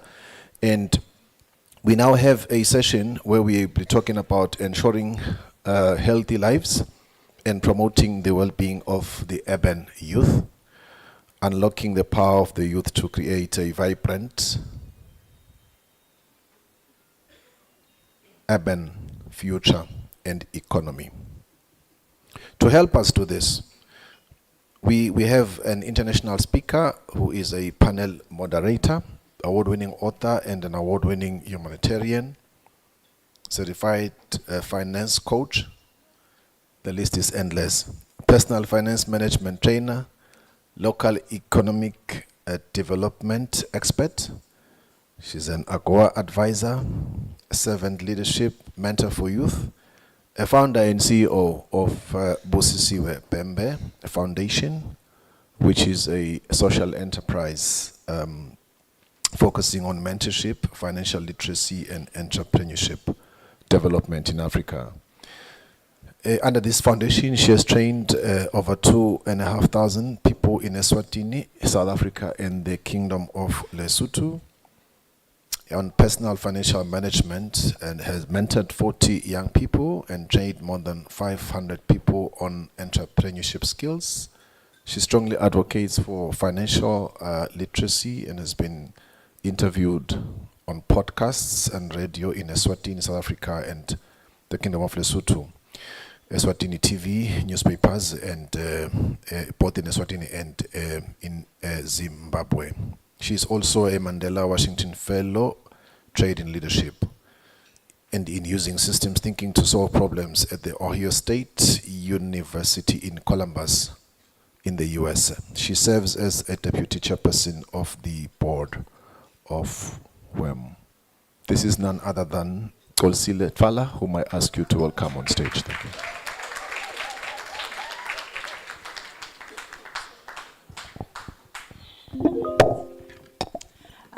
Good afternoon, everyone. MC, please allow me to say all protocols observed. My name is Kolsile Tfala, as I have been introduced, and I will ask my panelists to join me. I have about 4 panel members. The first one that I'll ask to join us on stage is Mangisi Mapanga. She is an HIV prevention officer at Amical, Manzini and Babane, leading a team of 110 community cadre and providing supportive supervision to over 2,000 adolescent girls and a young woman under 14 Kundlas. She has great experience in SRH HIV prevention sector for more than 10 years now, has had great experience as part of SRH HIV prevention combination strategy team, has sat in a couple of technical working groups in the country, gathering and sharing insights with and for the youth. She has great experience delivering economic strengthening and livelihoods, curriculum and educational supporting adolescent girls and young woman. She has a degree in business management. Thank you so much, Mangisi Mapang. Where's my DJ? We had an agreement, man.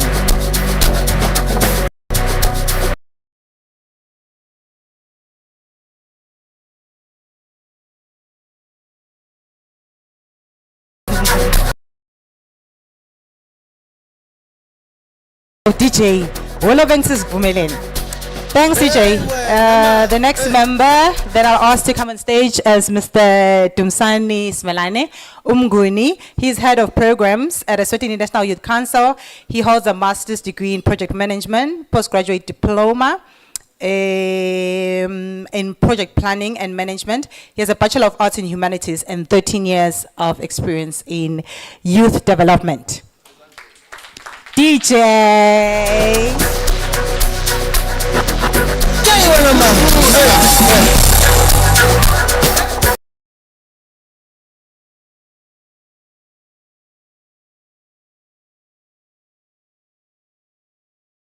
Right, we figured Duguti says Dile Susine, it's after lunch. So maybe when they're still going up, we can just a little bit. It's a youth session. Has been happy. So the next person that we're going to have on stage is Mr. Spanioni. He's responsible for risk management, strategy and research at the Youth Enterprise YERF. He holds a Bachelor of Arts degree in Computer Science and Economics and a postgraduate degree in Business Management. He has extensive experience in investment banking, risk management, strategy development, information technology, and treasury management. His employment experience includes a 12-year stint with FNB Eswatini, where he held roles in risk management and treasury management. Prior to that, he was with Credit Something Securities in New York, USA, where he was part of the deal structuring team responsible for asset-backed securities from 2005 until 2008. How? Spanioni, you're already on stage. I mean, I was waiting for music. What's this? My panelists, hi, man. So, can I have the next one? So, this must be the last, yes. We have Sakile Sibande. She's a passionate advocate for youth empowerment and sustainable development. Growing up in Eswatini, Sakile experienced firsthand the challenges faced by young people in both urban and rural areas. This personal experience has fueled her commitment to creating opportunities and addressing systematic issues. She has a bachelor's degree in animal science from the University of Eswatini. She's developed a strong foundation in scientific knowledge and problem-solving skills. Her entrepreneurial spirit and leadership abilities have been honed through her involvement in various youth organizations, including the Youth Chamber of Commerce and Industries. Her work focuses in youth empowerment, sustainable development, entrepreneurship, and policy advocacy. Sakile Nzibande, please join my panel. DJ. I give up. Let me join my panel members. So we won't have any presentations. We will just have a chat. I think it's nice because we're tired, we've eaten, so it'll be good for us to just have a chat. So I'd like to start us off with a short story that shows just how important it is for us to collaborate with the youth. How important it is for us to support the work that the youth is already doing. But also there's a part, obviously, that the youth plays, because we cannot be pinpointing who's wrong, who's not doing what, who's not doing what. So the youth comes on board and we come to support them. So in about 2015, if not 2014, I had just started working for City Council Mbabane. And we had Umsabe Accord, an agreement between Eswatini, Mbabane, and a couple of cities or towns in South Africa and in Mozambique. And part of that is we had business forums. We would have these events we would call Umsabe Accord events. One of the events, in that event, we had a youth business forum, and the youth from Mbabane then said they took a resolution that council should actually go and help them establish a youth chamber of commerce. As the officer who's responsible for that, I was responsible for local economic development. Steam Stelk. The interesting thing is, and I want to tell this story to show Guti, sometimes there's so much work that's being done in the background and somebody can think, oh, they're not doing anything to help us. But there is work that's done in the background. So we started establishing the chamber. It was not easy. We had to have so many meetings. We had to speak to different people. Even the name, your Chamber of Commerce, we had to get somebody to sign a letter to say you can actually use that name. So it took a while. So one day, she said, Mr. Mhlongo has left. So one day, my boss was Gideon Mhlongo. He calls me to the office. I'm giving him a presentation on what I've been doing and the local economic development. And he says, Kolsil, this is taking too much time. And unfortunately, you're the only one that I have under that section. Please, for now, stop doing this youth chamber work. Ah! Ngavuma kakhulu. Yes, sir, Njoman. So I came out of the meeting and I say there is no way we can give up on the chamber because it's important. It is true it was taking too much time because the truth is we would call the young people and only a few sometimes will show up in the meetings because it wasn't about us. Remember, they are the ones who requested the chamber. So we had to do it with them, but sometimes only a few will show up in the meetings, sometimes there'll be this, sometimes there'll be this, and all these other processes. So then I continued working on it. A few months down the line, I thought, I need to come clean, man. I need to tell my boss, boss, you remember that thing? That thing, man, I continued. So one day I told him, I say to Njoman, Njoman, remember I said I should stop in the chamber? He says, yes. I say, I continued, Njomane. And Njomane being Njomane, he's very calm, very smart, and very wise. He says, Kolsin, as long as it's working out, how is it going? And I said, Baba, we're almost registering, we're almost there. And he supported youth. He continued until he retired. So that is to say, we have work to do, but it has to be in partnership. Some of the times it is easy for us to say, oh, youth doesn't always come on board. Youth are mobile. Youth are this. Youth are that. But we can't give up on the youth. They are the leaders of today and tomorrow. We are the leaders of today, but tomorrow we won't be here. They won't be here. But also the youth have to come on board. I've worked with the youth for so many years. I promise you, the youth sometimes, you be by yourself, man. I know, they know they should be here, and they're not. So I hope that the youth, even as we come out of here, will continue to be on board.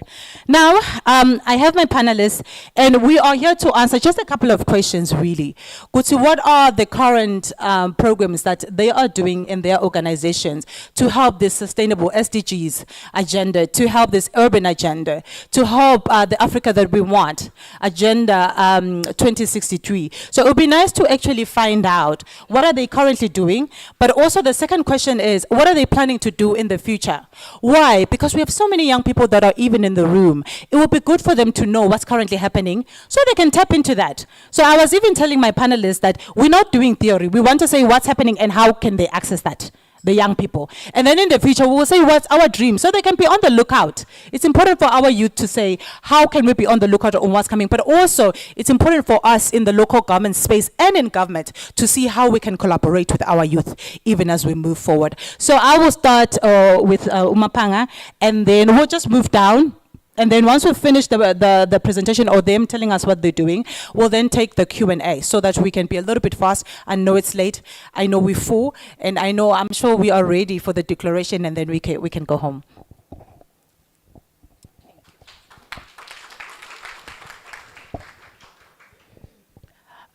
Greetings, everyone, and all protocols observed. Thank you very much, Shivagati.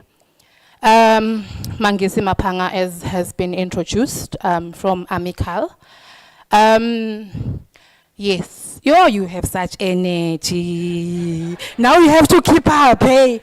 But with, in respect of time and interest of time, before I even begin, I would be doing great injustice in mentioning what Amical is doing in ensuring healthy lives and a sustainable, strengthened economy if I wouldn't give recognition to the Ministry of Housing and Urban Development through the Mayor's office. Bo Mayor bayagijima abafuni ukubona iyouth emadolobheni igula ibhubha. They have run their mile to a point where the country and Amical, in celebration with the Ministry of Health, is saying, yes, we did it, 95, 95, 95, actually 97, but we don't mean to brag, as a country. Bomeya, a round of applause to the ministry. So with all being said, clapping hands and the country is happy, we're moving forward.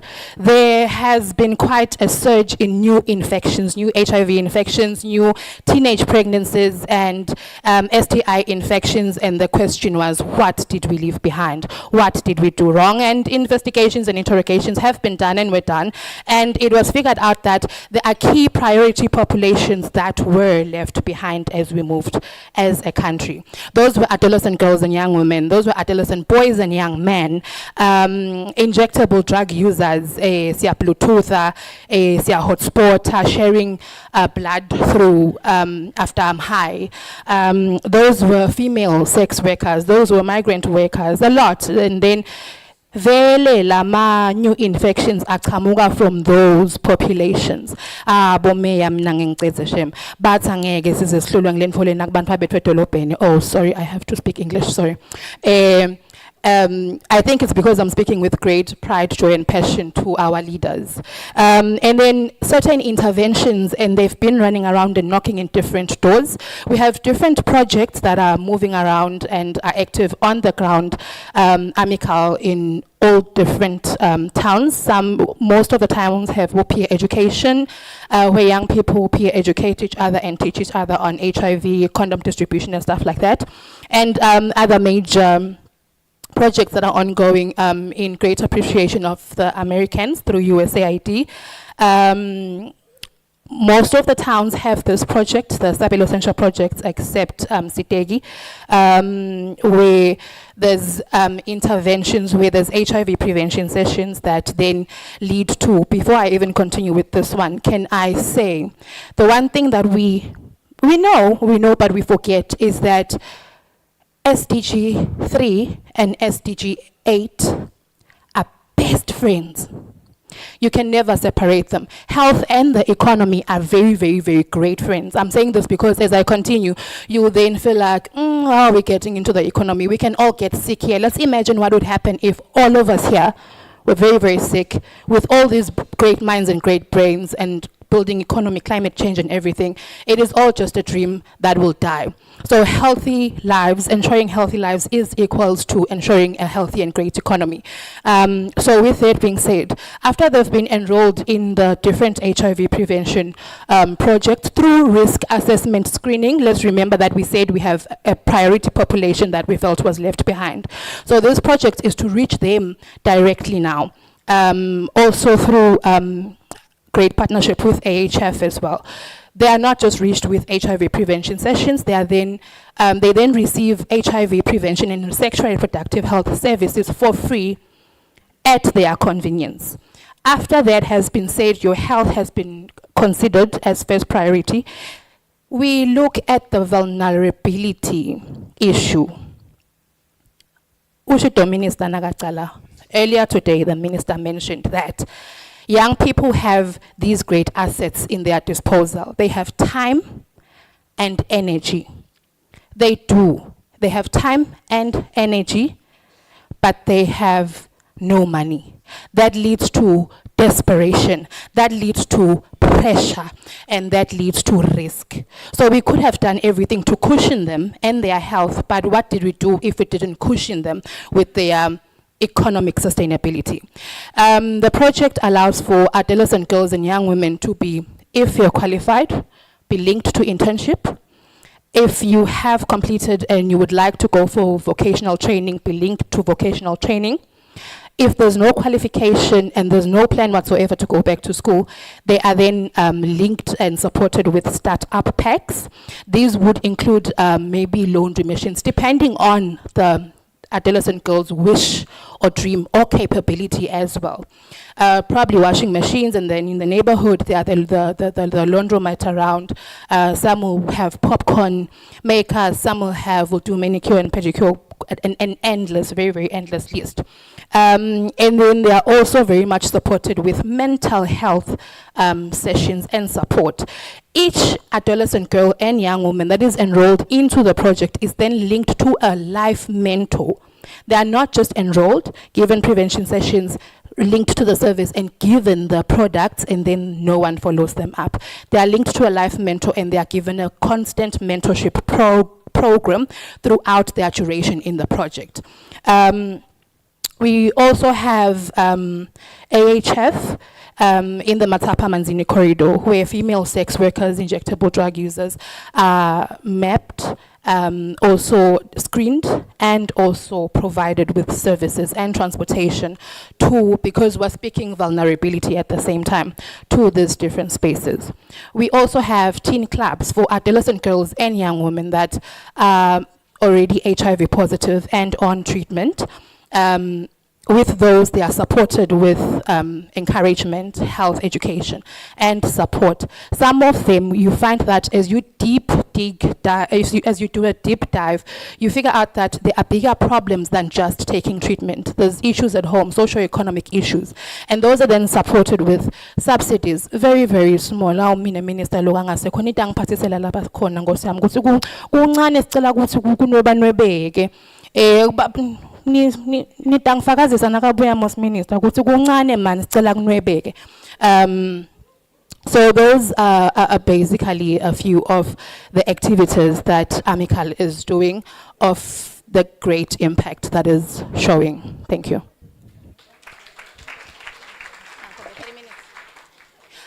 So in the future, again, Minister Nitang Patisisa Food. So we would love to see that these women have been trained. They have been linked to internships. They have been given startups.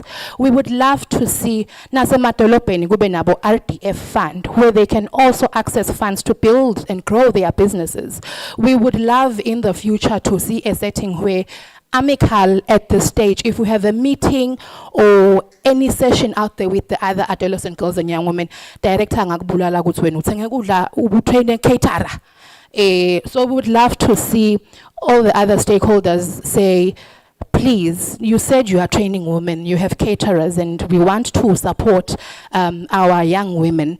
Can you link them to us? And may we please support them? And there's currently a partnership in the pipeline with the municipality of Matapa in creating livelihoods programs through recycling to get an income for the youth in Manzini and Matapa. I think you're happy over there. He's been echoing on how do we have these Bible centers. There's a pipeline plan with Amical.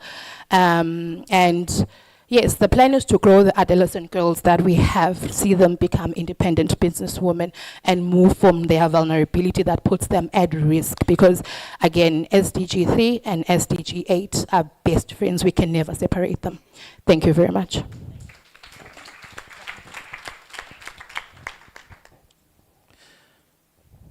Ile pace zetulu kakhulu man.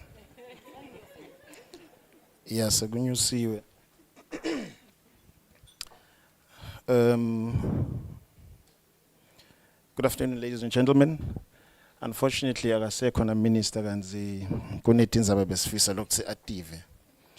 Now, let's get into the core youth space. And when we talk about the core youth space, we're talking about 72% of young people who are 18 and 35. Now, those are large numbers.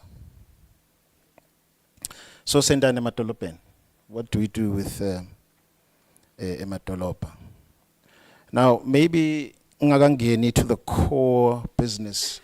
It's also important just to highlight, let's see, Matolopeni, there are very teething issues that include economic empowerment, that have to do with the changing or the ever-evolving social dynamics, mental health, issues of SRH, and R, because in as much as youth sifuni be involved, but sifuni pili at the same time. So it becomes very important to ensure their health and well-being as per the SDGs 3 and 8. Now, what we do as a youth council is that we have programs, running programs, that have to do with graduate placement and internship, life skills education, mindset change. In capital letters, mindset change, because we are fast realizing a lot of the programs that we have, especially the ones that have to do with economic empowerment, are reactive programs. And therefore, we need to begin to build the mindset of young people in order to assist them to be able to interpret what success is. Uma singazijelo lana sesikhuluma ngesuccess ukuthi yini success, singeva a lot of dynamics in terms of the interpretation. Lomunye wathi ukuthi success kufaka isuit na tie and ungena office. Lomunye wathi ukuthi success is to drive a Mercedes Benz. There's a lot of types of what young people may interpret as success, but our prerogative as a youth council is to assist young people to begin to understand and assimilate how the steps of growing into economic empowerment for you to get to success. So mindset change is a very critical component for us.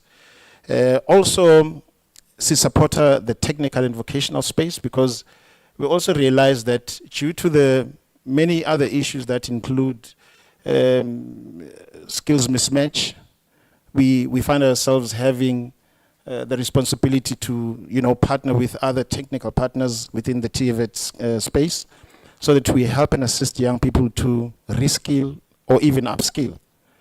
So it becomes very important, in fact, as we grow into the future, for young people to grab another skill so that but complement the already existing skills that they have.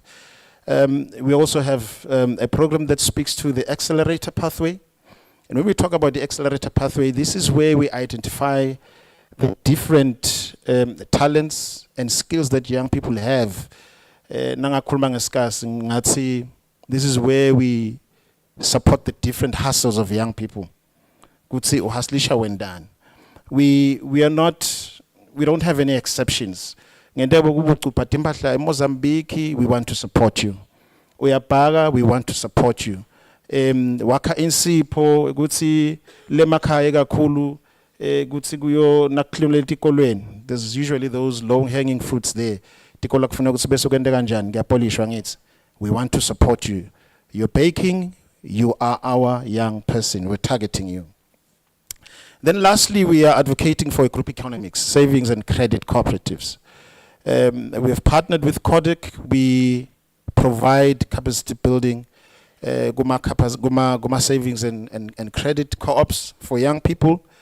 We believe the space is very ripe for you as young people. Now, what is the core business? So, sisebena namadolopa onke as kids. But specifically, we already have an existing MOU na Matsapa. We have very close relations with the Nhlangano town. The CEO there is supporting us greatly, because we also have a very active regional office there. So the coordination of my youth activities and programs is very much supported. But of course, we've been through almost all labo masipala. Babane, in fact, saqala khona nje Xolsile nawukhumbula was introduced a youth chamber. We started there. And then we've been almost through labo masipala sikhuluma ngetindzaba noma build capacity ban labasha in terms on issues of mindset change. So it's mindset change that we're doing in the towns. It's life skills education training, and also Career Expo. We were working very closely with the Minister of Labor, where I think in the past months, where we have regional activities where we reach out to young people, both in and out of school youth, where we try to guide them and assist them into identifying career paths of their passion. Because who are passionate about business, some of them want to pursue white-collar jobs as well. Some of them want to pursue blue-collar, I mean. So we try to expedite the Career Expo so that we are able to reach out to all young people and guide them towards their career paths of interest. Also, we do promote the new urban agenda by promoting inclusive urban planning, and also advocating for a consideration of special economic zones for young people who are into business. We already have emerging competition from people lababuya nearbat angifuni ngena kakhulu but niyabati lesithi Mandia labanye baqhamuke eSomalia labanye baqhamuke eBangladesh, they're all over town, and we were advocates to saying Masipala, please sicela ukuthi uset aside special economic zones for the natives. We want our young people to be at the center of towns as well. So it's partly what we're doing. And also we are very passionate about youth involvement. So community involvement becomes a very critical aspect of engaging and ensuring that young people are part and parcel of the development program in Matolopa. Also, participation here too. Si kumatsapa nje sihlala ku Youth Economic Development Forum, where we are working with Masipala and Bantu Labasha with the different businesses in town to ensure that young people are not left behind. We have in fact assisted a sizable number of young people labanye bete office bafuna ama trading license, labanye bafuna renewal ama trading license, labanye bafuna the mobile what you call this, the mobile kitchens. So we have tried and gone out of our way to try and assist them ukuthi bakhone ukuthi bakuthole logo and babe functional so that we create sustainable businesses for young people. So our programs go as far as ensuring we support young people with skills, resources. We have partnered, should I say we've partnered, but we have been lucky, we've been getting support from the Republic of China and Taiwan on a program, youth empowerment, where we have helped and assisted young people laba interest to go blue collar, and also the acceleration that I talked about that speaks largely to assisting the hustles of young people, and also just engaging young people on mindset change, which becomes very important. So what's in the future? We want to be involved with Masipala Siyacela, CEO, program personnel. We want to be involved in developing a joint program, so that we ensure youth involvement is there. When you make your budgets, we want to be part and parcel of your program development, so that Bantu Labasha Bakona Nalama programs are speaking to their needs as young people. Policy advocacy, collaborating with local authorities to ensure that youth entrepreneurship is accelerated, and also provide opportunities for young people to access funding opportunities, and also to ensure the infrastructure development le corner or improvement lama dolopeni ikona le khulumisa abantu labasha, because some of the spaces that are available, these young and upcoming startups cannot afford. So we want to ensure there are certain cubicles or spaces that are preserved for young people labati. I'm a new startup, afford to patala 1,000 temalangani or 1,500 temalangani, but I want to be somewhere around town. So sifuna gu ensure shagutsi logo gendega. Health and well-being. We will continue to launch Emma Health campaigns so that the sexual and reproductive health of young people is taken care of. We want them healthy. Sustainable urban projects. We want to ensure, we have UNDP. UNDP has funding. I know what's the climate change. Hlumisa, they've explored that opportunity. We want to explore waste management. We want to ensure the towns are green and provide programs and activities that will ensure a green economy and green activities. Thank you.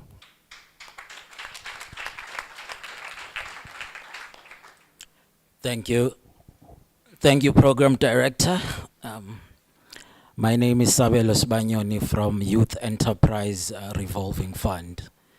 And I'd like to stress the word revolving, or the component revolving in our name. We do have aspirations to be self-sustaining. So currently we are being capitalized by government. And our core mandate is on the economic development side, specifically focusing on youth businesses. Maskulma youth is kulma ngebantu between the ages of 18 to 35. So sifanda only within that age range. And the core mandate is really to provide business loans. These business loans are unsecured, meaning a requirement of security from the people who are actually applying, which basically is sector let's represent youth. They don't have security to provide for MA loans. So the current structure of our loans is just based on the viability of the business. We do an independent credit assessment of each business, and my viable, we can then structure the loans based on when we are expecting the cash flows from the project. We are funded just around 1,000 businesses, and the portfolio size is just over 30 million. We don't have yet a grant component, so it's basically loans for now. Lama business leswa fundile. Some of them are once-off projects where someone just applies to deliver a certain project. Go be once-off, but a lot of them are startups and ongoing businesses. See, our support our startups from the business idea generation point up until the project is actually up and running.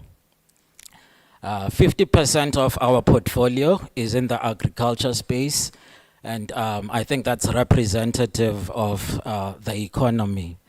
And we've actually started diversifying the portfolio. We funded our projects go renewable energy, and we funded our first fintech this year. The loan sizes range from 5,000 to around 150,000. And basically the premise is to get the business started, get the business to acquire assets, and get the business to grow to such an extent, could say, they are able to access funding for growth goma financial institutions la angwana. Capacity building is a big part of our program, and it encompasses business support, risk management, and market facilitation. As I've mentioned, I would say most of the businesses are actually startups.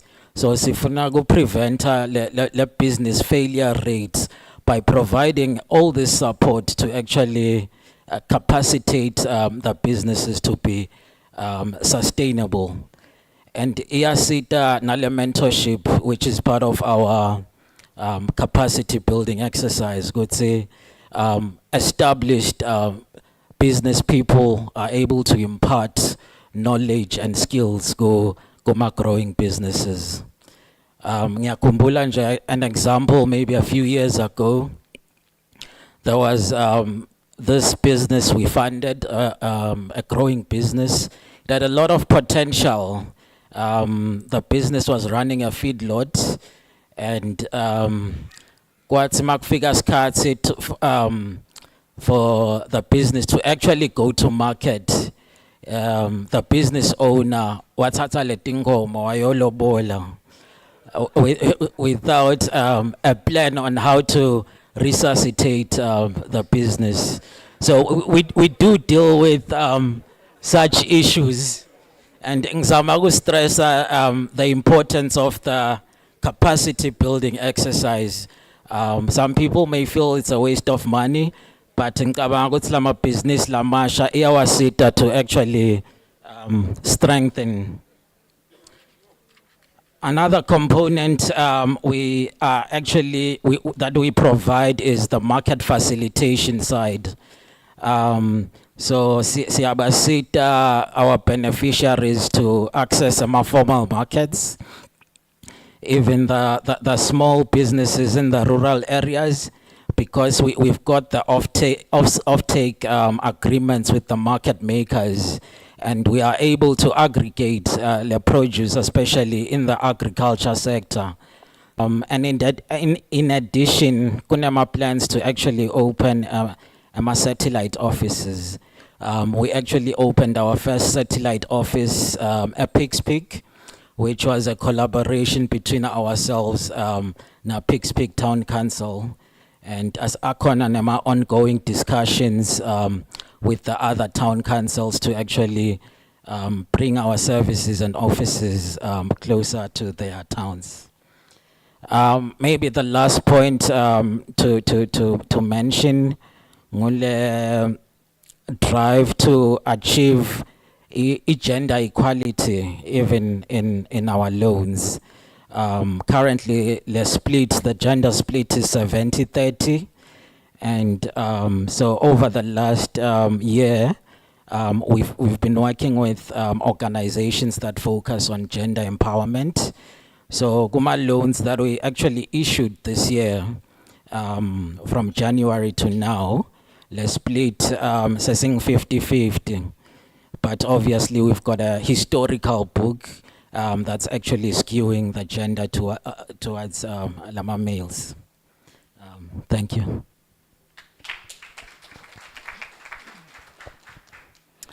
Good afternoon, all protocol observed.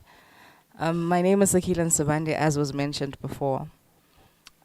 So the Youth Chamber of Commerce and Industries is an apex body for all youth in business in the country.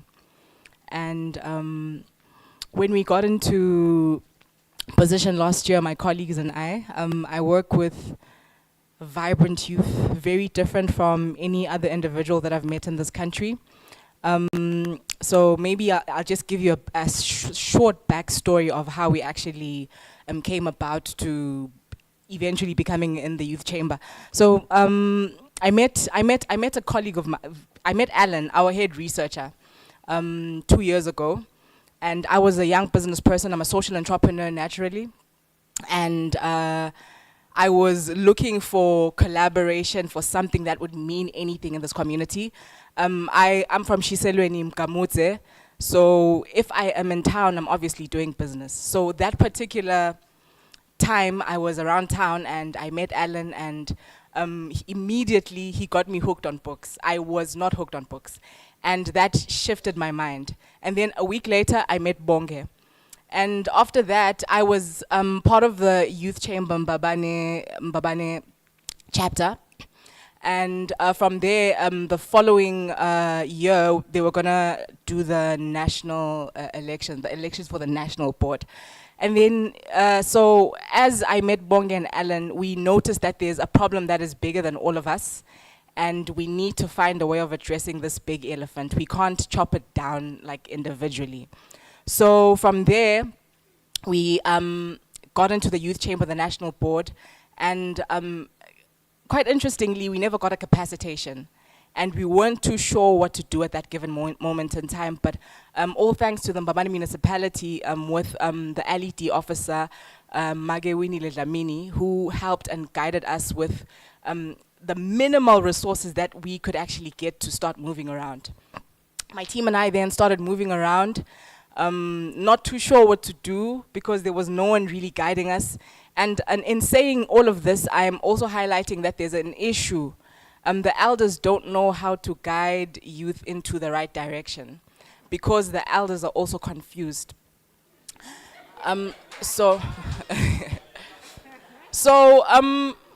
Luckily, you know, Alan had gotten us into this culture of reading, so we just kept on consuming. We listened very well. If there's one thing my team and I do best, is we will listen, even if words are not being said, but in a silent room, we can be able to pick up and decode what is not being said, and we'll learn from that. So from there, we finally discovered that actually if we can get a small form of endorsement from these people, because clearly we're going into all of these offices and no one is helping us. What do they mean? They can see that we're brilliant, bright young youth. I'm a social entrepreneur. I have brilliant ideas in my head. Our head researcher has amazing ideas. Bonge is an amazing networker, but still there is no help. Until we managed to stumble upon the Manzini Regional Administration offices, where we volunteered our time and our efforts to actually understand just how things work in this country. We, from the Manzini Regional Administration offices, we discovered that a paper is actually what can get you through to some offices. So the chief, Chief Gija, actually gave us some sort of endorsement to say that, I believe in these young people. I've seen something that I haven't seen in any other one, and in any other young people, so I'll actually give them this form of endorsement that they're requesting for. And we got that form of endorsement and we started moving around with it. And it started growing. It started growing our reach in terms of stakeholders. And from there, it was towards the year end when actually we got the endorsement from the Manzini Regional Administration offices. And then immediately in January, we came back. We were quite tired. My team and I, we were working for the whole year, and there was nothing in return. I mean, there was no money. If I wanted to project a few slides over there, because we took some pictures with the team where sometimes they were in bakkies, Stakeholders are gonna call us to meetings, and there is no money to actually get to those meetings, but we have to make a plan because there is no help for the youth. And we embody all of these problems that the youth have. If anyone knows the problems of the young people in this country, it's the board members of the youth chamber. And over and above that, it's also the other youth that we work with. I have Spile and Langamandla over here, there's Mpumalanga Zwane, there's Zandisile, all of these young people in this room who are leaders, they actually embody all of the issues that the youth carry in this country. And in moving around and in discovering that there's actually no help for the youth, the startup toolkit was formulated. This toolkit is actually a booklet, which is sort of like an encyclopedia that is, oh my gosh, my time. An encyclopedia to actually help the young person understand what business is. And I discovered in this toolkit that it's actually not for young people. It's for all of Eswatini. Because there hasn't been a guiding document to even help the elders in understanding what business is and in navigating in this tough terrain of business ecosystem that we have in this country. There are no business people that we can look up to as young people in Eswatini, and that is a fact. And in identifying this and developing this particular toolkit, we managed to find a couple of other people who have supported us. We got a forward from the Prime Minister, which is quite a big deal. And from there, we see now as we go around young people telling them what this toolkit is about, that they are identifying the duality between the employer and the employee, which is something that actually our toolkit highlights. There's two kinds of people in this country. I won't just say youth. There's the employer and then there's the employee. And most of the people that are going around calling themselves business people are actually employees, which is quite sad. But as young people, we are here to bring the solutions that will actually elevate us from all of these problems that we have in Eswatini. In our cities, our KPIs should be how many millionaires do we make in a year at least. Like Babane City should be competing with Malkerns that actually we have made 2 millionaires from our town this year. And how do we do this? We provide conducive ecosystems to help support these people in building their products for domestic consumption, but because domestic consumption is not enough, how are we then moving externally to actually sell our products? There has to be local support of some sort. And how does that local support start? It starts in our municipalities. I actually had prepared a presentation, but Sistoli said that not today, Satan. And also my phone has been betraying me, but I have this one paragraph for my team to read. We must acknowledge the urgent need to empower our youth. By actively involving young people in local municipality processes, we can create a more inclusive and equitable society. Young people possess innovative ideas and a fresh perspective that can drive positive change. By providing opportunities for youth to participate in planning, implementation, and monitoring of local projects, we can ensure that these voices are heard and that their needs are met. Investing in young participation, in youth participation, is not just a moral imperative. Is not just a moral imperative. So Jesus Christ is also looking at you if you're not supporting the youth. But a strategic necessity. When young people are engaged, communities thrive. You know that Jesus Christ was a youth. He was 33 years. Alexander the Great was a youth. What's this guy again? Who else, Ellen? Thomas Sankara was a youth. All of these great people in our societies that we look to were actually young people. But look at the culture in Eswatini. Is it supporting youth? Or is it really closing doors? Because, and actually, there's a change. And I don't want to be the complaining youth anymore. That's not my portion. We are seeing change in municipalities. The central bank actually has hired youth. The municipalities have been hiring youth. There's quite a positive change that we see now, but then there's still more support that is needed on the ground for young people. We are still starving. So as stakeholders, let us come together with young people, young minds that are actually invested in doing research and reading books and actually sharing robust solutions that have been tried and tested in other countries, and we are trying now to bring them into our country in the context of Eswatini. How can we help the young people to grow and develop? Thank you.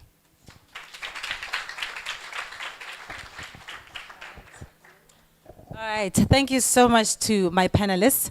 We are going to go to a Q&A. But before we go into that, let's not do blame games, ne? Because what we want here is to build. This is a fact. There was a young man who kept saying, it's a fact. Now, this is a fact. I'm part of the Mandela Washington Fellows. The Mandela Washington Fellows are young people who are making a difference in this country. They're between the ages of 25 to 35. So I know this for a fact because for 2 seasons, let me say, I was the chairperson. So I know the work that's done by fellows. The difference with a lot of fellows and a lot of other young people is fellows don't complain. Fellows say, there's an issue, how do I solve it? And then you find them along the way. And I'm saying this because we've been young too. As somebody said, even the adults are confused. I think they called us stereotypical at some point in time. It's very difficult to help and guide someone who's calling you confused and stereotypical. It's very difficult. And I'm saying this, I've mentored 40 young people. And one of them is that beautiful young lady taking pictures there. I've seen them grow from high school. From 2016, I've been mentoring young people. And my girls, those girls that I've mentored, they are amazing. They will look at a problem and find a solution. They will not complain. They will not ask to be paid. They will volunteer their time for years and years. Why? Because they've got a heart to see change. Now, if we want to see change, young and old, there must be mindset change. You cannot, and we come with this statement that nobody is doing this in the country. It's not true because we've done it. We've seen it. We can show you the receipts. It's there. So maybe what we should be asking even as young people is, teachers, show us the way. That humility. How can we collaborate? There was a young person who came here in the climate change. She said, we need that intergenerational. But as long as you think they don't know nothing, there's nothing we can teach you. Because you've already closed yourself up. Right, so there's nothing we can teach you. So even as we're going to take this Q&A real quick, we don't have much time. I need us to build forward. Let's build forward. Okay. Who's passing the mic? So I've got 5 minutes, you say, ne? Only 5, ne? So, so I'll take 2 young people, and then I need to take 1 adult. Yeah. Show you the adult. I'll go there. I hope he's an adult. He looks young, though.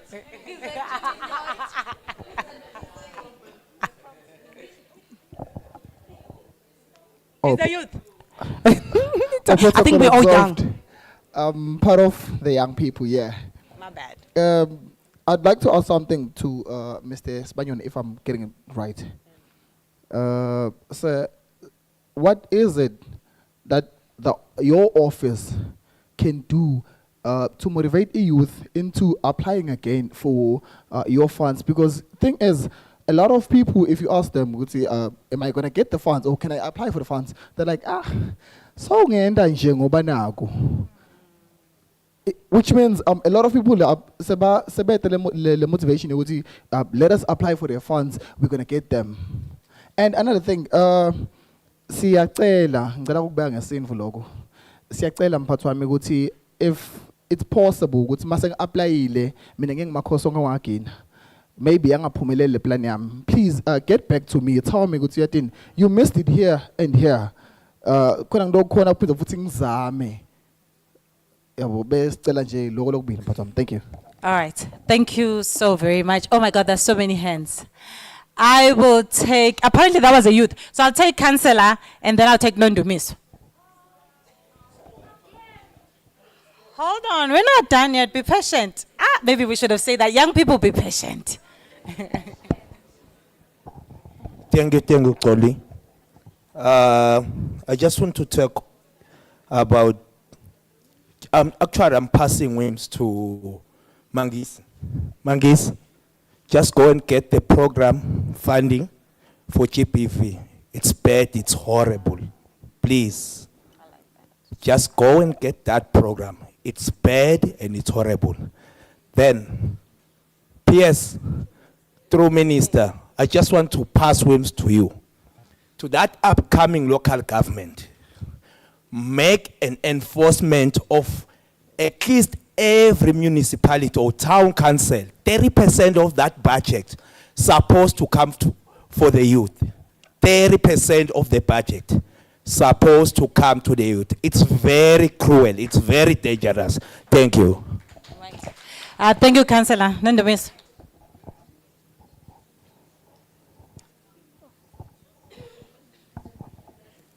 Good afternoon, everyone. Can I please observe all protocol? Igama lami nginguNondumiso Maseko. And my question, I had the question for the previous panel, but since you are also representatives of the youth in different spaces and tying it to this event's theme of green cities and climate smart actions, we usually have the concern that the business opportunities available for young people in the circular economy or the green economy, or however we phrase it, the maths between how much labor it requires and the profitability, it's not mathing. And we've raised the question in different forums, or the request rather, that can the government kind of look into it, and again emphasizing on the intergenerational collaborations to improve the profitability of the sector and encourage the youth to participate. But we usually don't get to sit in those forums again to get the responses on how far the government has gone in as far as that is concerned. I imagine that as our representatives, you do get to sit in those platforms. Can you maybe respond and enlighten us on how far the government has gone in as far as, you know, working on that sector and improving its profitability is concerned? Thank you so much. All right, thank you. I think I'm almost out of time. Where's my timekeeper? I'll take one more hand. Yeah, I'll take your hand, and then I'll let the panelists respond. Finally. All protocol observed. Igama lami nginguSiphile Ngwakandla Ngamandla. Allow me to use both languages, Siswati and English. Ngicela kucala ngekuthi what Sakile was saying on behalf of young people. It is not to say that what we are doing as young people, no one has done it before. But there is this trend that is going on these days when we are knocking as young people that young people are lazy, but just a bit of what is going on the background, it helps us that, it helps you to understand that, oh, we are not sitting, there's something that we are doing as young people. The unemployment rate is really doing the most terrible thing. We may do a lot of mental health, a lot of things to boost the mental health of young people. But if I come here today and you motivate me, I go back at home, there's a situation that is also causing me to be depressed. So it still makes no difference. So we want to start the business. We are doing that. I'm one person who's a fighter. I've done a lot of businesses. I'm in business as we speak. So it is not as easy as we think about it. The buying power is too low. So we are looking at alternatives. If we're talking about green energy, we were looking forward to the green jobs, because one thing, we are speaking of gender-based violence. As a result of that, unemployment is a great contributor to gender-based violence, because now people are getting into relationship because now there is pressure. University students, they are depending on these married men because of the pressure. So the pressure on us as young people, we don't want to go on the street and start banning things. Allow us to come in these spaces, because there are all these CEOs, all these mayors, all these youth councils. We need to speak out so that we don't take the frustration on vandalizing materials. Thank you. All right, thank you so much. So I'll just ask where's my timekeeper? Before they kick me out. Yeah, please give him just one more. I've got 0 time left. Yes, I just want to do a plea to the parents. So I was part of the Career Expo this year, where we were moving regionally, talking to the students.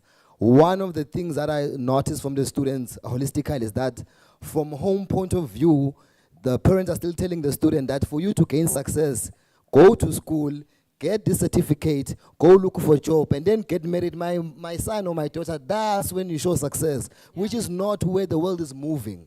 And now the statement that I left the students with is like, starting a business is no longer an option. Yeah. And I will really plead with the parents that when you go back home, that's the message you're telling your kids. Starting a business is no longer an option, not because I didn't enter varsity and then the second option is me starting a business. That's not the way that I want to teach our kids. So I'm trying to plead, because when I spoke to the student, I was the only speaker, by the way, in the panelists, because they were tertiary institutions. All the tertiary institutions are telling the kids, go to varsity, cut-off points, scholarship. I'm the only speaker telling the students to go start their businesses. So I think coming from home, we are really trying to lobby the parents and just plead with the parents that let's start having this conversation with our kids about starting their own business instead of not fully certificate in front of young Jablis. All right. Okay. Thank you so much. We are really out of time, so I'll say my last remarks. I'll ask Kumandisi to wrap up, answer a question, say your last remarks, and so on and so forth, so we can get out of here. So this is what I've learned in the more than 13 years of experience, and running now a social enterprise. That has trained more than 2,500 people in financial literacy, trained more than 500 people in entrepreneurship development, and that has mentored 40 young people. Also, my master's is in entrepreneurship development. So all the interventions, I could say the fancy word, the ecosystems and all that. But this is what I've learned, that even with us adults and us young people, we need each other, period. So we need to open doors for us, all the people, we need to open doors. We young people also need to respect the knowledge that all the people have. It's a fact. But most importantly, my plea, may we please all learn financial literacy, please. Adults and young people, because when you learn financial literacy, you actually realize that money starts in the spiritual realm, and then it goes to the psychology of money, mindset shift. You must believe that you will have money, and then it goes to the day-to-day, your budgeting and all this and that. What he was talking about, the young person, that entrepreneurship, you don't have a choice but to have a side hustle. The Bible says you must have 7 streams of income. The Bible, 7 or 8 streams of income. That one job, it's not it. That one job is not it. We need to have that, because you can get that job, but you need that other money that's coming from other places, both adults, and then we can support our young people to say, have a business. We cannot have sustainable development without having money. Thank you. I think I'm responding to Councillor's concern. Mane so phumile, but angibulala ngicela ukuresponda ngimile. Sicela ukuthi the next urban forum ibe liviki lonke, ibe nesikhathi lesithe. Kunengi lokwenziwa ngu-Amical. Amical has declared GBV as a crisis. These programs, these projects in the program are low livelihoods part of it. It's through findings. Ukuthi sibonile ukuthi lo muntu Yebo le HIV exposed, le STI exposed because uhlala nalo sexual partner akakhona negotiate condom, uncengile, uncikile. Okay, how do we empower you? So some empowerisha, mental health sessions as well, financial literacy sessions as well, business empowerment, other stakeholders and partners, both JA. Amical has declared GBV a national crisis, and they are linked to services through other partners like SWAG. Yeah, can we at least agree on this? After this meeting, please tag the ENYC page. Please tag the Youth Fund page. Please tag JA. Please tag Nanya Said Collab. Please tag FinCorp. Now, all these institutions have programs that will help you and assist you as young people. Look, tag alama page taxita would see when there's anything happening, you get the notification so that you are accordingly prepared. Early next year, February, kutaba una at least between 1.5 to 2 million emalangeni. And this is going to be grant money.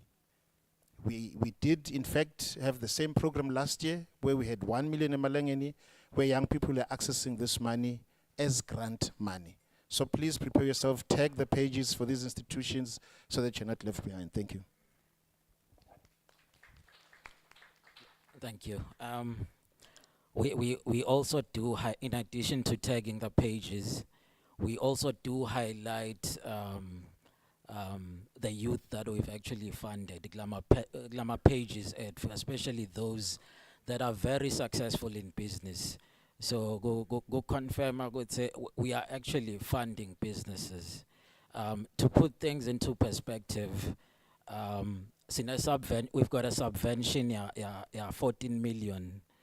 And we are planning to issue 10 million in loans. The subvention covers the loans and the admin part. So we try to run a very lean operation so that we can make more funds available to the loan funding. And time. Thank you.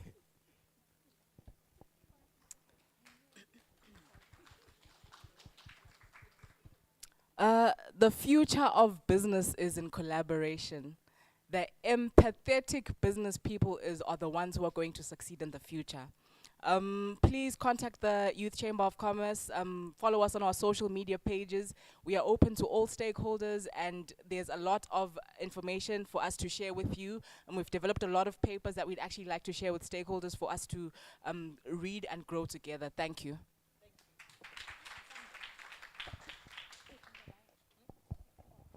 Oh yebo. Thank you so much. DJ, sesize ngengoma. Besolo sicela le ngoma yethu.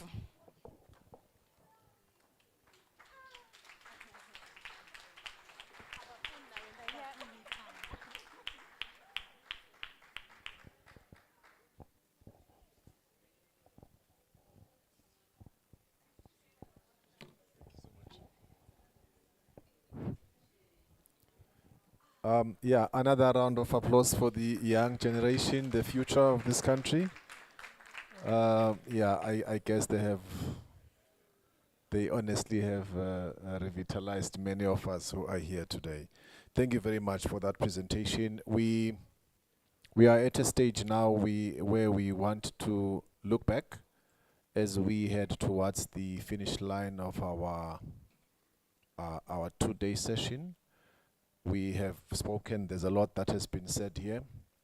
From the very outset, from the very start of this activity, we spoke about a lot of things: planning, greening our cities, smart cities, financing, the role of the youth and all that sort of thing. We've spoken a lot.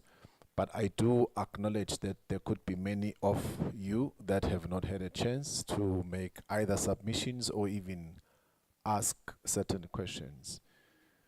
We are at a stage now, we'll allow a few minutes for 2 CEOs, one from Nhlangano town. I'm not going to delve too much about who they are and where they come from.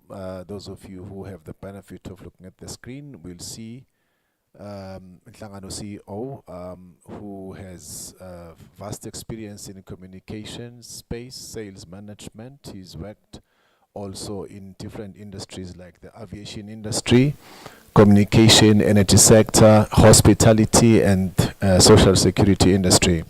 Yeah, I could actually write. I know all the places that where he's worked at. He is currently the CEO for Nhlangano Town. Please welcome on stage Mr. Babsi Mavuso, who is going to. Babsi Mavuso is going to be working with the CEO for Hlatikulu Town, Mr. Bongani Dlamini, for whom I'm asking that we also welcome with a round of applause. Yes, their task is to look back at yesterday and also today, try to see if, in fact, what they are doing is they are informing, in my view, they are informing our declaration, which will be led by Mr. David Madlopa when then they are done. They'll be looking back at yesterday and also today. If there are any other questions or any other clarities that you may not have had a chance to make, these gentlemen are going to help us to do that in the little time that they have. I will gladly allow them the floor now to take it away. Thank you. Program Director, Honorable Minister, may I be allowed this afternoon to write on the protocol that has already been observed in this House. As introduced, I am Mavuso Babsi, together with Bongani Dlamini. We'll be doing a brief recap on the forum for the past 2 days, that is yesterday and today. Before I begin, Honorable Minister, it would be amiss of me if I do not appreciate the efforts that have been done by the Ministry in organizing such a session. It's been phenomenal. The speakers, the panelists, and everyone, including the stakeholders that have been drawn from the different sectors, it's been amazing. Thank you so much. Ours is very brief. It is just to go through what has happened. I'll be focusing on the first day, which is yesterday, and then you'll be given an opportunity to say something. I know quite a number of you haven't had an opportunity to comment or to ask a question, and this session is just for that.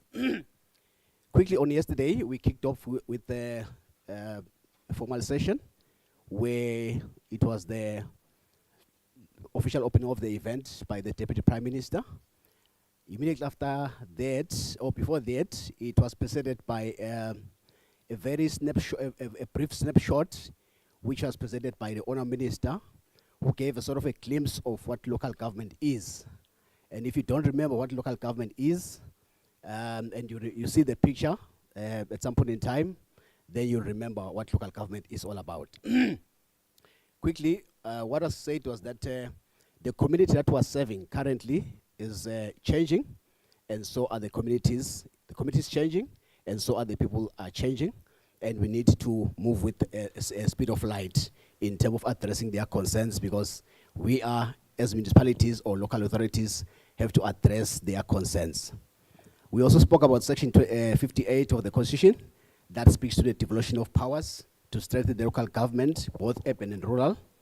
Then there was Section 218, which is calling upon government to remove the rural-urban dichotomy. So we've picked up a few terminology here and there. There was also an emphasis on the issues of sharing the devolved powers that needs to be clearly defined. It was stated that the issue of fiscal decentralization emanates from the Constitution. Then there was a thought-provoking question that was posed in the House on why not urbanize the entire kingdom. The proposed local government legislation was discussed at length.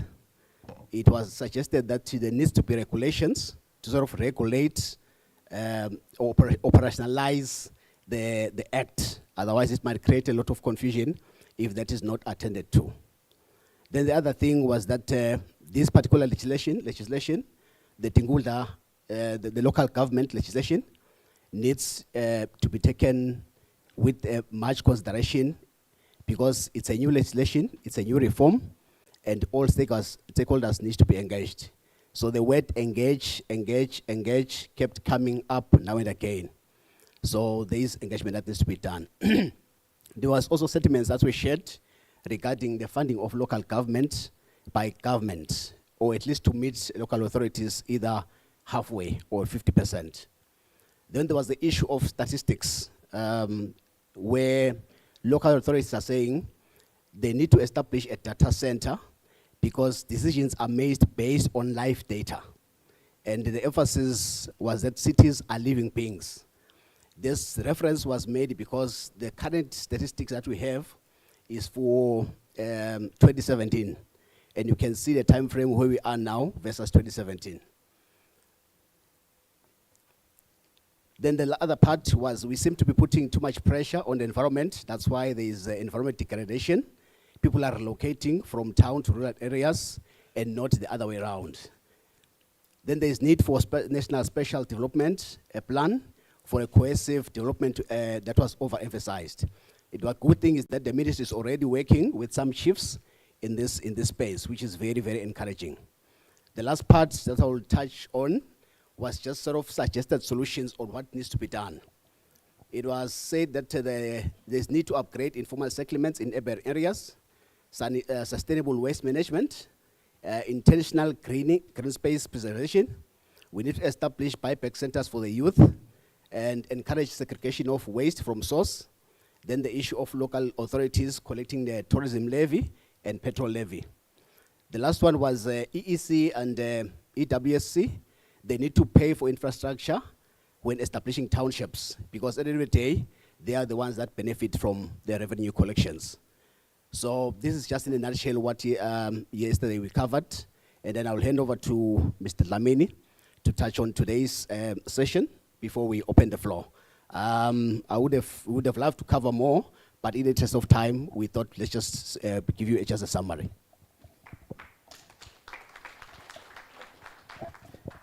Thank you, Mr. Mavuso, and a very good afternoon, everyone, and all protocol observed. Today was a very vibrant day because we kicked off by celebrating. You know, when you start something by, celebrating something, it means you start at a happy note. And that one marked, that the day was going to be bright. So the Honorable Minister, gave us very profound points in celebrating our cities, in celebrating, the urban life, in celebrating people who are living in urban areas. So he mentioned very, very critical points in the sense that he mentioned that cities are an ecosystem, they are a living being. So, and since, an ecosystem needs to be preserved, because if you put something foreign in an ecosystem, it collapses. So he really delved much on that, and he mentioned that the youth are also a critical a stakeholder in our cities, because they are the leaders of today and they are the leaders of tomorrow. So in climate change, they need to play a very critical role, because they are there and tomorrow they'll also be there. We will not be there because, as you can see me now, I'm gray in the head, and there's nothing up there. So you see, I will not be there. But these young people who are very close to my heart, they will be there in the future when the real impact of climate change come into fruition. So he also talked about the scourge that is affecting, our local governments and, the central government, the issue of corruption. And he really warned everyone of us to say, we need to serve, with dignity and serve with pride, so that when we are not there, they will say, this is what we did for our country. This is what we did for our cities. So he implored everyone in a position of management to say, no, we need to fight corruption at all costs. And not allow anything to you know be get in our way and you know disturb us in this journey. And he also talked about the youth and charged them, gave them that assurance that the ministry is there to support. The ministry is there to help. The ministry is there to, you know, give all the support that they need so that they can, you know, see, you know, our future to be bright, the future of the country to be bright. He also reaffirmed the commitment to youth in building our cities to be resilient, our cities to be smart, our cities to be green, and our cities to be, you know, progressive in all spheres of our lives. And then we then had sessions that were talking to financing climate action. So very, very profound presentations there from our esteemed panelists. We really got a lot of insights from there that there is hope for the future. There is, you know, in spite of all the problems that we see, but there is hope for the future. And the youth should not lose hope because the finances are there. And looking at also financing some of the projects that will also make the towns to flourish. And then we also got hope from there. And we moved also to the issue now of greening our cities so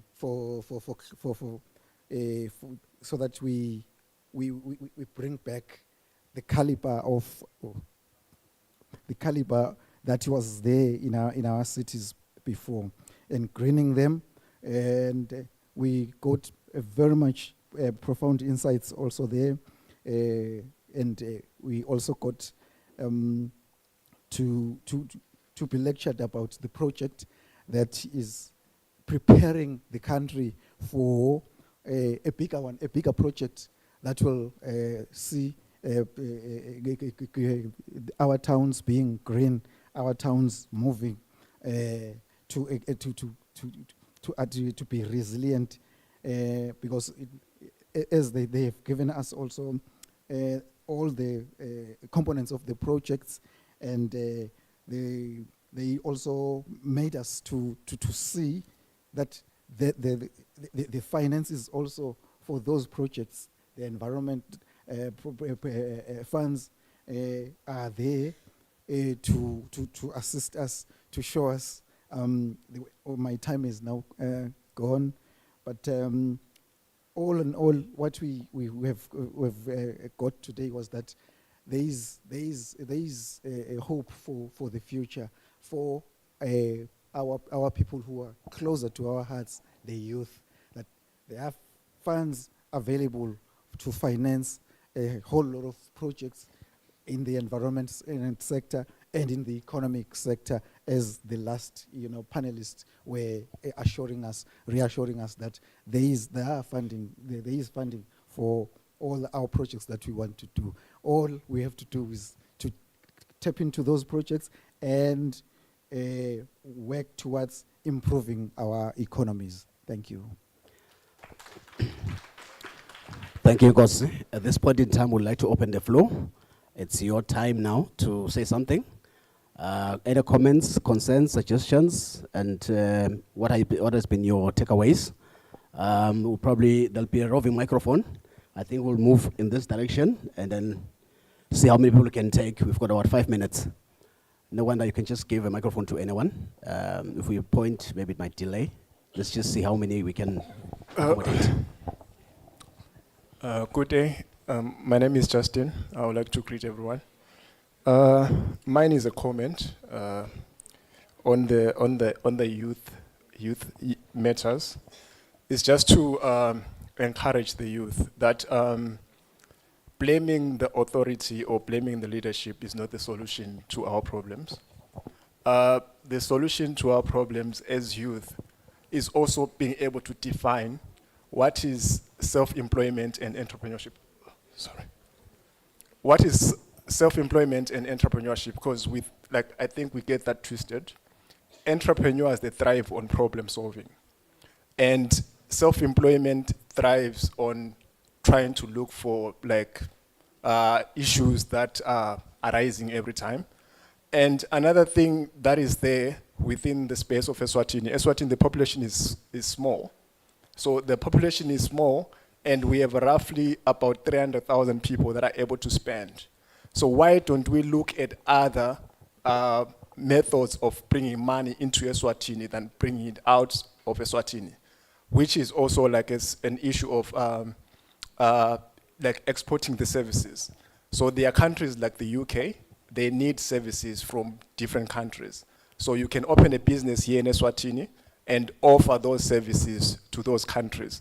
And this is bringing money into the economy of Eswatini. And another thing that you can be able to, the mindset change. I think most of the times, if we stick to looking for, at the government for funding, we might spend all our life trying to do that.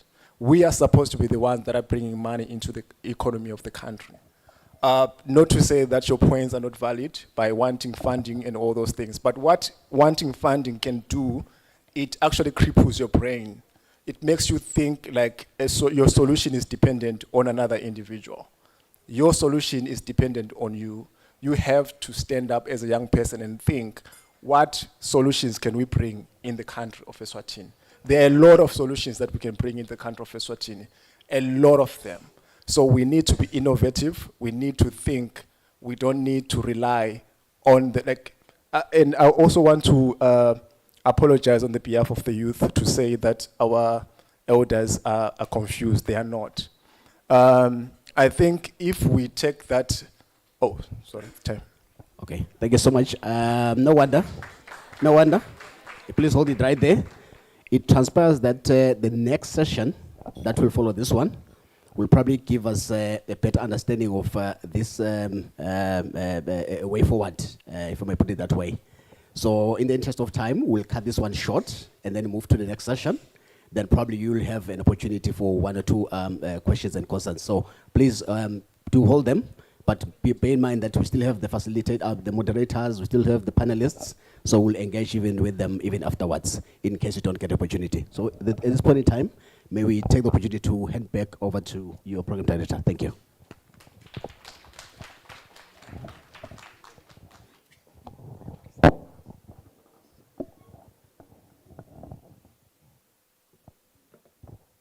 Thank you very much for the recap. I want to believe that it has enriched or rather reminded all of us where we come from yesterday up to today.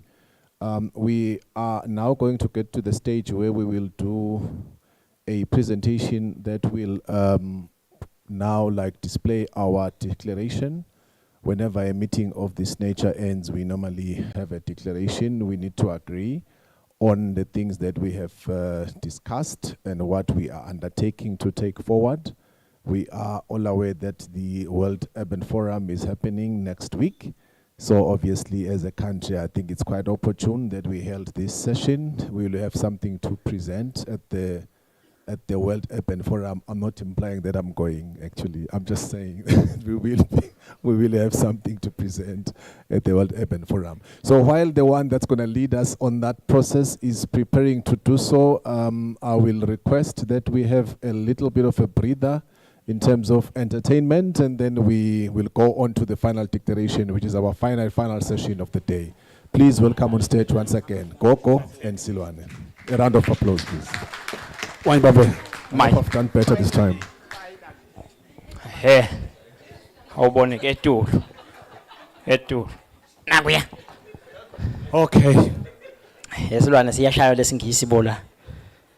Yeah, so nami ngasishaya. Asisezame. Okay, in closing, Hawu ungacala ngekuvala. Singisi nje, singisi ngileso. Okay, so ngikhumbule ukuthi ka YouTube basibukela labangekho la. Yabona. Oh ngive bakhala abanye bas DJ music awudlaleki music nangabe u live ka YouTube because of copyright purposes. Sengiyafundzisa nje yabo. Free.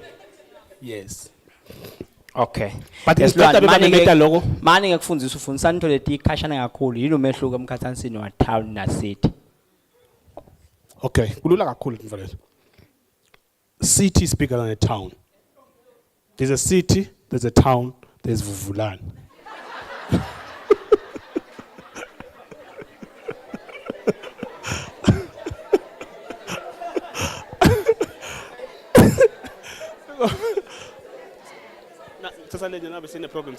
Hayi ikahle kakhulu. Ikahle kakhulu. Because esilwane uyathi ukuthi kuna mayor wase kude mayor Vuvulani na cancela. Kude mayor basengafiki lesigaba. Hoy man. Mayor wabo umeya kaManzini ubuke nanabo. Uhamba ababhaki. Yes. Abamende mayor wona lo councilor mangala ama councillors. Yinye. Yinye nayi yagibeli edolobheni. Okay. Kodwa malokuchaza yabona town. Ngwenya is a town, Steg is a town, Mankayana ngibona i-town uyayibona nawenga. Akudingi ukuthi ungene kiyo. Uyabona nje if you drive past Mbabane you see the city. Okay. If you drive ngaseMavuso you can see Manzini as a city. Now ungene Spiki uhamba la Khatsi it's a town. Ngwenya uhamba but eVuvulani ufuna uve ngami sengcile awuboni. Uva ngami nje sengithi uyakhambula amasenga lokwe market. But esilwane uyathuthuka kahle kakhulu. Uyathuthuka buka mina ngibone sona mobile money. Yikuthi uyathuthuka kakhulu, uyathuthuka. Lokunye sikubona thanks to the panel. Kukhona manje silwane ngekubabonga, kukhona lengivakhuluma lathi sibothega laba benti imali. Ufuna yena loyo, athi sibothega laba benti imali, bofini cop nani. Heya. Shame. Kulula lokuthega. La ka Facebook kulula kakhulu. Asiyofuna leti imbasha le. Utova ukuthi ini requirement. Bakhombe emphakathi, bathamba emphakathi uyofuna stamp na ufika le mphakathi abayati lento bathi beni kuphi urban bathi benini le urban brew bengi. Urban forum abayati lenzaba lemphakathi. Le stamp lo tosifuna bengabona ukhona hayi emphakathi stamp siyatholakala.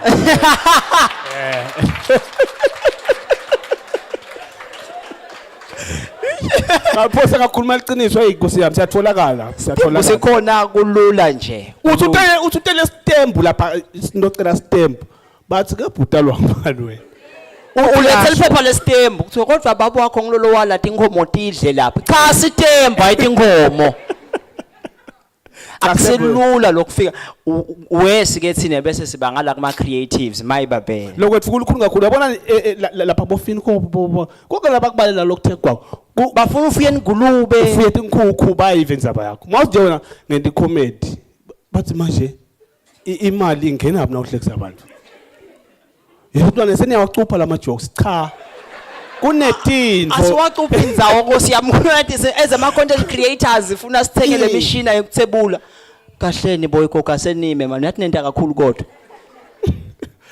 uva ngalomuntu lotokwethula kulomuntu okhuluma naye nakafika la uthi incesi ngilethe laba labahlekisanako uvelo labakuthula kuyathi unganisula ngona bangihlekisa angethi kuyokuhlekisa la ndofuna nibasha guys hayi man losisidibana edolobheni nithi nini hawu awusasihlekisa kancane anime lethu le bakahlela bangawe baphethe bomasipala bonke lapha kuyendeka nje na udibana nalomloshali loli yetibi uthi awungiquphe na umdustbin akwendeki but thine ke akekho emsebenzini lo muntu wena udibana tishela wakho uyasho ukuthi ungifundisa kancane edolobheni thine sifela ini ke thina ikakhulu ngoba ngala kuma creatives ukugcwela abantu labasha kanisolo la kukhulunyelwa labantu labasha silwane yes kukhulunywa labantu labasha okay kulesikhashana esincane asingene gele kusebenza abantu aze basiphakamisele 0 la uphakamisela ndo 0 empiko bantwana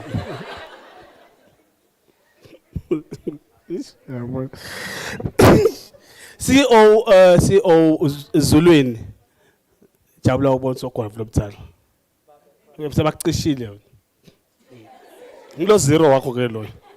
Babe bekadlala izaba zero. Udlala ngetinyanga phela. Thatha lenye vele i-battery lapho seyi problem. Ngifuna kuvala lapha ku-CEO ezulwini ukuthi khamba njani le yanto lesikhulume ngayo.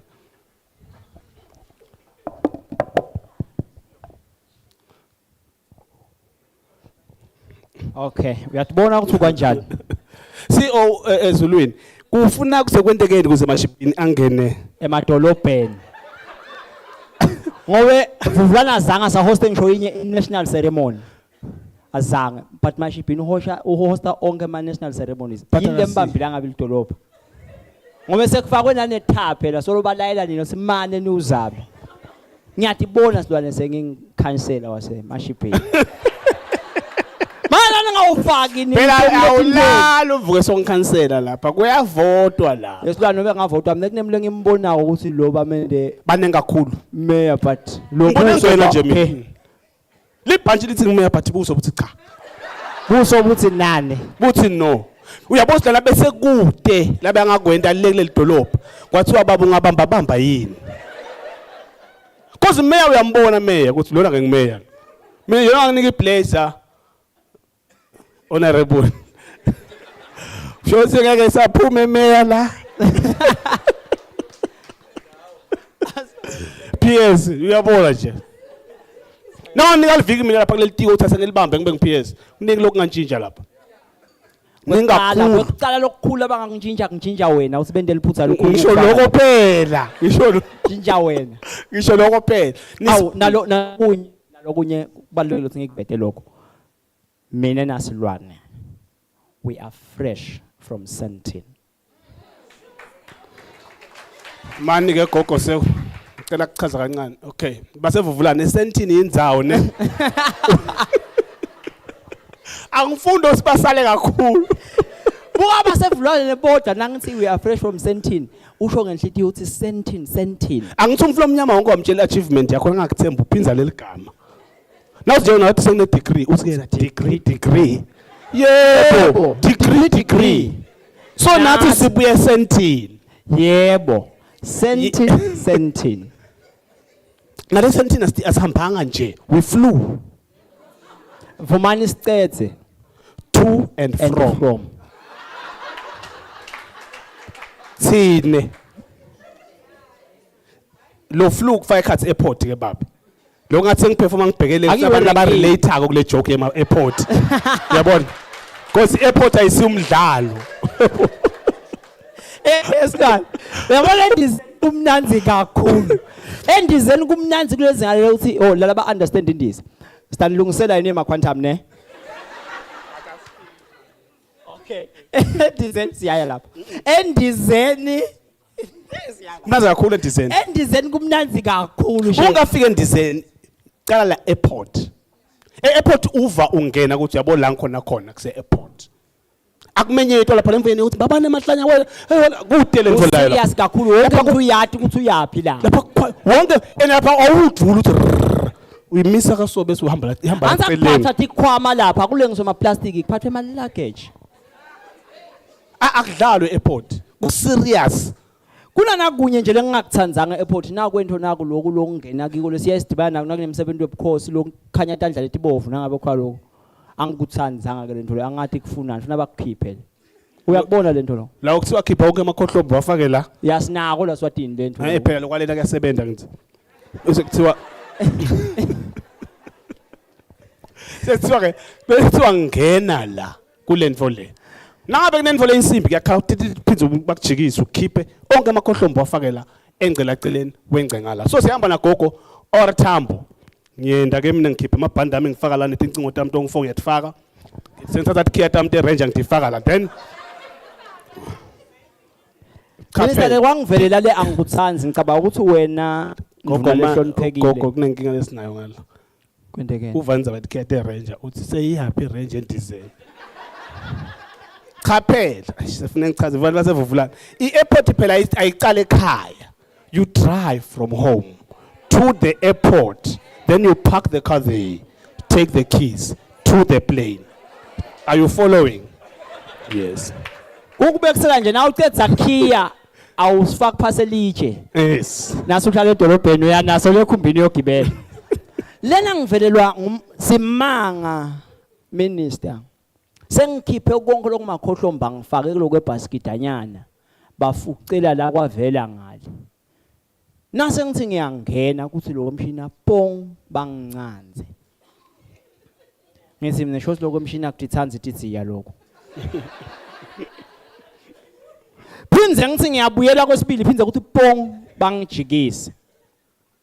Ungaba senkingeni ivoice iyatishintshela ke minister. Hayi ukuthi bengikhala lokuthi bese ucala kubita laba ngabo bhuti wami. Ngilesimo losuku sowukiso.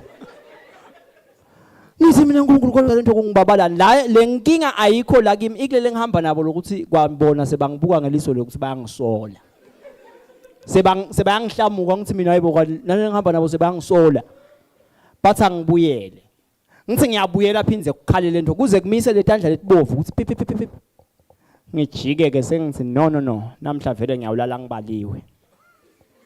Enhlitiyweni lengekhathi ngithi sithi yasangifaka enkingeni. Ngitsale ngena nginyonyoba minister. Uve kahle minister lokwemshini kudila naye mina ngingeshaya. Mina ngikho lapho ngithasale nginyonyoba ngitowubona lokuthi kahle lento usho akuthanza umlogijimako. Nangithi ngiyanyonyoba ngicala ngaleli nyawo minister ngive pipi kukhala tipikile kule ngwabela lengiyigcokile.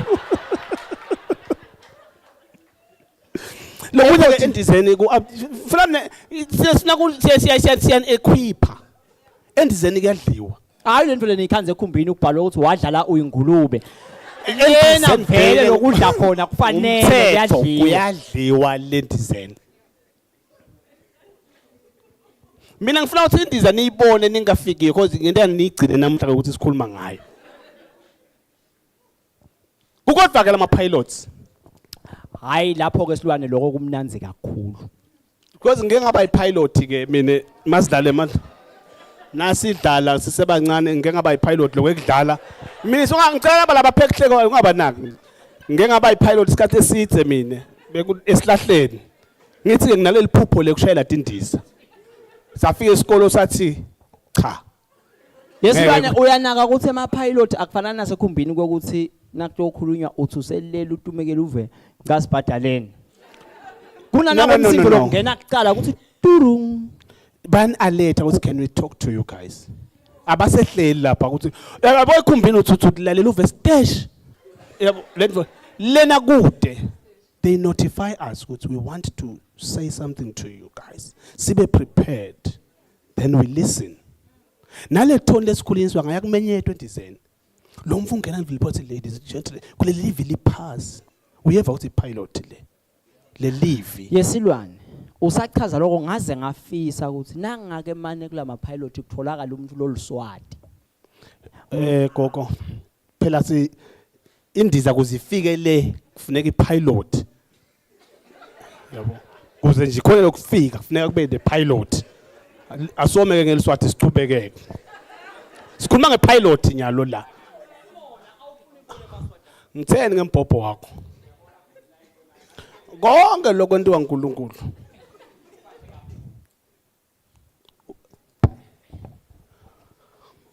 Uthi uJesu umbhobho ongasebenzi uzokiza straight esogwini. 1 2 1 asengifaka ikhikhini lo ungesula ndawo njinja khona. My baba. Ngithi ke mnesilwane nakungake kube liswati le ndisa le ngaba mnanzi kakhulu. Okay. Le ndisa. Futhi na wathi liswati. Ngeke ucabanga ngisho ucabanga indiza wathi liswati. Maswati ngiyawati mina. Kodwa ukuthi liswati so sakhashana design. Uyathi GPS ngiyayathi silwane GPS. Awucabanga kuthiwa ke lo wemlungu lokulapha liswati. Ku GPS kungaba inkinga ngoba angithi GPS le belungu. Nakwenteke wabhala spelling lezi wrong. Kuyangena kokubude. Nafuna ubufuna ukubhala una ukuthi with bank wabhala net bank. Kona ke akubuda did you mean with bank uthi ke wena yes. Kukhomba indlela. Ubhale kanilapha kufakwe leliswati ungathi ubhala net bank ukuva. Uya kuphi ngoba wade awulahleka. So kungcono kakhulu kube ngilokwa la liswati lingafundziswa liswati silwane manje lifane nala lamanye ama pilot. Kulukhuni. Ngiwafundzisile maswati mine. Kakhulu. Uyakhumbula ke minister mase Dubai our last meeting masina anime ngithi nina tikhuluma kanifake tiyanhlekisa. Yabo nje nina nihlekiswa ukuthi ngicathe Dubai akufikeki. Yabo. So le meeting there because ngiyakhumbula Minister ngaye Dubai umbuto lomkhulu uthi wena. Yathi minister Haye Dubai mall kamanzini eDubai. Gogo. Uyathi si minister mine waqala lapho ungihlonipha. Walahlekelwa speech ngambhalela same time. Sinike wena utsinike wena. Uyana uthi sonke speech lesithulwa nguminister Silwane siba ngalelwimi lesibili lethu la khaya lesibili. Ngilapho phela la ngena khona mina. Phela mesigisi nyasathi kakhulu nedi ngini ukuthi ngeke ngisimoshe nje. Kube le tafula lilodwa leli ngangiyagalela mina. Manje yalo mina emagameni esingisi lengagcine ngiwabambile nje angi2 angifuni lobe ngithemeleza kakhulu. Lecala serious ngabamba lelithi I'm hungry angifuni kulamba nakunebelungu. Lelo ke ngalibamba lelo. Lesibili ngabamba wow. Ikakhulu ngobe wow kude ingikhulume longangeni kiyo. Wow. Nabathi nje this is our minister. Wow. Good ingikhulumo lokhona esingisi la ungangeni khona wow. So siyabonga kakhulu kuba nemadolobha namuhla. Sisase sikhuluma indaba public toilets. Esihlala phansi. Awukake wadibana nenkinga na ungakake waye public toilet. Public toilet inemthetho wakhona onke ama public toilet. Na ungena lo wecala ukhanza ungcolile. Wengce. Uye kulo wesibili. Lo wesibili inkinga yawo ukhanza lo kushudo lwangakhathi ungakhiyi. Onke public toilet. Kepha ngalokuthi ke sekukutatile vele ngawuhlala ungangena. Kulo wesibili ufika ungene bese uyavala uhlale kwasakusukuma kulinza. Kungaze kufike umuntu. Uqhubeke nenkonzo yakho uqhubeke. Na uthi usehafini nalo chapter 2 lo wenda la uve ma footstep uve gwadli lomnyango wecala uyati lokuthi uyawenga vele. Nasetha kulo wesibili kuhamba kanye kanye lesandla nalenyawo uthi kunemuntu. Uthi ke lo mbuto bekungaba nani vele. Gogo sesithethe gogo lasidale siyabona that's our time.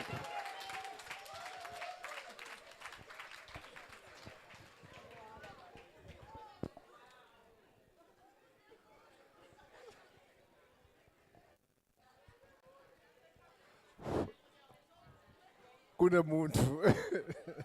A round of applause for Coco and Sloane. Thank you very much for that. No, thank you very much. Wow. At this juncture, Honorable Minister, I'm going to request Mr. David Madlopa, who is the current town clerk for Mangayane. I hope they hear. I said town clerk for Mangayane. To come and, do the needful. This is now going to be our draft. He's going to present it as a draft, but hopefully in the next 10-15 minutes, it will be finalized as our Eswatini declaration. Mr. Madlopa, please take it away, sir. Thank you, MC. My name is Madlopa David from Mangayane town.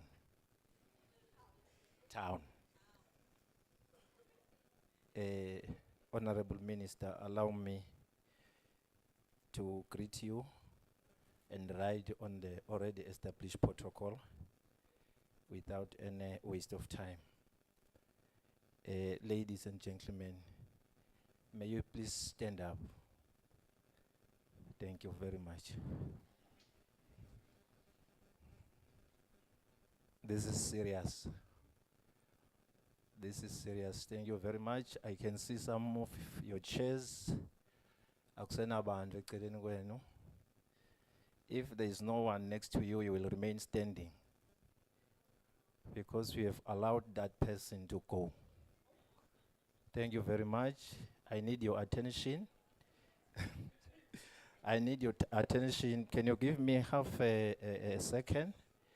Just use your wrist to write your name and your surname in full. Use your wrist.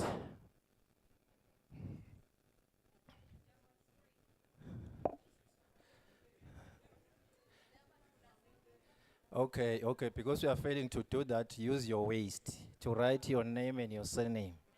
Use your waist to write your name and your surname.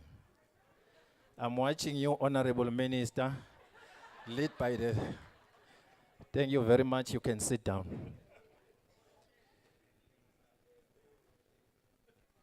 This is important. I need your attention. I need your concentration. From yesterday to today, I want to greet the advocates and ambassadors of sustainable cities and communities, that is SDG number 11. We have adequately reflected on the state of our cities. We are here to shape the cities we want, and we have to shape them now. A lot has been said, and each and every one of you has realized that from now we are going to preach the gospel of this declaration. This declaration is ours. I see you, a Minister of Housing, and its stakeholders. Allow me to ask you that from today, you walk, you talk, you eat this declaration. Without your commitment and your intentions, this declaration will not be possible. Wherever you go, whatever you do, please think of this declaration we are going to conclude in this meeting. Having said all things, it has become very clear that you are movers and shakers of sustainable cities and communities. So never look back from today. Let's work very hard, support each other. I've heard that the Ministry of Housing has changed or is about to change its name to Ministry of First. Ministry of First. All beautiful things, Honorable Minister, they start with the Ministry of Housing and Urban Development. It doesn't, many declarations, it has been discovered or seen that they end up being papers, no intentions, no action. We want to see this in your budgets. We want to see this in your plans. We want to see this in your community meetings. Each and everyone who is here is tasked to take a friend or friends. Imagine if from here you can recruit 10 people and preach this gospel. By the end, he said, Minister, by 2028, cishe lonke leli vela kaNgwane lingabe li part of this declaration. May I quickly, because I have an hour or two, okay. May I quickly go through the declaration? The main purpose of this declaration, or are you still there? Okay. The main purpose is to see and agree if what we have said here is exactly what we meant. If there is anything, this is the time where we can safely say, no, this is what we agreed, no, not in this spirit, but in this way. We have drafted the declaration to present on you so that we need to agree that this is what we mean, this is what we are going to do. Because this is a statement of commitment. We are going to commit ourselves, we are going to commit our budgets, we are going to commit our plans. So this is very serious. We are happy that this meeting has got all the stakeholders that are needed, more especially politicians. Don't ask me why I'm singling out politicians. We participate in an annual Eswatini Urban Forum representing various, I want to go straight to the commitments. We can go through, we are going to have all those, this is, yes. This is exactly where we need to pay our attention to. I will try to summarize.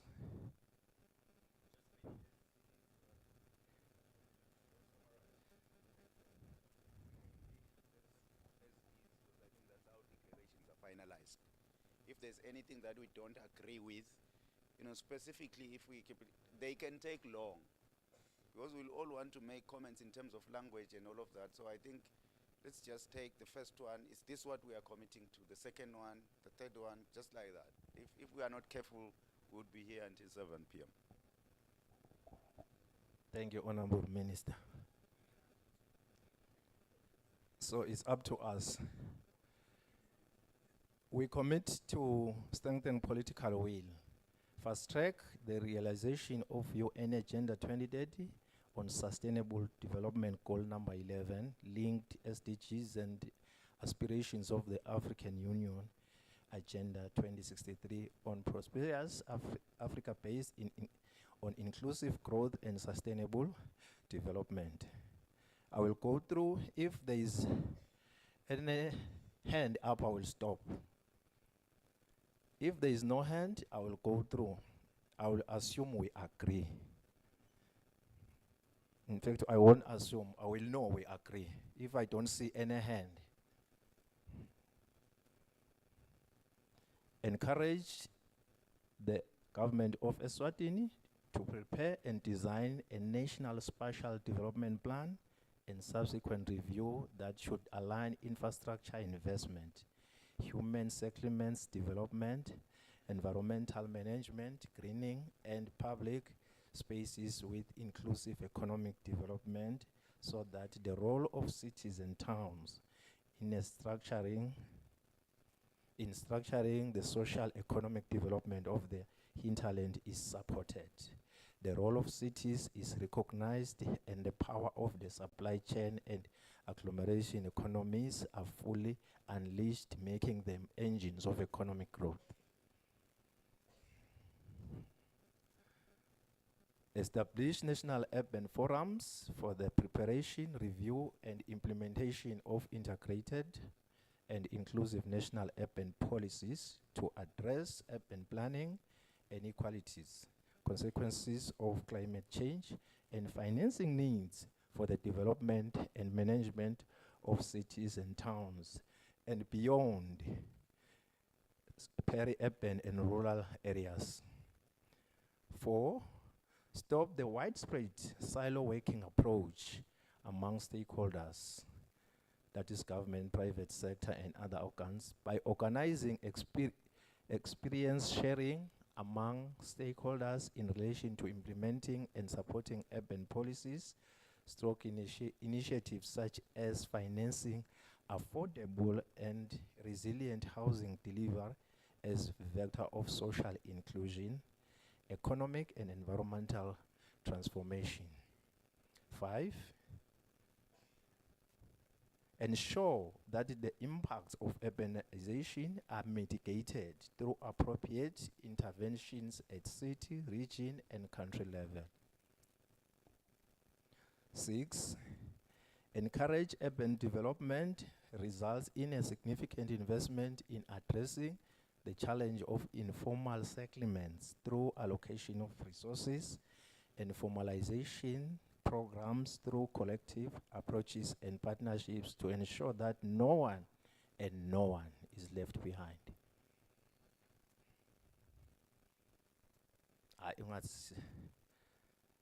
Sonke sibuya esentini besihambe ngale ndiza. 2, implement institutional framework and policy alignment. Strengthen and sustain the National Urban Forum as a national collective to advance our common agenda and impress upon political leadership of Eswatini and all stakeholders on the need to support and advance the sustainable development agenda. 2, ensure that Eswatini finalizes the development of a national spatial development plan and framework. Nzakona.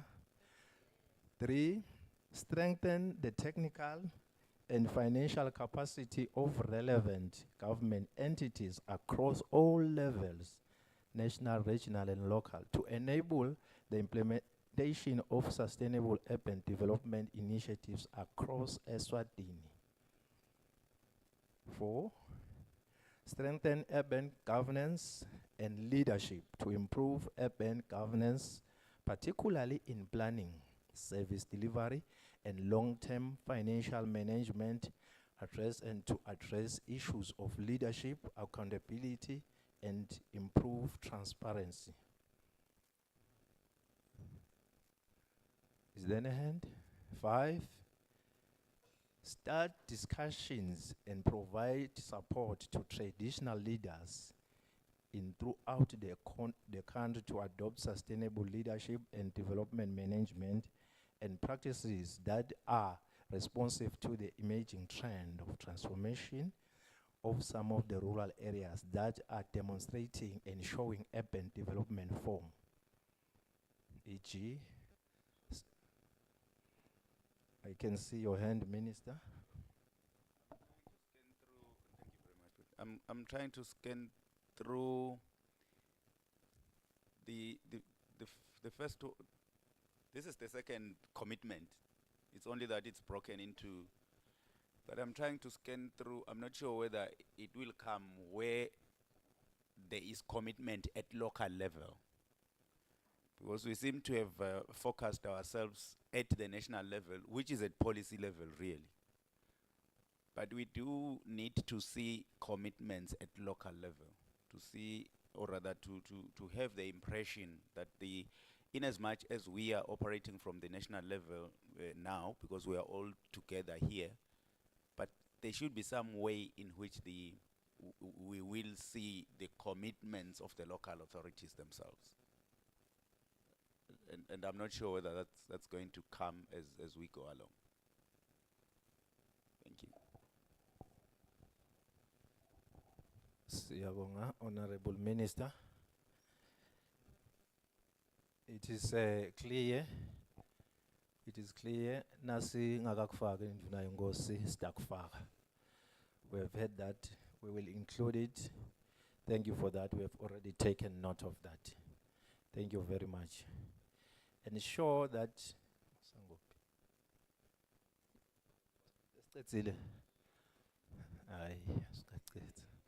start discussion and provide support to traditional leaders throughout the country to adopt sustainable leadership and development management and practices that are responsive to the emerging trend of transformation of some of the rural areas that are demonstrating and showing urban development form. Advance the development of sustainable human settlements, affordable housing, and infrastructure development throughout the upgrading of informal settlements.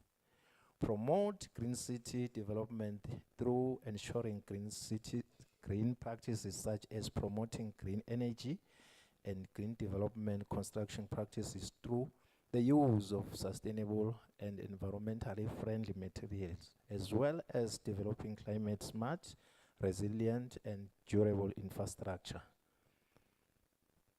Number 3, encourage national government to put in place transparent mechanism for sharing public financial resources in order to ensure that investment and operation cost of managing urban development are met at the appropriate level of governance following respect to the values and principles of the Constitution and decentralization, local governance, and local development based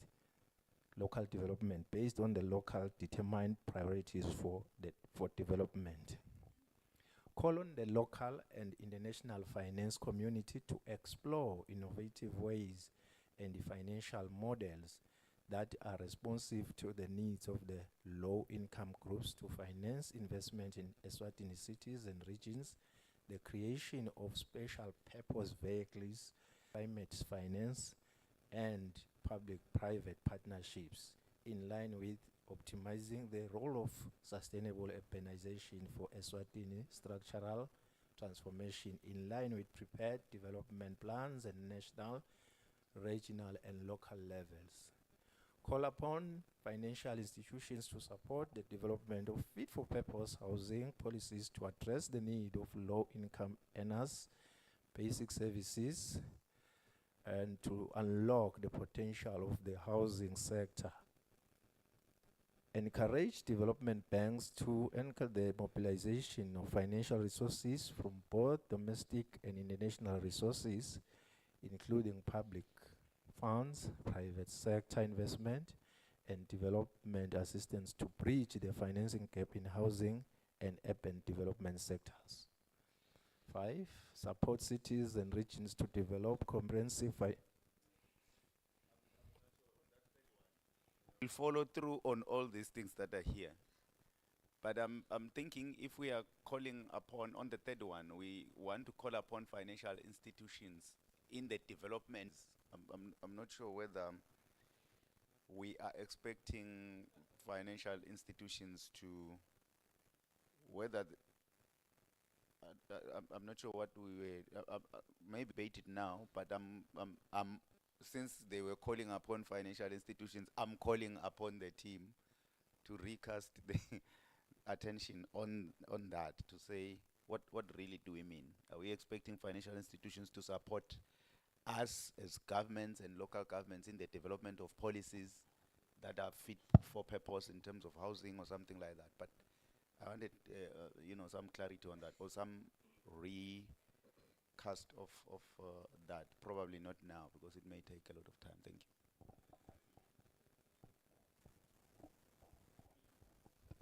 Siyabonga Nduna Enkosi. We are taking note on that. Okay. May we clarify? Thank you, Program Director. Ngivusele, Honorable Minister, and observe all protocol. I think in this one, Honorable Minister, what we are saying is that we will call for the support from these institutions when it comes to us developing these policies, because we will need their support in terms of the initiatives that we'll put in. For instance, if we decide to develop a housing policy that may have social housing component or affordable housing component, the institutions will need to commit themselves and support us in terms of being able to provide the required finance in this instance. I think according to some of the presentations that we had yesterday, where the CEO Housing Board spoke about the current costs, that if we were able to get funding, it will actually go a long way to decreasing the amount that will be required from the person or the citizens on the ground. But we stand to be guided, Honorable Minister, if maybe we can recraft it if it's not coming out clearly. Thank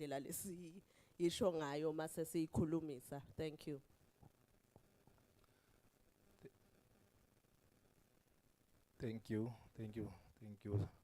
Is there any other hand? Thank you.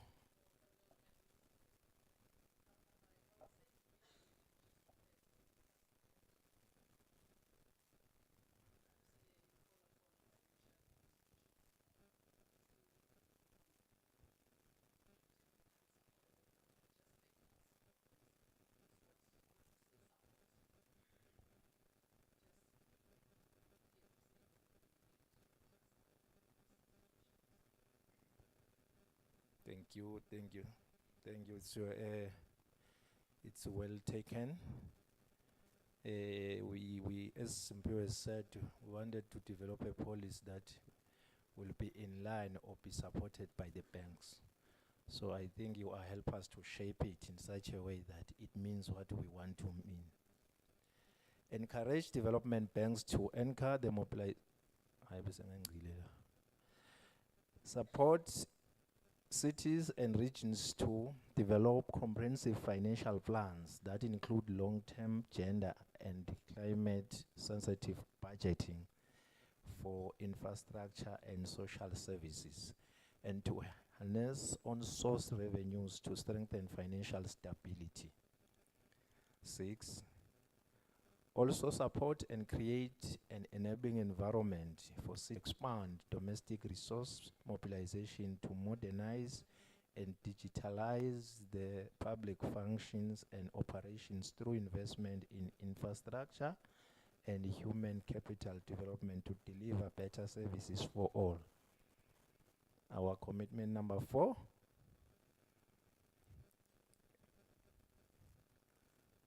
Yes, there is a hand, Mr. Hlanze.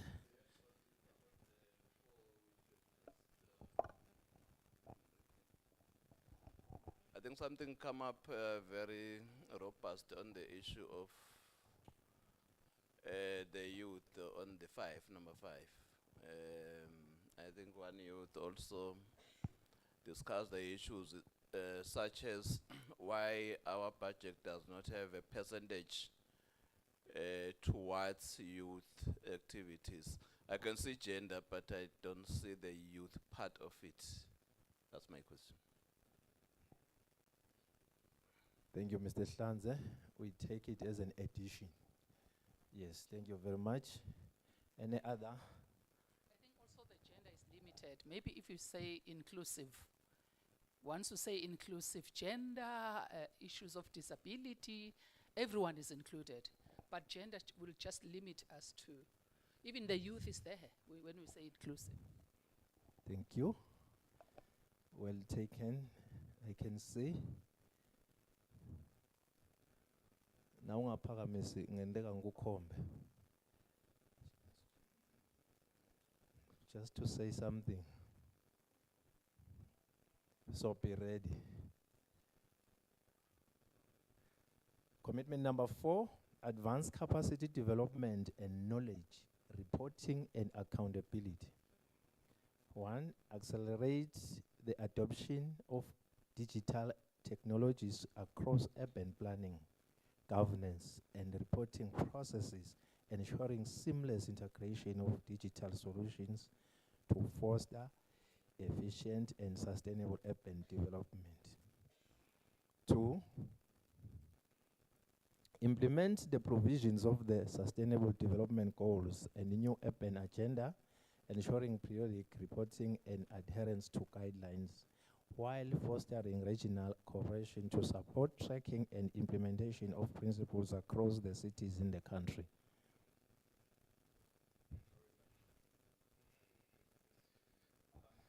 On this one, it's not a question, but I want us to, we are not going to change this, or I'm not saying rethink it, but the first one, the adoption of digital technologies across urban planning, governance and reporting. That's critical for municipalities to take note of. Because it essentially says this thing of sending minutes through, you know, hands and delivering and all of those things. If we are committing to these, we are saying we are even going to speak to our standing orders to say, how do we dispatch, you know, because that is part of governance. So these things that we are committing to, it's not just small things. It should speak to the systems that we already have and how we intend to, you know, improve them.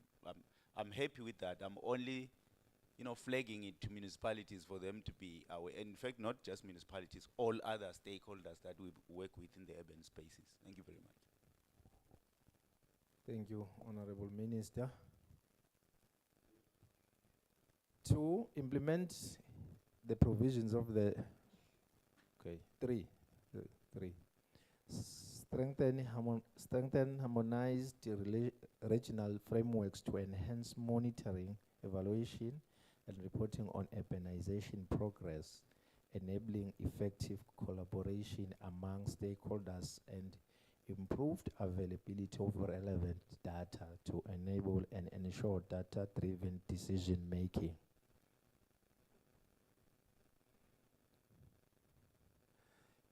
Implement capacity building and training programs through regional workshops, conferences, and online platforms for urban planners, local government officials and officers, and community and civil society organization leaders by partnering with academic institutions, underpinned with dedicated financial resources mobilized at the local and national government levels with the support of development partners and international organizations. 5, timekeeper ngathi uyaphakamisa. Develop in collaboration with the relevant public and private stakeholders a comprehensive set of data systems and performance indicators to track progress towards the aims of the declaration using both qualitative and quantitative methods.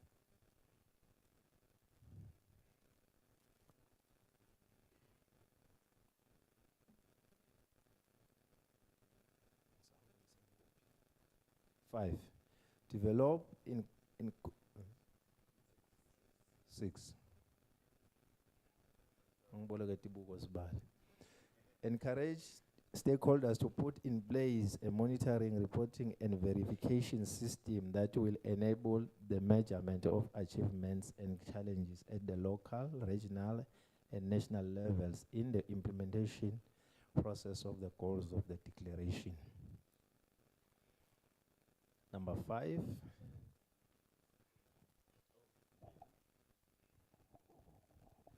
thank you, Honorable Minister. So for number 6, I like the point, but when we say encourage, it means it can either be there or not. Yet monitoring and reporting is very key if you want to track progress. So maybe to change that encourage so that it's actually should be done. I'm not sure what word to use. Thank you very much. So it shouldn't be optional, it must be a must. Thank you. Number 5, collaborate with local and international institutions such as development banks to provide strategic support and resources. Engage non-governmental stakeholders and community-based organizations.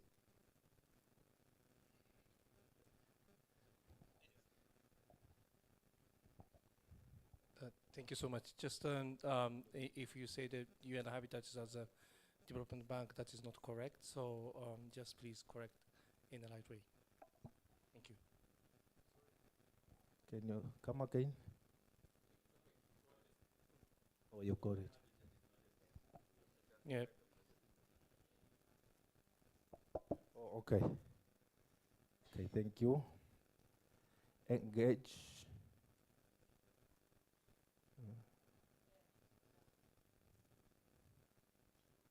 Number 2, engage non-governmental organizations, stakeholders, and community-based organizations to ensure diverse perspectives and expertise are incorporated into urban development initiatives, strategies, and actions. 3, promote inclusive and sustainable urban and development planning approaches that actively involve all stakeholders, including women, youth, elderly, people with disabilities, and other marginalized and vulnerable groups in the decision-making, implementation, as well as monitoring and evaluation process. In the absence of any hand, we want to acknowledge by recognizing the invaluable contributions of our international, particularly the United Nations Human Settlements Program, UN Habitat, and Shelter Africa Development Bank in supporting African countries through assistance in the development of relevant tools, advocacy, research, policy recommendations, and capacity building to foster sustainable urban growth, which seeks to integrate urban policies into national development strategies. Further recognizing the Ministry of Housing and Urban Development and partners, Eswatini Housing Board, and all urban local authorities for their visionary leadership, dedication in ensuring the successful organization of the inaugural Eswatini Urban Forum. Expressing our profound gratitude to all stakeholders in supporting and participating in this inaugural Eswatini Urban Forum held at Ezulwini. I thank you. Let me Please. The hands are not showing any commitment. Can you please make it stronger? Make it stronger. Make it stronger.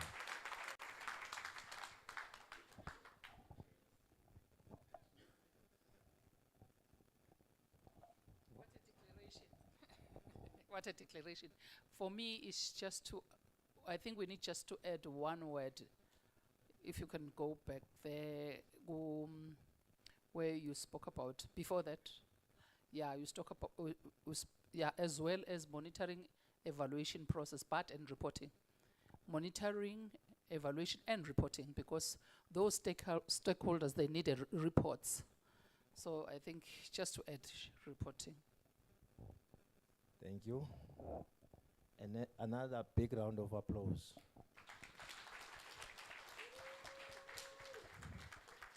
Yeah, I know all of you. I will have the register, and the minister will have the register. So, and the photos. So by being here, we have already committed yourself to this declaration. Thank you very much.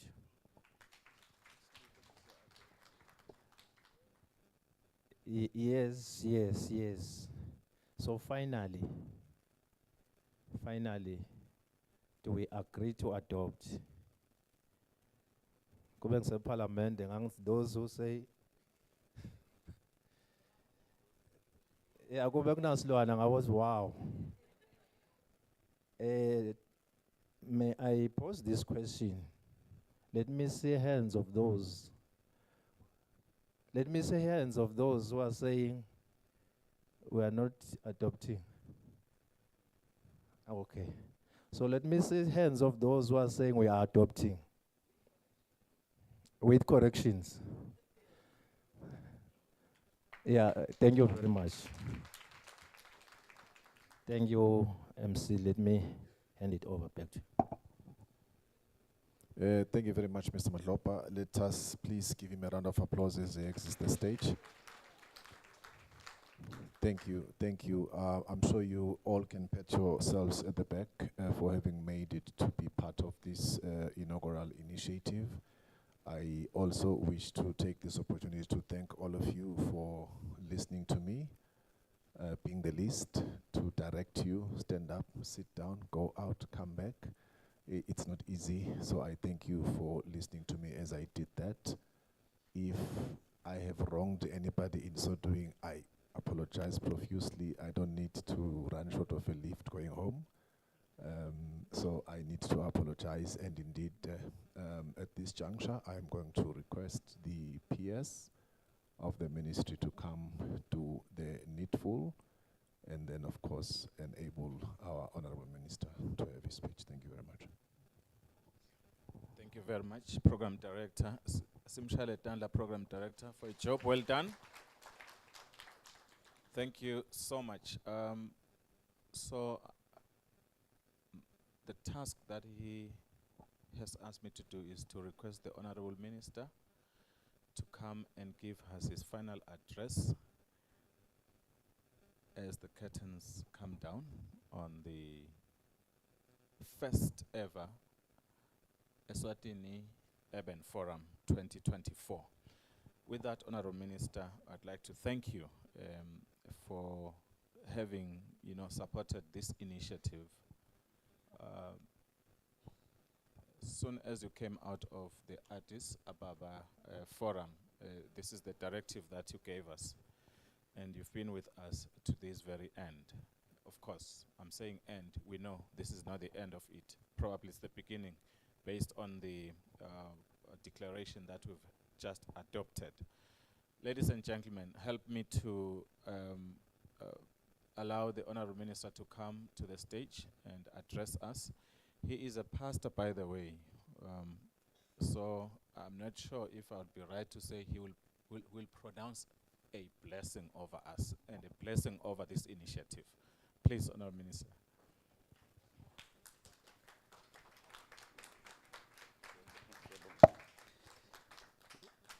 We may be seated, colleagues.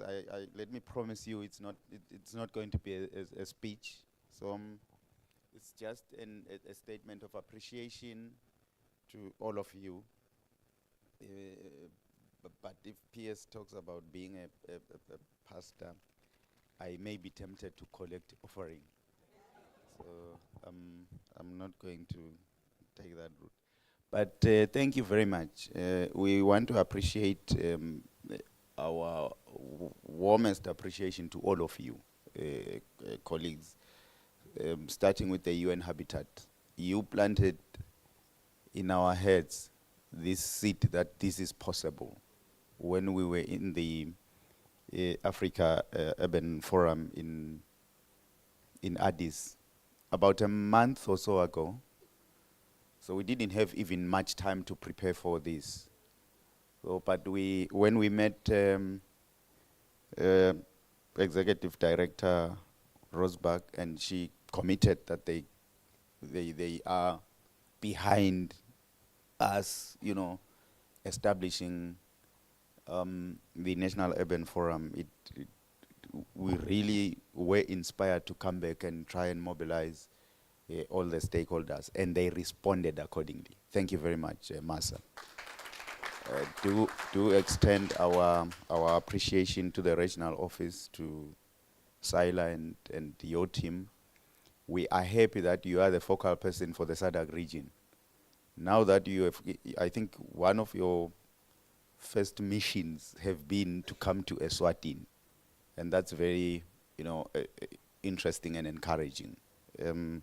That you decided to prioritize us as a country, and to understand how we function, where we can be supported, what opportunities are there, and what policy interventions are possible. Thank you very much. And if we had time, we were going to take you around, or if you had time, we were going to take you around the paces of this kingdom for you to appreciate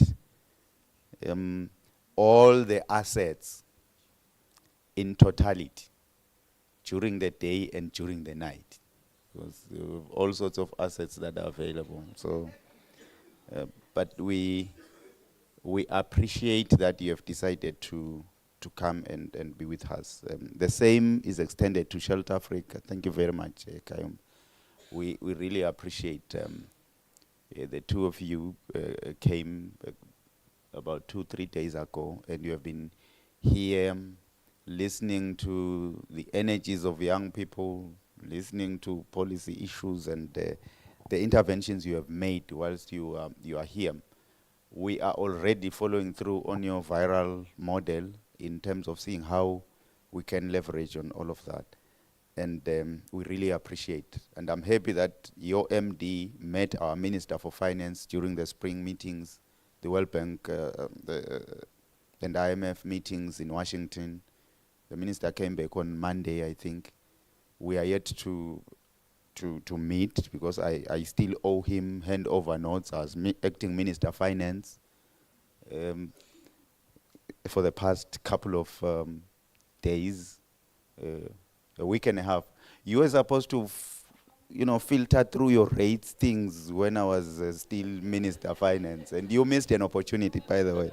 So, but I'm yet to give him handover notes on what, because there were 3 bills that I had to push through during his absence. 2 money bills with the House of Senate, and 1 on the anti-money laundering legislation. So I'm yet to give him feedback on that. And he's yet to give me feedback on the meetings with Habib, the Shelter Africa MD. And we're excited about that. It's part of what we have always wanted to do, to get the Ministry of Finance, particularly at the highest level, to speak to our partners and see what is possible. And then we want to appreciate the local authorities and the Eswatini Housing Board. We have been advised that the deco that we see here, it was generously sponsored by the Municipal Council of Mbabane. So, and we appreciate that you have led by example.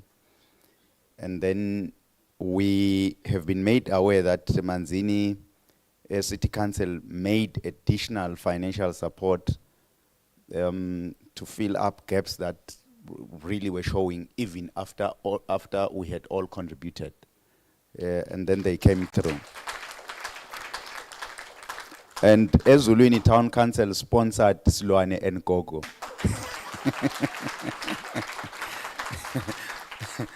So thank you very much. Yes, so I'm yet to speak to Eswatini Town Council for sponsoring these two, and then they came. But at least there's one thing that you said, the Gogo na Silwane. Ngiloko ukuthi ni tsite minister le ndlela leka mhlenga yokuthiwa nco. Angathi sikhona indvodza le. Yeah, so, but we are happy that as part of being inclusive, ngona lokho ukuthi all these traits, whether it's comedy, it's art, it's traditional, performances, municipalities should be able to harness all of those things together. So I think we are excited that today we demonstrated this. That in a serious meeting like with declarations and big things, but you still could have a Silwane. So it's quite interesting. We are happy about that. So and all they can say is wow. Yes, we also want to appreciate Eswatini Housing Board. They generously sponsored the gifts that we received here. You made all of us proud. When the DPM opened the meeting yesterday, she called later to say it is very rare to have a meeting that is this well organized. And we have really made a statement. So thank you very much. We also want to appreciate Ngwenya Town Board. They have been handling the finances. I think when the audit comes, they will get a clean audit. That's what we always should pride ourselves in, that when we are given resources to work with, we are good stewards and we'll just do what we are supposed to do and get clean audits. I sometimes wonder in neighboring states where you hear that so a high percentage of municipalities, they are not getting clean audits. And I always think, what do the CFOs do? If this year you are not getting clean audit, the following year you are not getting another, but you still you keep the same CEO and the same CFO. Why? I mean, you can't get successive, qualified statements, but you still continue to keep your executives. What for? So I think we should just lead by colleagues. We are now trying to, rearrange the local government space, and municipalities should lead by example. We know local government better. That's a statement of fact. So, but that knowledge should help us